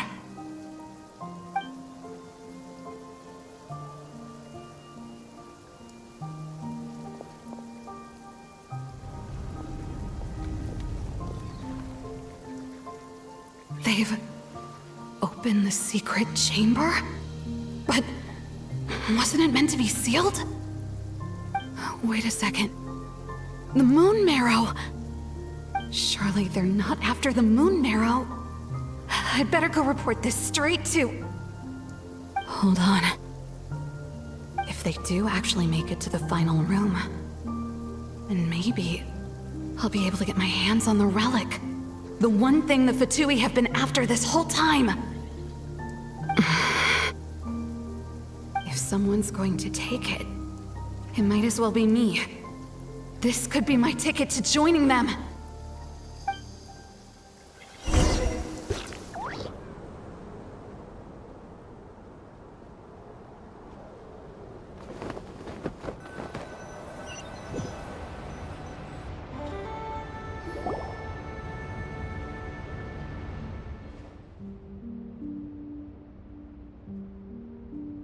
Yes. And in your final moment of hesitation, I took the chance. And then you gave it to the Fatui? But when we talked to you before, you seemed so genuinely worried about Lauma.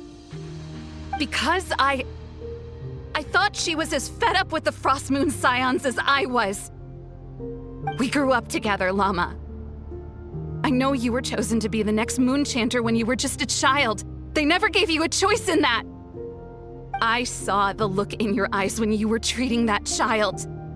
That sense of helplessness. Surely you too must see that this blind, inherited faith of ours is simply holding us back. If our prayers are never answered, then why keep praying? Do they really deserve all of your devotion?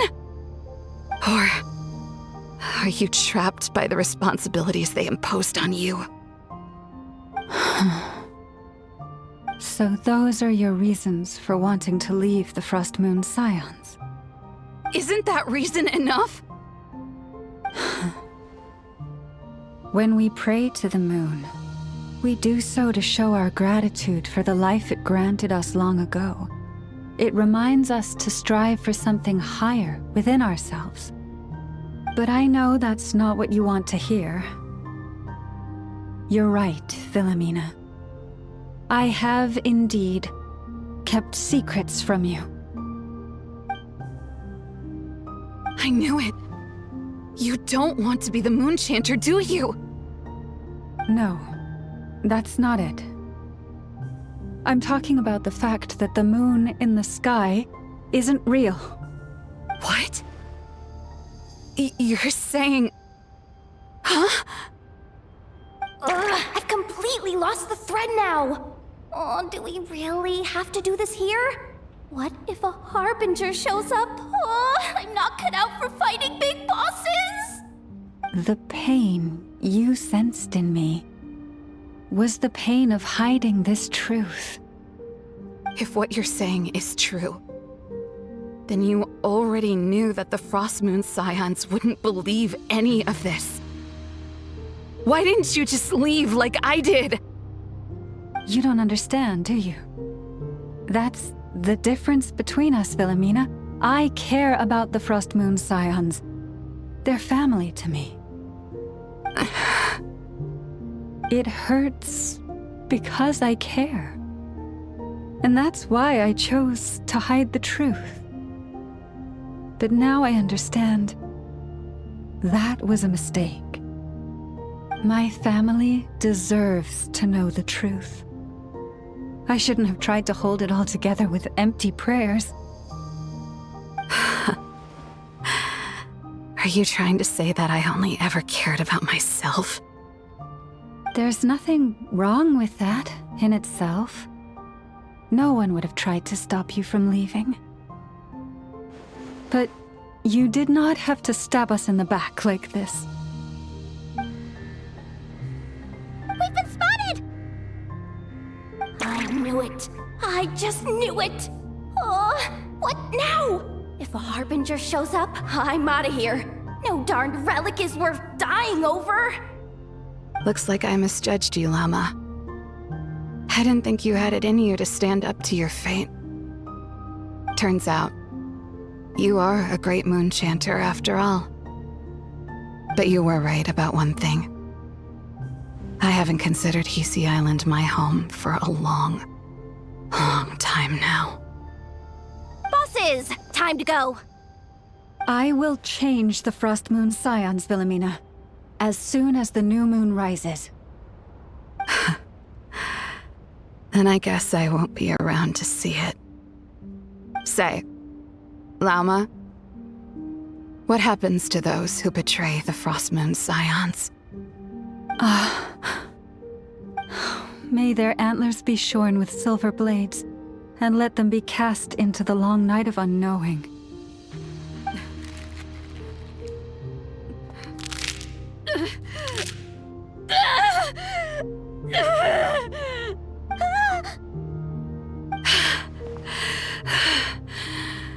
I have honored the ways of the Frost Moon Scions one last time. Think of it as a gesture of respect, Lauma. There they are! Lauma! Marionette has the Moon Marrow. She went to Star Sand Shoal. Don't flatter yourself now. I'm not trying to atone. I just don't believe you'll actually be able to change them.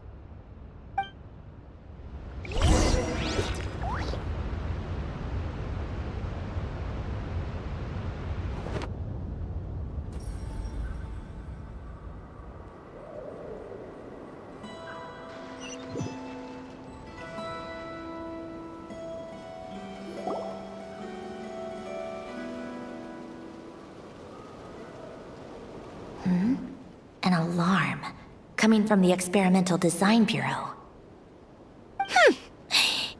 Interesting. Hey, wrap things up and get yourselves ready. Looks like we might be having some guests. Yes, milady. Perfect timing. This job's been boring me to death. Time to test some hypotheses.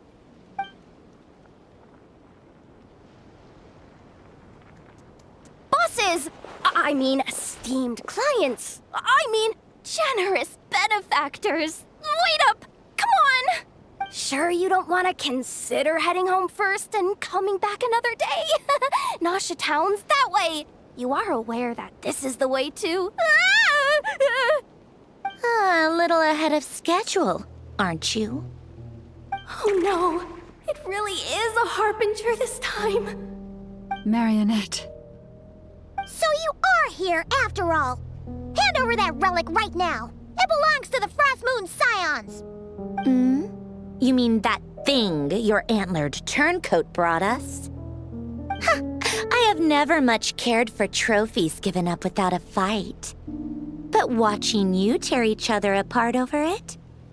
Priceless. I'm not in the mood for warnings today. Ooh, how frightening. Had I a Trimble function, I'd have rattled off at least a dozen screws by now. Or perhaps I've just set my sense of humor parameter too high. Were you trying to be funny just now? You don't honestly believe you're a match for me, do you? Go on then. Let's serve our guests a little appetizer. Hey, didn't you hear me? I said let's serve our guests a little... What's going on? Oh no. Watch out. It's the Wild Hunt.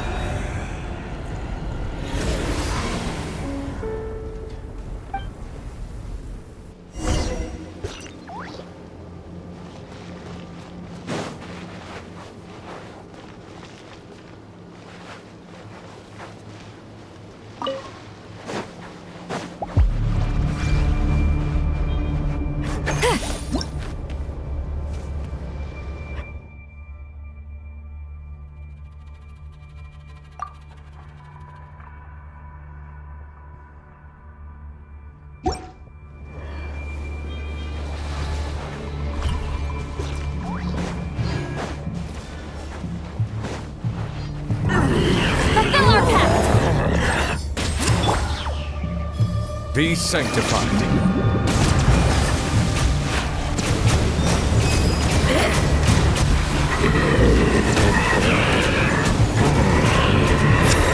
Silence!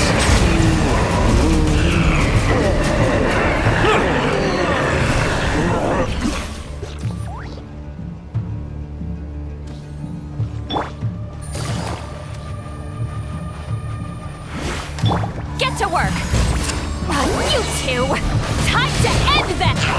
Wrath from the skies!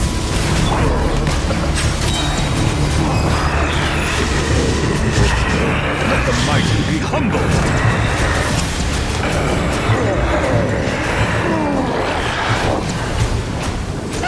The things just keep coming! Isn't there anything we can do?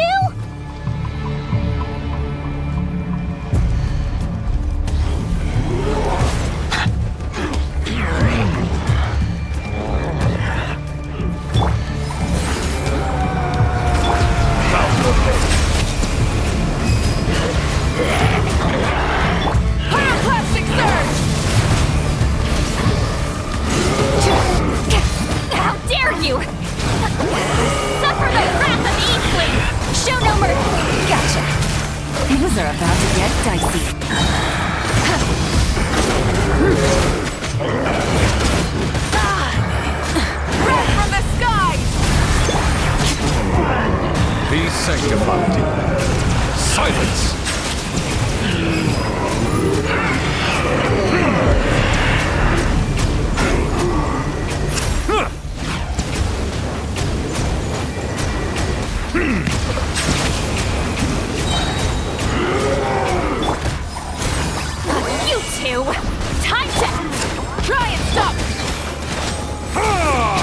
tides beckon.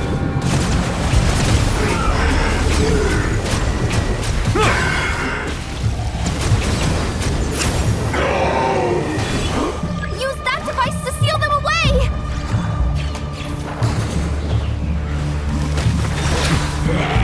Get to work! Eat Laline! Eat Papa! Get light of the blazing sun! Settle down!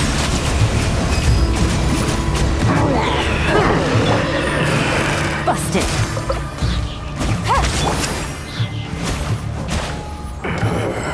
Silence!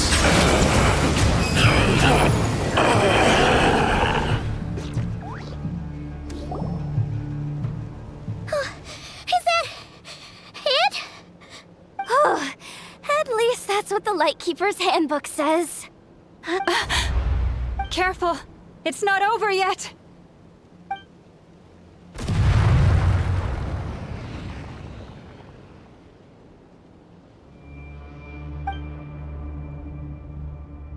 Paimon! Lauma! Yehoda!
What was that?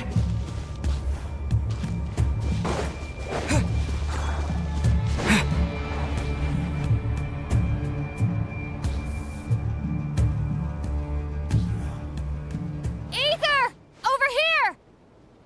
Lumine! Quick, grab my hand.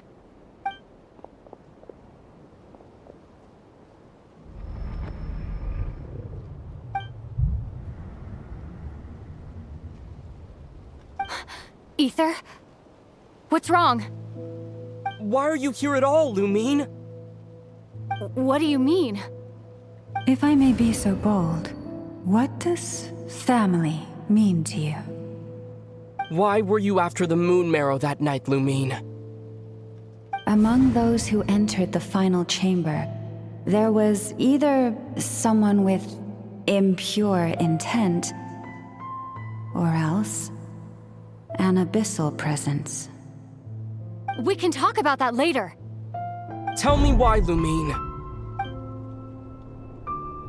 You know, this is only the second time we fought together since the day we both woke up in Teyvat.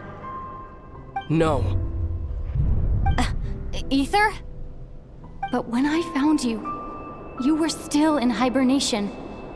Even the key to the chamber was still secure on your person. We didn't wake up together. What are you talking about? We don't have time for this, Ether. Look at me, Ether. Don't you want to explore this world with me?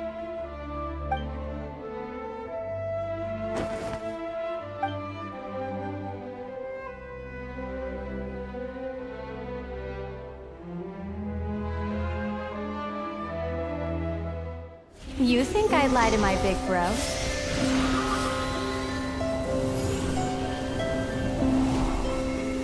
What a letdown.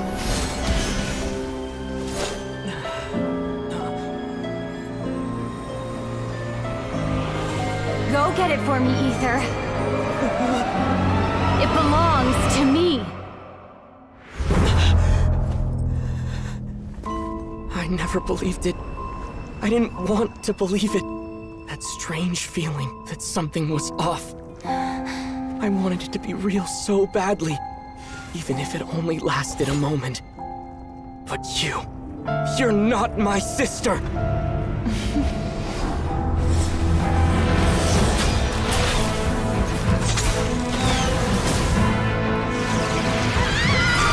Moon Goddess, please save us! Why is this happening to us? Has it been abandoned?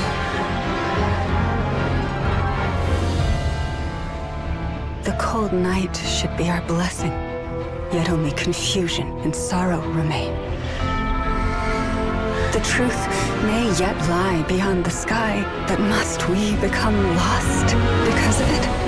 Standing before you, as a scion of Hyperborea and the Frost Moon's emissary, I say this.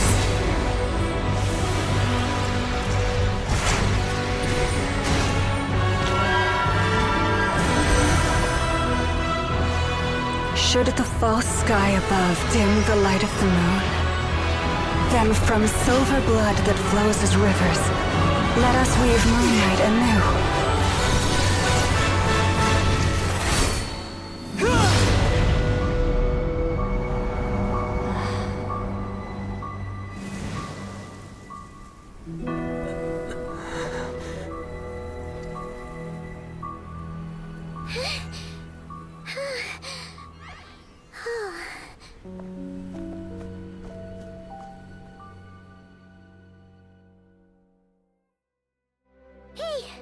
Is everyone okay? Think I saw my life flash before my eyes there.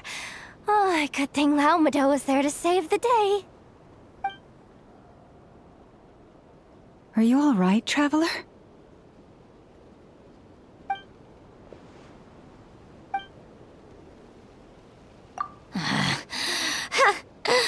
Well, that took you long enough. Seriously, how many of you are there? Pathetic. Oh no. Oh, I spoke too soon.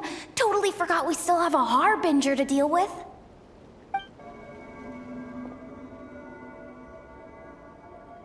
Hey, is that the moon marrow?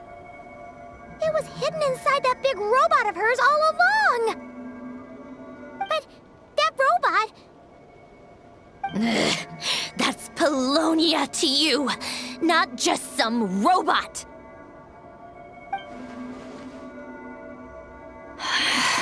Take it and get lost. Huh? You're just giving it to us? Well, I wasn't the one who put out the order to find this thing in the first place. So if someone wants it, they can help themselves. Maybe even choke on it. See if I care.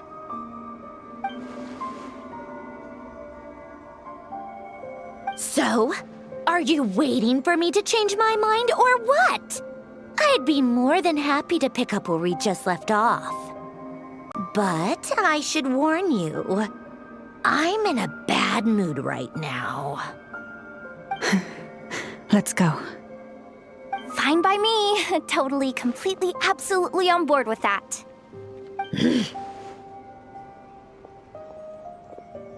It's finally over.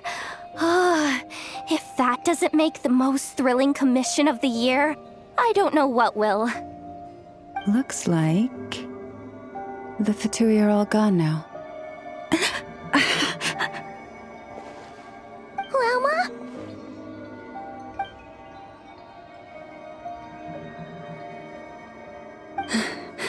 I'm all right. It's just been so long since I truly felt the power of the moon. I thought I sensed the wild hunt nearby. Don't tell me you've already taken care of it. Hey, it's Flint's! Hey, he's that Ratnik. Unless I am mistaken, you are the Moonchanter of the Frost Moon Scions, are you not? May I ask, what is that in your hand? Please, Don't get me wrong. I've been tracking the Wild Hunt lately, and I've come to suspect that its actions aren't as aimless as they might seem.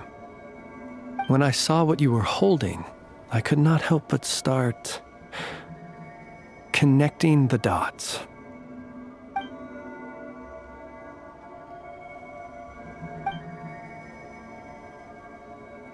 You better be extra careful, Flint. It seems like the Wild Hunt is capable of impersonating people now. Oh, is that so? Funny that. I just showed up completely out of the blue, yet you seem to have no problems trusting me.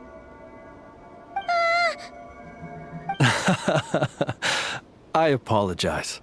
I shouldn't be making jokes like that right now. Anyway, I understand. Thank you for the tip-off. It seems that the Wild Hunt has somehow changed in nature. I'll have to report this to HQ right away. For now, let us part ways here.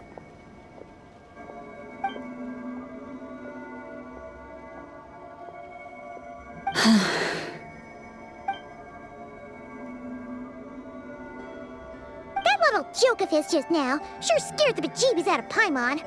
Are all the Redniki and nodkrai like that? They're usually stationed in remote areas and tend to keep to themselves. So, it's not surprising they end up a little eccentric? No, he's different. Really? How so?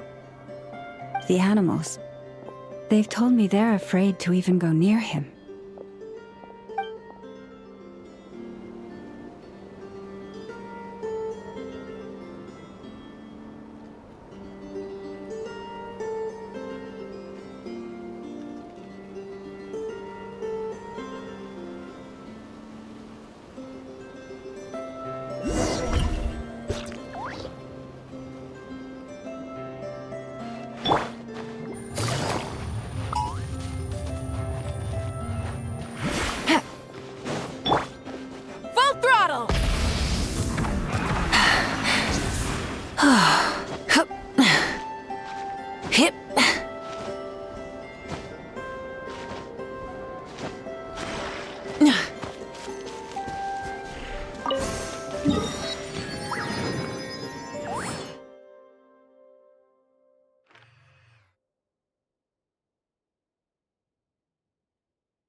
Rev the engines!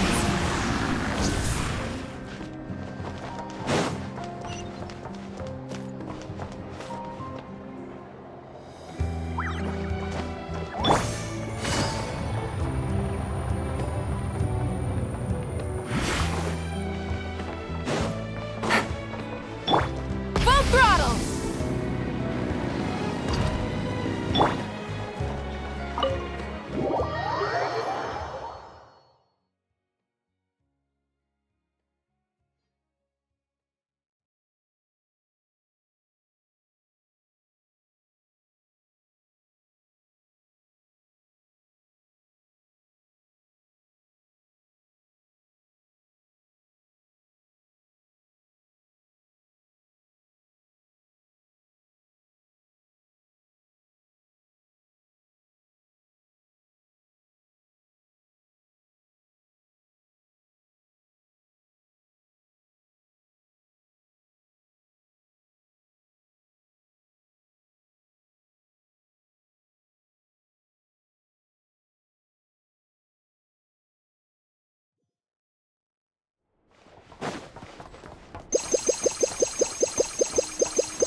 you're back.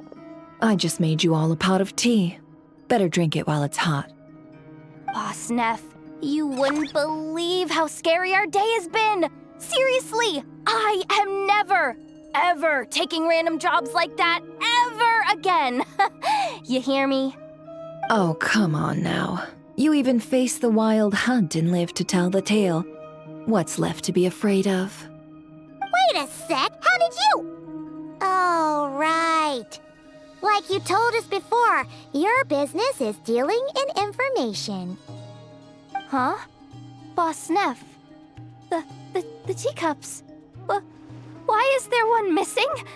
Did you think I wasn't coming back? My. How could you think that of me? You know the rules. If a member of staff wants tea, they pour it themselves. Your cup's sitting safe and sound right there, in the cupboard. Member of staff? Does that mean you're accepting me back? Wasn't that the deal? Boss Neff! You're the best boss ever! You never change, do you? Everything turned out fine, no? You found exactly what you were looking for. Yet there you are, sulking away as usual. Nefer, that medicine we discussed before, the one for congenital Kuvaki sensitivity, I need you to get it for me. And how do you expect me to find something like that for you in the middle of the night? You'll have to wait till morning, at the very least. I need it right now. All right. I'll see what I can do. But you know urgent means extra charge, right? Thank you. You know what? You do seem a little different. In a good way? Or a bad way? Who can say? I'll take it either way, so long as you don't start making a habit of asking me for ridiculous favors.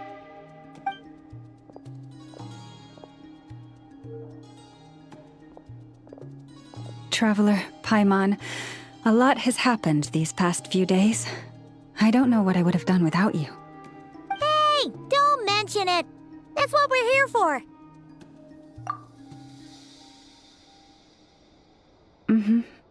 You're right. And tonight, I'm planning on telling them everything. Tonight? Isn't it a bit late already? The moon shines brightly this night. What better time for the Frost Moon Scions to usher in a new dawn for truth? Thank you for your kind words. But before I do, there's one more thing we need to deal with. Oh yeah! Now that we have the moon marrow... You'll have to forgive me. I used too much of my strength in the battle earlier. I fear I won't be able to help you uncover the truth of the past. Not right away, at least. That's fine. We're gonna be in nodkrai for a while anyway, so there's no rush, right? Thank you. But there's another problem. How to keep the moon marrow safe now? Huh? Can't we just return it to your secret chamber? The seal has been broken. Even if it were restored, now that the wild hunt has gotten in once, there's no guarantee that it won't happen again. Oh, right. Yeah, that makes sense. Back when the Frost Moon Scion's bloodline still ran strong, in special circumstances, a moon chanter could act as a vessel, safeguarding the relic within their own body. But it is a grueling trial of will and endurance.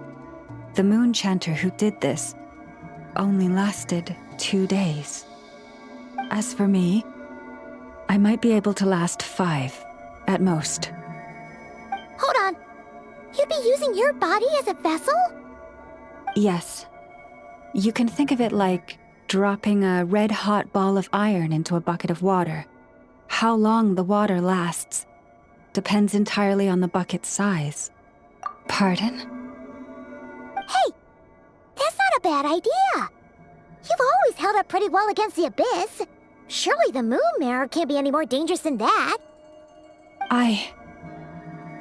It's not at all that I don't trust you, but it's too risky. But we're out of options, aren't we? Might as well give it a shot. All right. Well, I'll be right by your side. If anything feels off, please tell me immediately.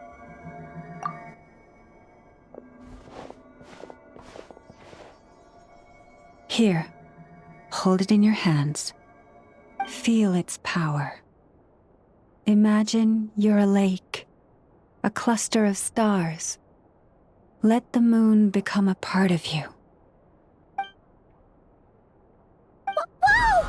It went into your body! How is that? Are you feeling any discomfort?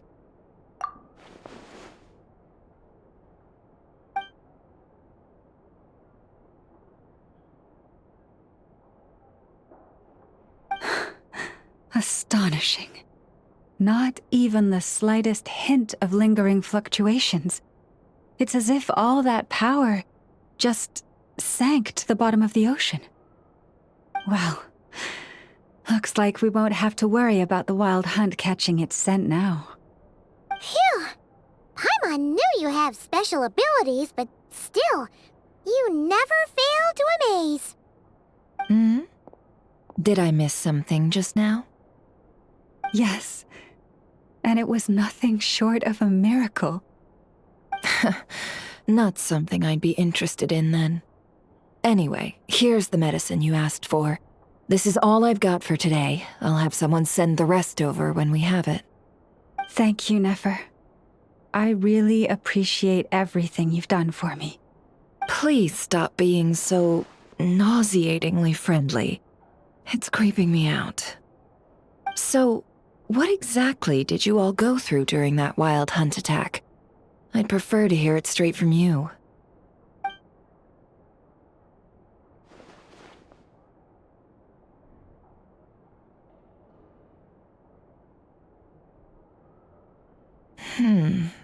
A phantom that can mimic the appearance of others. Quite different from what we've seen before. Yeah, and both times it appeared, its goal was pretty clear. It seems like it was after the moon marrow. And on both occasions, it was accompanied by the wild hunt, too. It appears there must be some close connection between the two. I must say, I don't often see you look this serious, Nefer. Too late in the day for thinking, that's all. We'll pick this up again later. You all feel free to keep chatting, though. Just don't forget to lock up when you leave. On that note, Traveler, please keep the moon marrow stored within your body for the time being. We'll take it back off your hands as soon as the wild hunt's been taken care of. Once and for all. Of course. Anyway, if the two of you will excuse me, I'm heading back to Hisi Island now. It's time I came clean with the Frost Moon Scions. Hey, we're coming with you! Though, guess we won't be able to do much more than cheer you on from the sidelines. That alone means more to me than you could ever know.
What's going on? I'm not sure. It seems like the Moon Chanter has something important to tell us. I heard the relic's already been retrieved. That's Our Lady Lauma, all right.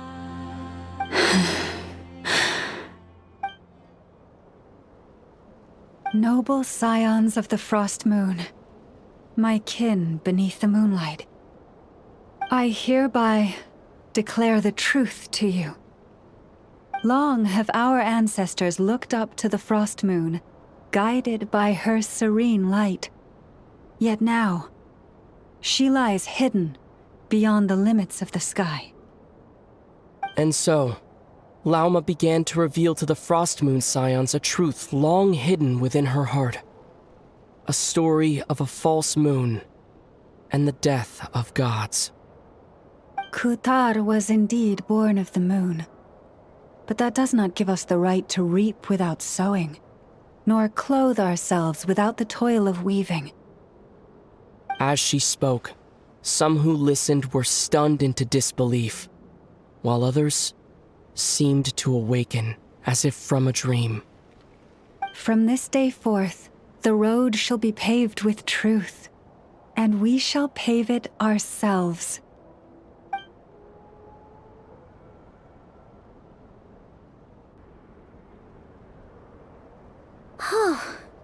After everything Lauma said last night, Paimon wonders how everyone's adjusting. Still, judging by their reactions at the time, it didn't seem as intense as Paimon might have imagined. Says a lot about how much trust she commands, huh? Hey look! It's Lauma! Welcome, both of you. The animals were most lively this morning. They told me of your coming. Nothing too dramatic happened, did it? No one took it so hard that they went on a binge-eating rampage and ended up cleaning up the whole pantry? Or something? Hey! Paimon's just trying to lighten the mood. Thank you for your concern. Change doesn't happen overnight, and new ideas need time to take root. But nothing as extreme as that has happened, no. Although... although what? Well, just as I thought might happen, some have chosen to leave the Frost Moon Scions for good. For them, losing their faith was like losing their home. Confusion, frustration, helplessness. I saw it all, reflected in their eyes. Oh. I respect their choice. May they carry the Frost Moon Scion's blessings far and wide, should they be willing to do so. If we meet again someday, perhaps we will be able to sit together and share stories once more. Others sought me out afterward, though, and thanked me profusely for sharing the truth with our people. They said they used to see me as distant, even somewhat unapproachable, whereas now I seemed much closer to them. Like a friend, or even a family member. Sounds like a win overall! Paimon thinks you did the right thing, Lauma. Thank you. Though, I wanted to ask, do I really come across as distant? Well, maybe just a little. To people who don't know you, you are kind of tall, especially if you consider the antlers. I see. That's a bit of a hard one. My antlers tend to grow under the moonlight, so I can't quite help it. It brings me comfort to hear you say that. By the way, how has your body been adjusting to the moon marrow? I'm glad to hear it. I've also suggested to Nefer that we meet within the next few days. We need to figure out how to counter this new manifestation of the Wild Hunt. But for now, let's just relax. I want to enjoy this feeling a little longer, of Finally, living on the bright side of the moon.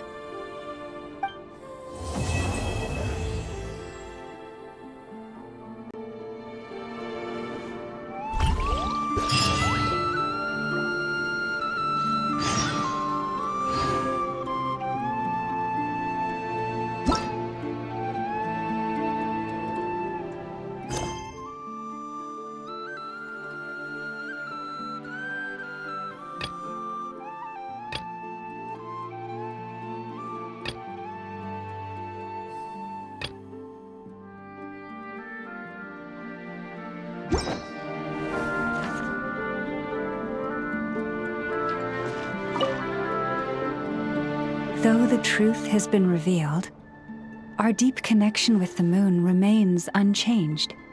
In fact, its power runs in our very veins. What has changed is our understanding of where the true moon lies, and that we must walk our own path in life without relying on a power outside of ourselves. Which is why we now say, come night or day, may the moonlight connect us.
I've read almost every novel from Yai Publishing House. Pretty normal, right?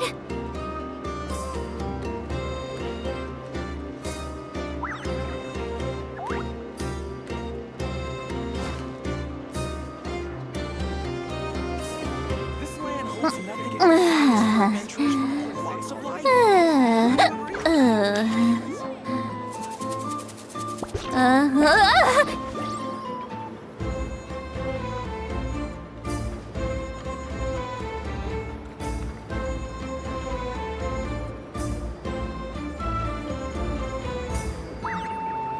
Going into a trance is risky for most people, so don't get any ideas.